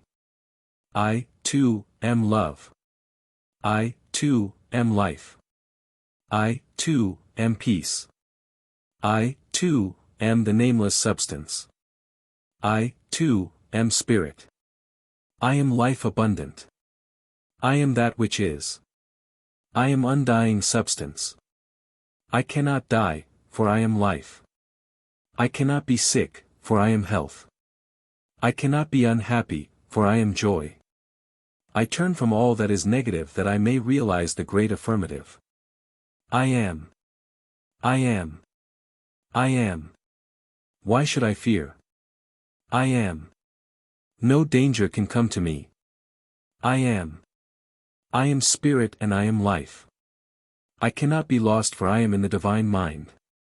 I cannot stray, for thou art everywhere. I am. Let me rest in the calm and peace today, and when problems vex and things get out of place let me enter into the secret place of the Most High, let me bide a while under the shadow of the Almighty. I am, and still I am. In the secret place of my heart all is peace and all is quiet. There are no storms here, I am, and still I am. Part 2. Lesson I. The use of formulas. The student has now arrived at a point where he realizes that no one can give him a magic healing phrase or be his consciousness for him. He must himself know the truth if he is to be free. At the same time he has learned that it is legitimate for him to use every means possible for the development of consciousness. The object is to bring the mind to the point where we know that our word not only can produce results but that it will and does now. The more the metaphysician feels this, the more certain are his results. This feeling or consciousness may be arrived at in a variety of ways. One may read books, like the Bible, to inspire his faith. Or he may meditate on truth and God. Or he may pray worshipfully, or listen to inspiring music, or study the flower in the crannied wall. Flower in the crannied wall. I pluck you out of the crannies. Hold you in my hand, little flower. If I could understand what you are. Boot and all in all. I should know what God and man is. Or he may read how someone else was healed of disease. Finally, he may take a form of treatment like the following and, holding it in thought, may rise to the point of consciousness where he knows that the truth is about to set him free. Thus he makes the words of the treatment his word to the law and it is done unto him even as he wills. Let us realize, therefore, that the following are merely forms. Let us not use them as mere formalism, but as steps into consciousness. They are not treatments after all, they are realizations or perceptions of truth and reality. Most of them are written in the form of self-help, but they can be used in the perception of truth for others. In the divine mind in which we live, move, and have our being, the ego and the alter ego have no essential line of separation. What is true in your mind therefore must be true for your patient. As God is all, there is no such thing as dividing lines in spirit. Do not recognize such. So far as your patient is concerned, when he has agreed to receive your help, he has signified that he is willing that your consciousness should be his. He has made his mind impersonal to you that you may impress upon it just that character which you both wish it to assume. He is open and receptive to your word. The word therefore is in his mind the moment it is in yours, for it is spoken in spirit where time and space do not exist. Since space does not exist, there can be no divisibility in mind, and the moment the truth is realized in yourself it is realized in him. This fact is so deserving of the utmost clearness that we may well dwell upon it. It is the recognition of the unity of truth. Truth must of necessity be all, since what is not truth is nothing, and all plus nothing equals all. This means therefore that truth cannot be divided because if we divide it into parts there must be something to separate it into the assumed parts, something must come between which is not truth to cause the separation. But the presence of the opposite of truth, or nothing, cannot cause any real division. Truth is therefore an essential unity. We have already studied this all-important subject in the lesson on mind. We there discovered the essential unity of spirit, mind, or truth, and learned that it is a unit. All the power of the unit is concentrated at any given point at any time by our contacting it. Just as the electric bulb may draw on all the electric current and still not exhaust it, so we may draw on all there is in God by contacting him at any point. For since there is no real point or place in spirit, it is fully present wherever we recognize it. If the student has fully grasped this he will realize that when he sits in the silence to treat a patient he is simply realizing the whole truth for the patient. Then, as truth is everywhere with all power, whatever is true in the healer's mind must of necessity be true in the patient's mind. Then, if the healer's realization is perfect, he has drawn on all the power there is for the patient. So the great teacher rightly claimed, "All power is given unto me in heaven and on earth." If God is all, and I live in God, and make my conscious unity with him, then all the power there is must wait upon my word. In giving a treatment therefore it is very essential to make a conscious unity with your patient before you speak the word. You must realize that you both are spirit living in the one mind, and that whatever is true for you in that mind must of necessity be true of him. In actual practice you will find that after a while you do not have to think of this consciously as you already have the consciousness of this truth. The experienced healer seldom argues with himself or the patient, because he already knows. But he has had to pass through the very stage you are now passing through in the development of his consciousness, so do not be ashamed to work out your thought mechanically if necessary. But all the time try to feel the truth as deeply as you can while you think or use the following treatments. In regard to speaking mentally to the patient, you are at liberty to follow any method that will give you the highest consciousness. If it seems to bring him closer to you, you may mentally see him when he is at a distance. If you wish you may say, "You are so and so." But the use of the second person, or you, may lead you to feel a sense of separation, so be sure you do not feel such to be the case. In the end you will reach a point where all that is necessary will be to take the name of the patient, whether present or absent, and then enter the silence of the all-mind and declare that all is perfect wholeness, truth, life, love and supply. You will then speak the word, "Let it be done unto you, even as you will." That is all, and if you can realize this at once, the patient will be healed as soon as he receives. He may at once be receptive or it may take time for the word to manifest. That is not your concern. You have spoken your word and realized the truth. You have nothing to do with what follows. If the patient fails to respond, because of some subtle doubt or unwillingness, to receive your word, it is not your fault. Leave that to the law. The following realization, Lesson 2, is suggested by my brother, Ernest S. Holmes, as a good method for the beginner. Lesson 2. The healing power or how to help others. First center your thought in the spirit, that is, realize that in the spirit is all harmony and all peace. Realize this until you feel it all through you. Get a picture in your mind of perfect peace, hold it for some time, be grateful for it, repeat some helpful passages from the Bible. This puts you in touch with power. Now your mind is at peace and resting on the Spirit for all. Turn your mental attention to your patient, see in him the same thing that you have seen in yourself. Picture him as being perfect now. Know that now the power of the Spirit which is in him is his perfect health and life. See this for him until you perfectly realize it in him. Now you may call him by name and tell him that he is made in the image and likeness of God, and that the Spirit of truth is working in him and is completely restoring him to perfect health. Realize this for him for some time before you go on any further. Now continue and tell him that his life is spiritual and not subject to any condition but the Spirit. Feel this with all the power that you have. See it with all the sight that you have. Do not get anxious or make hard work of it. Be perfectly calm, positive and natural in everything you do and say. Remember that it is the Spirit of truth that you embody, which is to do the work. This is the only way that you can hope for good results. Now remind him that, as a child of God, he is being cared for by the Spirit of God. He is therefore full of faith in that power and he is receiving that power into his thought and into his life. See this and feel it for him, calmly, positively, and with absolute assurance. Now tell him that he is perfect and whole in his spiritual nature and that he will manifest it in his physical nature. Now give the power of the Spirit the whole place for a few minutes, realizing that it is doing the work. Repeat the Lord's Prayer slowly and with deep feeling. If you like, repeat several good thoughts from the Bible. Now give all into the keeping of the All-Father, and rest in peace, for the work is done, as far as you are concerned. Hold this feeling of faith and wholeness for some time, and finish by saying, "It is done through the power of the Spirit and in the name of Christ." Lesson 3. Whom to treat. In his first enthusiasm the eager finder of truth feels that he would like to heal the stripes of all the world. He has compassion on the multitude because they are as sheep without a shepherd. This is natural and right.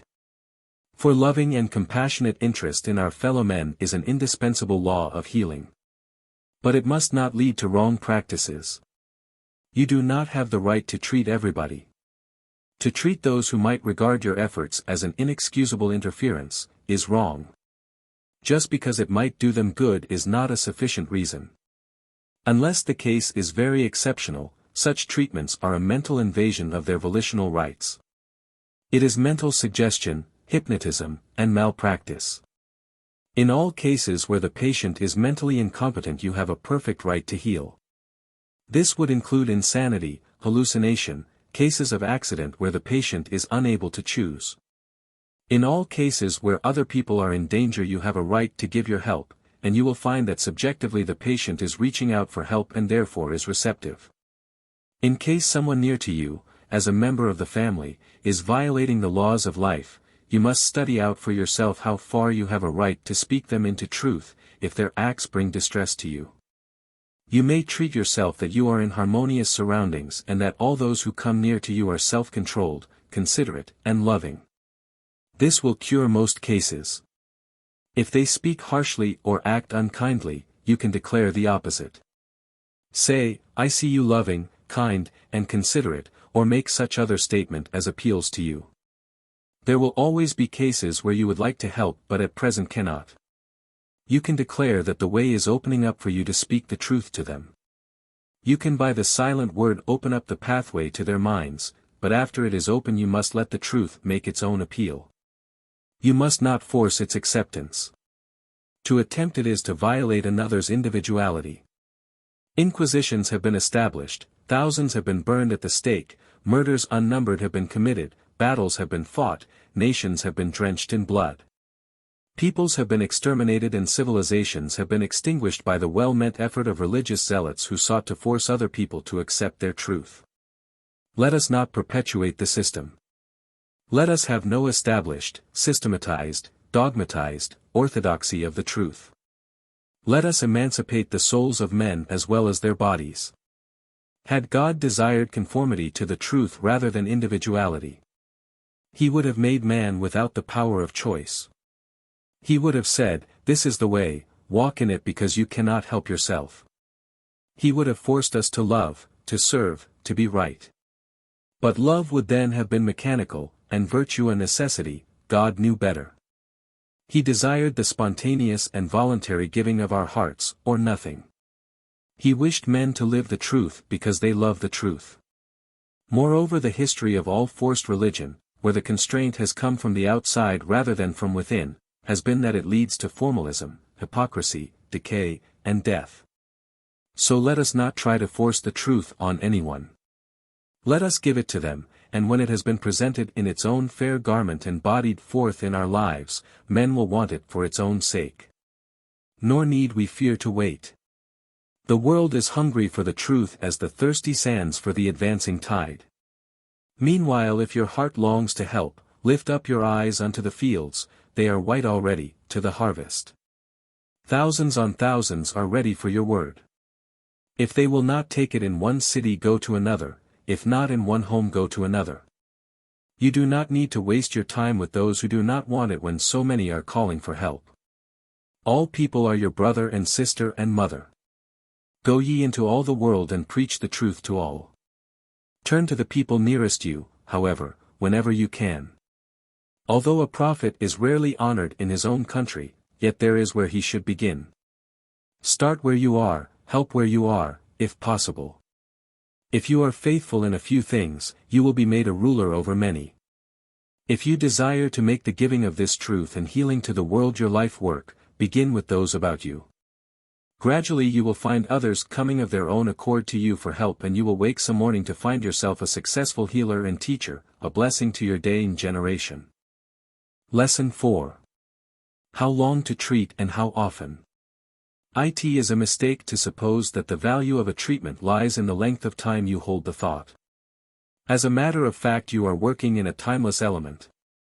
In mind, whatever is known must be known immediately or not at all. All you have to do is to register there. Your ability to do so quickly will depend upon your consciousness.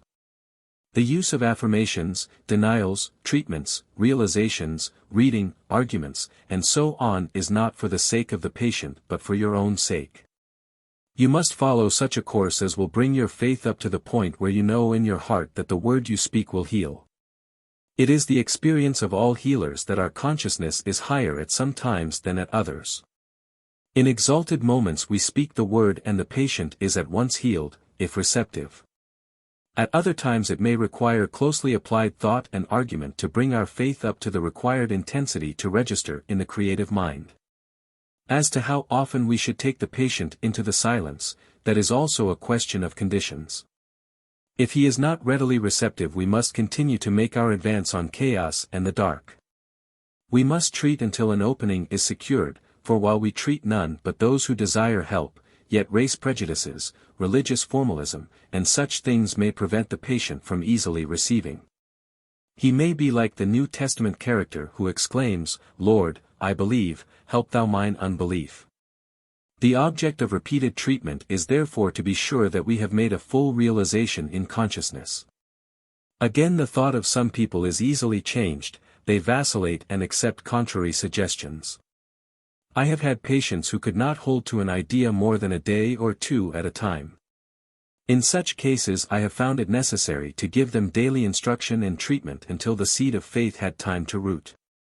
Do not be discouraged at seeming failure, you do not know when it may turn to brilliant victory. So long as the patient is depending on you, go on daily affirming the truth of being and leave the rest to God. Lesson V. What kind of cases to be treated? How inadequate are words? We do not treat anything, we neither manipulate the disease, the body, the mind of our patient, our own, nor creative mind. We simply realize the truth of being, and that does the work for us. Ye shall know the truth, and the truth shall make you free. There is no disease in spirit. So-called organic disease has no more reality than functional.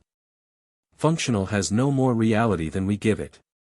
Disease is in the thought and is cured by the change of thinking. Some diseased thoughts appear to be more firmly rooted in the mind of the patient than others, but remember that all the power there is to be applied to every case, and you will find one class of disease as curable as another. We have known of too many cases of so-called incurables whose ailment melted into nothing, to be mistaken in our conclusion that, with God all things are possible. He who claims otherwise is unacquainted with the principle with which we work. God is the healer, truth is his weapon, and that weapon it is given us to use.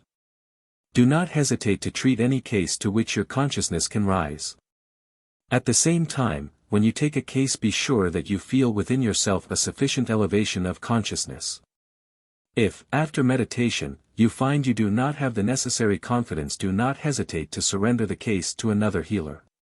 It is more than mental dishonesty to accept as a patient one whom you do not feel able to heal. For example, suppose the case to be total blindness, or deafness, or a broken limb. Do you think you will be able to heal it? If so, go on. It has been done, it can be done. But if you know that your consciousness will not rise to this point, then turn away the case. Be honest with yourself and others. Avoid the danger of fakerism. Do not bring this great movement into disrepute by joining the army of mere tax gatherers. You are in this work for but one great purpose, to heal. Your business is not treating patients, but healing them. At the same time, do not underrate your consciousness. If you feel that with God all things are possible and that you have faith enough to see this patient well or prosperous, then go on, for you cannot fail. God will add to you the universal plus. Give, and it shall be given unto you, good measure, pressed down and running over shall be given into your bosom. Whatever you can conceive of yourself as having or doing, you can do. Have no fear. All error will yield to truth. Special realizations. On loss by death. I am the God of Abraham, for God is not the God of the dead but of the living, for all are alive unto God. The healer will present the following thought either audibly or silently to the patient. The first necessity to comfort is to realize that death is only the name to an event in life. No one really dies. Life cannot be lost. God does not see death at all because he knows only life. See page 109. We may liken life, or the spirit of man, to a dove as it is spoken of in the Bible. When the cage in which it is confined is broken up, the dove is set free. It soars away into the sky and out of sight, and we say, I have lost the dove. But we know that somewhere it is alive, somewhere it is free and happy. It has not lost itself, and it flies in the sunlight of the same sun that shines on us. The dove is for a time lost to us, but it is not lost to itself. As God sees only life and all are alive unto him, there was no change in the life of the dove when it flew away from the box. So the dove or spirit is not lost to itself or to God. It is lost only to our conscious mind. We are the only ones who feel the change as loss. Moreover, the spirit has not lost us. Its first instinct as it leaves the body is doubtless to come to those dearest to it and bless them. As it is immaterial, and mind is immaterial, it can communicate its love to our mind. But thought and love are silent and not violent forces. Therefore the soul must be still to receive the still small voice of love. If the waters of our life are troubled, spirit cannot make an impression on it with its gentle breeze of thought. To agonize and trouble and sorrow as those who have no hope is to cut ourselves off from the comforting presence of God and from the love of the dear one flowing back to us. It is not that we should desire to be told the mysteries of the beyond, for if one return from the dead we will not believe him, but rather that we should feel the comfort of the Spirit's all's well, as it directs its loving thought to us. It may even cause it distress, for it finds us so chaotic in thought and feeling that it can get no response from our deep inner mind, the mind in us that even now can rejoice in the mysteries of the soul. Sleep and rest are therefore earnestly to be sought, and a peaceful mind, and it is wrong to lose one's poise. Weep? Yes, if you wish, shed tears over the parting that takes place physically. Stoicism is not a vast virtue, but your tears are not the violence of fear or regret. Nor would you hold back the onward pressing soul. It has gone on to other forms of unfoldment and experience. Bless it, and let it pass. Some day for you the silver cord shall break and you too shall pass into the newer and higher land. Meanwhile God keeps his watch care over you both, the dear one there, you here, just as the same sun shines on your friend in the east while you are in the west, or north, or south. Compose the mind of your patient, and then take the following realization. You are now conscious of the indwelling God and the God in whom you dwell. You feel that to know him is life eternal. You know that he is never-ending life and you know that you and your dear one are children of the Father, therefore the life of both is eternal. God knows no death and with him there is no separation for all are alive unto God, as Jesus said. You feel peace and quiet and calm. You rest in divine peace and quiet. Now go on realizing the truth for peace, page 214, and, if the patient needs it, for sleep, page 215. Exercise deep faith, command the taut strings of mind and body to relax and mentally order sleep to come. When it conies, use the realization of the presence, page 170, and then rest your mind in peace, or quietly leave your patient. For nerve troubles, headaches, neurasthenia, indigestion, etc. Nerve troubles are due to reaction from mental pressure of one kind or another. Many people feel hurried in their work even when no hurry is needed, they work under pressure. Others think about one thing too long, constantly dwelling on one thought, harping on one string, worrying over one thing. A severe shock to the physical system has often turned the attention of the mind to the body and brought on nervousness. Fear can often be found as the first cause. Many people say, this noise, that person, etc., get on my nerves, and then the sensitive system takes them at their word and they get discordant. Analyze the cause. Try it out before the court of reason. You are out of harmony with your world. You believe that something is wrong somewhere. Stop thinking that. The way to get things right is to think right. Get into harmony with your world. Nerve trouble is due to inharmony and the way to be rid of it is to come once more into harmony. Make your union with men, environment, and God. If you are not right, get right. Get right mentally. If someone is out of harmony with you and that distresses you, make a statement that they are really at one with you for you both are one at the heart of the universe. Now take the realization for peace.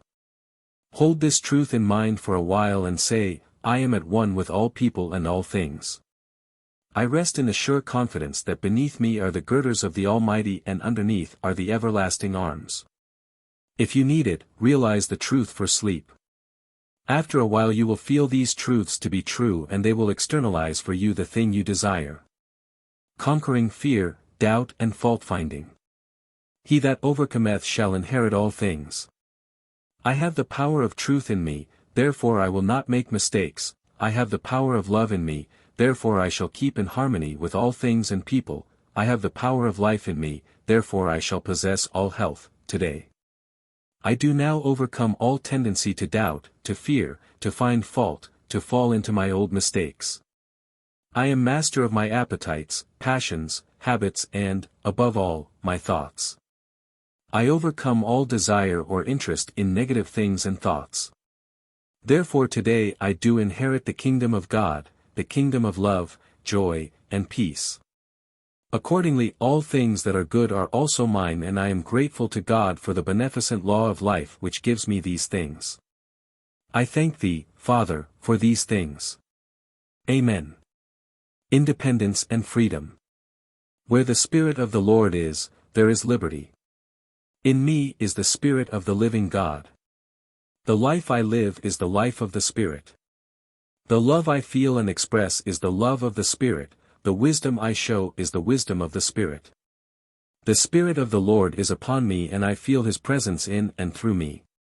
The Spirit of the Lord is everywhere and in everything and I cannot get out of it if I would not if I could. Therefore am I at one with it in spirit and in truth. I welcome the thought of God, I meditate upon Thee, and am glad. There is nothing opposed to Thee, for Thou art all. There is nothing outside of Thee, there is no place where thou art not. Since thou art perfect freedom, I also am free. Since thou art the limitless, nothing can bind me. Where nothing binds, there is freedom. Since I am Son of God, there can be only limitless action for me. I am free. I have liberty. Nothing binds me but love and my own will. I am not hampered by men's opinions or prejudices. I am not hampered by traditions. I am not bound by convocations, creeds or confessions. I am bound only by the rectitude of my own heart. If the opinions and prejudices of men seek to bind me, I will throw off the shackles and be free. I will not act thus and so because other men so act, but because I wish to do as I will. If I do not wish, I do not act. My friends would not try to make me act contrary to my own inner feeling, others cannot. I act only on the impulse of my own soul, on my own initiative. I am an independent spirit. I am an independent thinker. I am an independent worshipper. I am my own standard and my own judge. I am conscious of the glorious freedom of a son of God. I am filled with happiness and joy, for I am master of my own fate and I carve out my own destiny. I will be what I will to be, by the help of God. Amen. Faith and trust in spirit. Commit thy ways unto the Lord, trust also in him and he shall bring it to pass. I realize that it is not I that do the works but my Father dwelling in me. I realize that my power is not without but within. That my power is the power of the Spirit. That all is Spirit and therefore all power is given unto me in heaven and on earth. I therefore commit my ways unto the one wisdom, and the one power, Spirit. I trust in the inner wisdom and guidance. I trust only in the way of Spirit. I seek no outside aids to Spirit and spiritual consciousness. The Spirit is creative and makes all things. It is wisdom and knows how. Therefore I commit my ways unto it that it may bring to pass. I commit my ways unto it by my thought, since Spirit is mind and acts by thought. I therefore perceive my good, and Spirit takes my thought and works upon it, while I sleep. I give my desire to Spirit and it goes on working for me ceaselessly. I wait and trust and receive. I rest in quiet confidence. My good is coming to me, for God is now on my side and working on my problem. For this I give thanks. Peace and health. O Lord, my God, I cried unto thee and thou hast healed me. I now assume toward God an attitude of expectant faith. I now look to the law of life for my deliverance. No longer do I depend upon material things but on the law of my own inner being. Today I make my unity with good, with God, and with the law. I am at one with all the highest and best. I am at one with the universal laws. I am at one with all men in highest friendship. I am at peace with my world. I am free from sense of struggle. I am free from sense of irritation and fear. I know no friction in my life, and today I refuse to see imperfection anywhere. This is my cry unto God. I have closed my eyes to the darkness that I may see the light. I have closed my mind to evil that I may think only good. I turn my back on poverty that I may perceive my supply. I recognize only the good, the beautiful and the true. Therefore have I cried unto thee, O Lord, and declared my faith in God and good. Therefore am I sure of my healing. I am indeed made whole, for thou hast already answered my prayer, and because I have refused to recognize evil I have already found that there is nothing for me but good. I give thee thanks for all things. So be it. Sleep. When thou liest down thou shalt not be afraid, yea, thou shalt lie down and thy sleep shall be sweet. I rest in perfect confidence in God. Nothing can come to me but good, for God is good, and where he is there can be no danger or harm. I do not fear today because I trust in the protecting power of divine love and wisdom. I will not indulge my subtle fears or misgivings. I will not allow fearful thoughts to come to me. I have set my mind on high things. It is my will that my mind shall be stayed on the thoughts of faith and peace. Why should I be afraid when thou keepest me? He that keepeth me neither slumbers nor sleeps. He gives his angels charge over me to keep me while I wake or sleep. Because I have set my love upon him, he shall deliver me. I will not allow the old worries to vex my mind. I will not allow myself to be disturbed by people or things. I will not be nervous or fearful. I will not, because I cannot when my mind is stayed on thee, O Lord, my light and my salvation. The Lord is the strength of my life, of whom shall I be afraid? I am afraid of nothing. I am full of peace. Thou restorest my soul. Peace I leave with thee, my peace I give unto thee, not as the world giveth, give I unto thee. Let not your heart be troubled, neither let it be afraid. So do I rest in quiet trust and faith all day, and because my mind is at peace all day, it is also at rest and at peace at night. I give thanks for the love and watchful care that divine love keeps over me. Prosperity. With God all things are possible. I depend on no less a supply than the infinite. Here there is no limitation. There are no conditions. There are no qualifications. All things are possible. I am a child of God and share his nature and resources. Therefore all things are possible to me. I accept therefore no less than the best and the most that I need and desire. I do not fear lack or limitation. God can lift me out of all my difficulties, and he does so lift me today. I shall pass through all my present problems into the sure solution through the divine wisdom and supply. I go my way today in perfect peace and satisfaction because thou art with me, and for me, I give thee thanks, my Father. For those in trouble, he leadeth me beside the still waters. I rest in a new calm and peace today because he leadeth me. My troubled soul is still. My fears are gone. The vexing problems of life are forgotten. I am entered into the secret place of the Most High.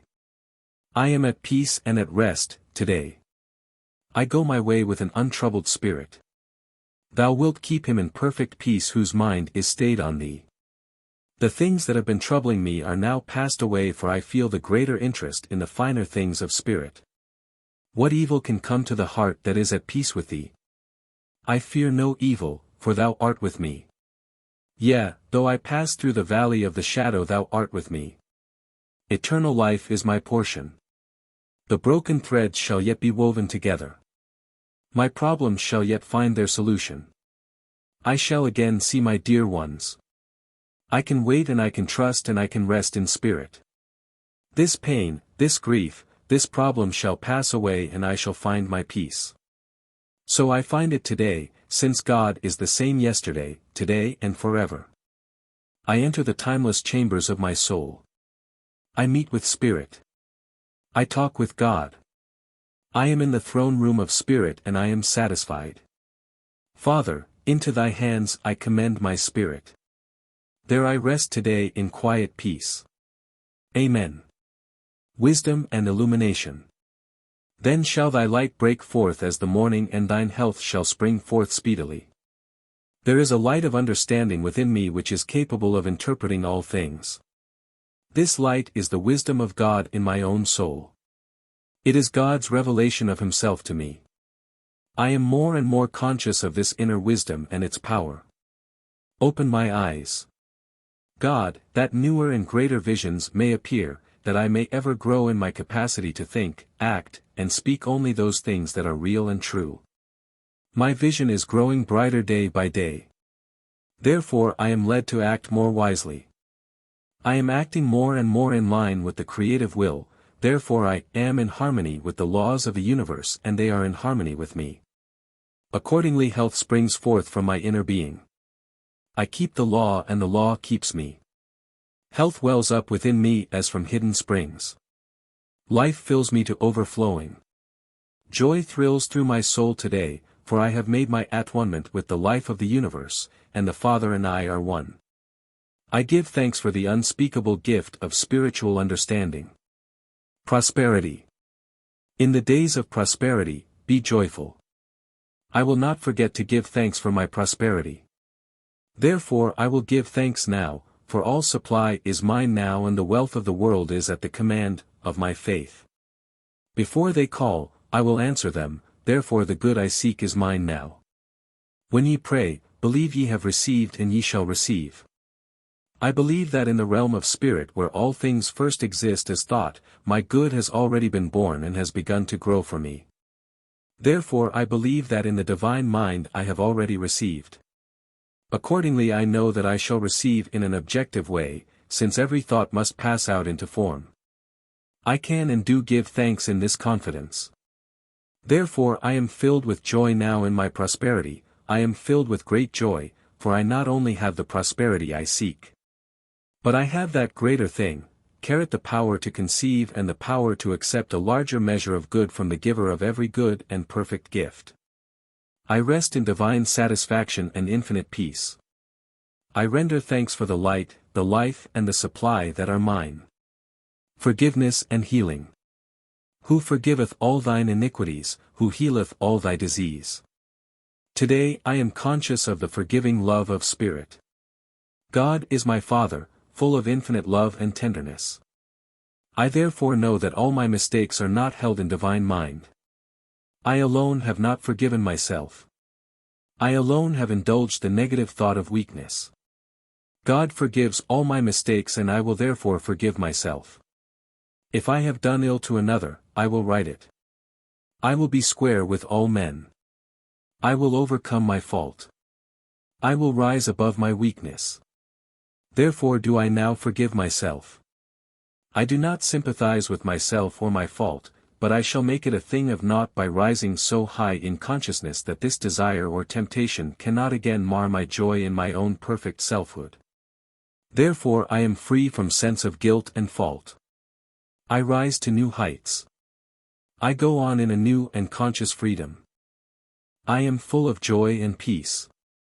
Therefore I am made whole and my whole body is full of light and health, I am full of thanksgiving. Guidance in affairs. I am now entered into the mind that knows all. In the deep silence of my mind I am in touch with all wisdom. Here is where every thought begins. I am conscious that this mind in me knows just what to do under these circumstances. While I, the objective mind, do not know just how to act, yet this mind in me does know and knows now.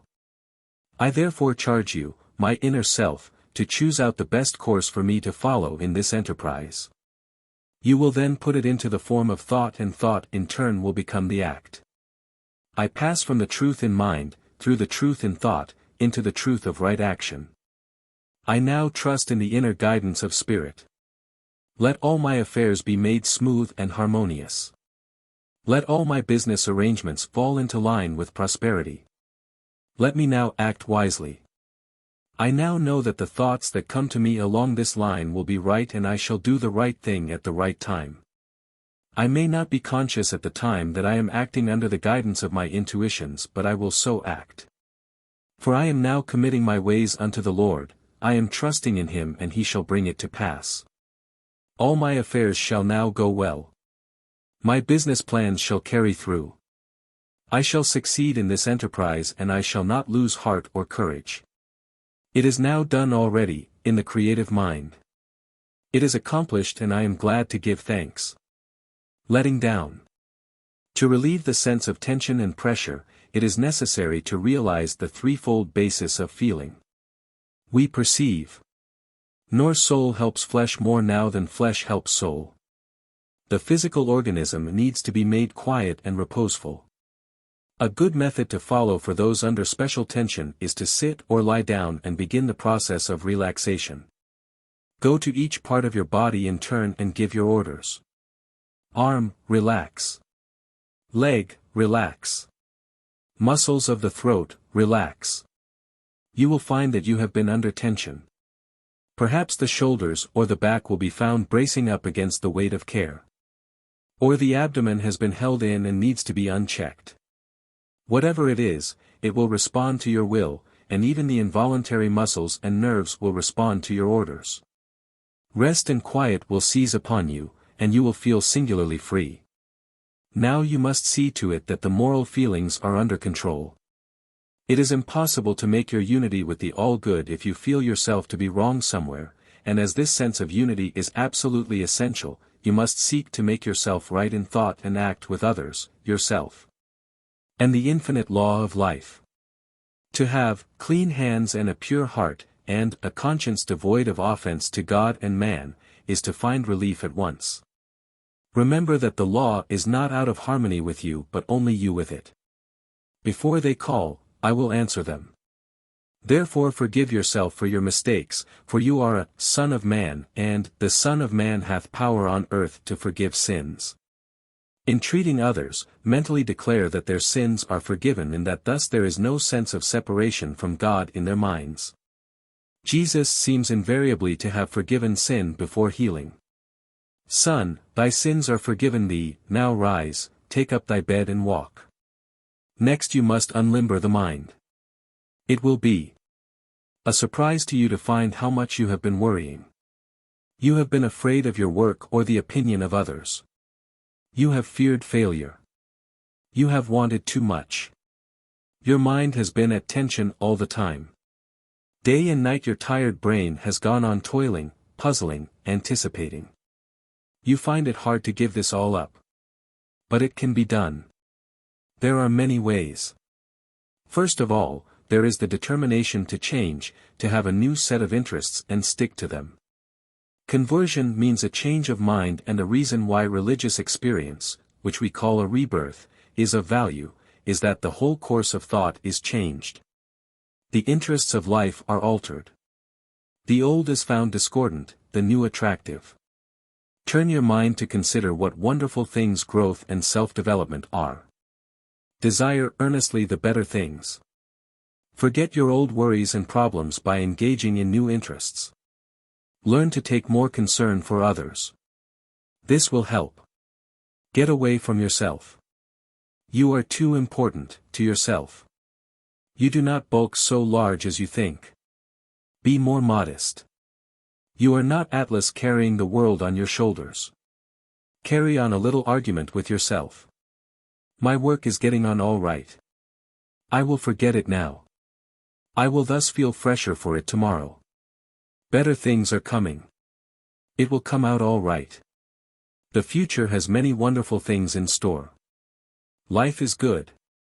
I am enjoying my rest or recreation now. I feel no resentment against anyone. I fear nothing nor anyone. I am carefree. I am bound to be happy, now. Burdens will slip the mind. Care will fly away as it should.